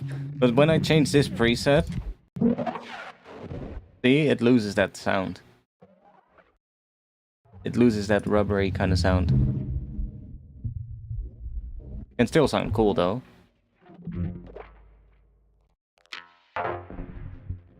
Like, that sounds pretty cool too.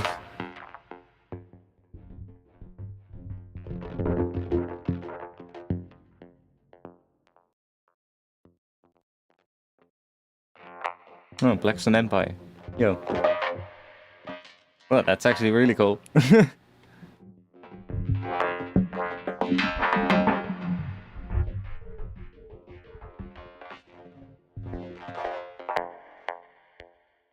Slapping pipes, yeah. Kind of like those PVC pipes, but then distorted.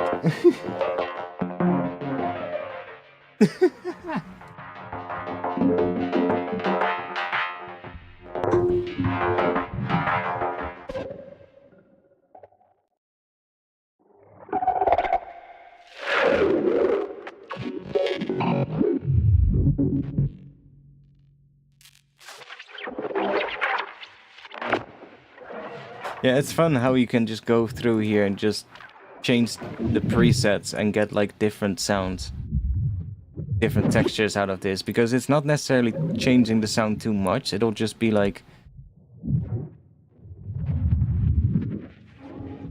different flavor of it.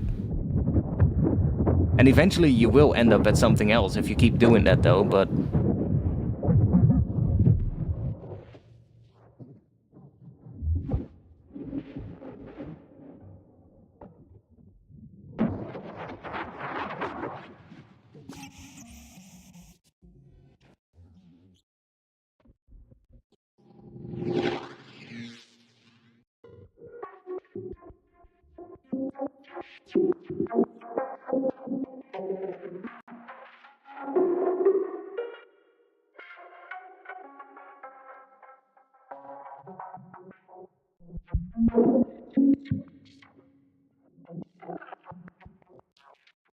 yeah, it's quite fun. It's a fun way to come up with cool sounds, because it all comes from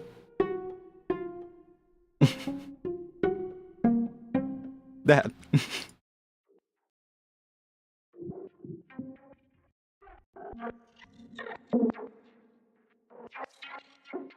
Processing is really fun. You make so many weird sounds out of things.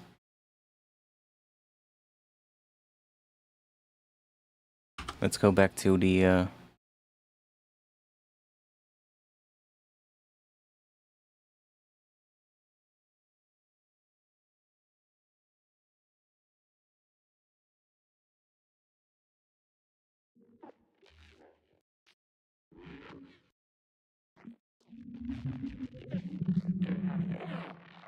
now we have it in here live.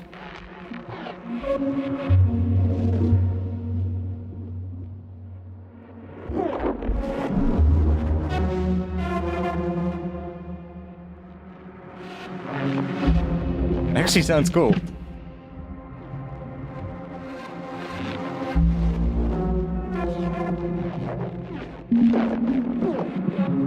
Maybe a bit busy in parts, but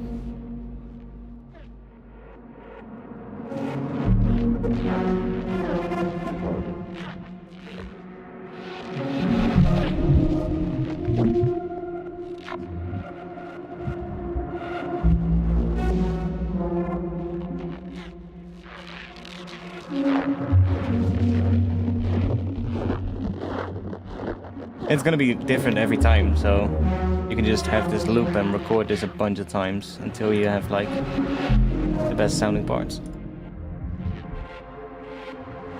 And the less notes we feed into this, the less things we will get, obviously. So I think less is more in this instance, because there's already a lot of effects here that kind of add tills as well. So if we just, I don't know. Right, so if we just...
Okay.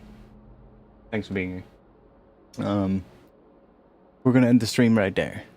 I think that was a good sound design session, and I am probably gonna work on this again tomorrow to see if I can make it work, because I do like these sounds. Turned out pretty cool. Thanks for being here. Join the Discord. Link to the Discord will be in the chat. I'm not sure what about it hasn't been working today, but let's hope it does this. Does that work? If not, well, the link is in the description below the stream as well, so just go there. I think the bot is dead. I think I might have to reset the bot real quick after the stream. Anyways, you know where to find the links. Just go to the description, and there you can find the invite link to the Discord, and you can find the link to my Patreon, where you can download a lot of samples. Probably gonna be expecting some more Granular samples on the Patreon soon. I have a feeling that that's gonna happen. Yeah, I've been like I said, I've been recording all those sounds, and I've been chopping some of them up. Already got like some weird impact sounds, like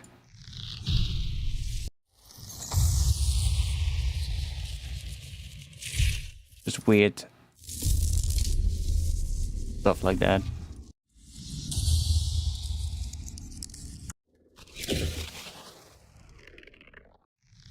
Probably gonna chop out a bunch more, and I'll drop a whole bunch on Patreon probably. Yeah, I'll be back next week around 8:30 p.m. Amsterdam time. I'll try at least. Today was 9 p.m., but usually between 9 p.m. or 8:30 and 9 p.m. is usually when I go live. So I hope to see you again next week, and thanks for watching. Peace.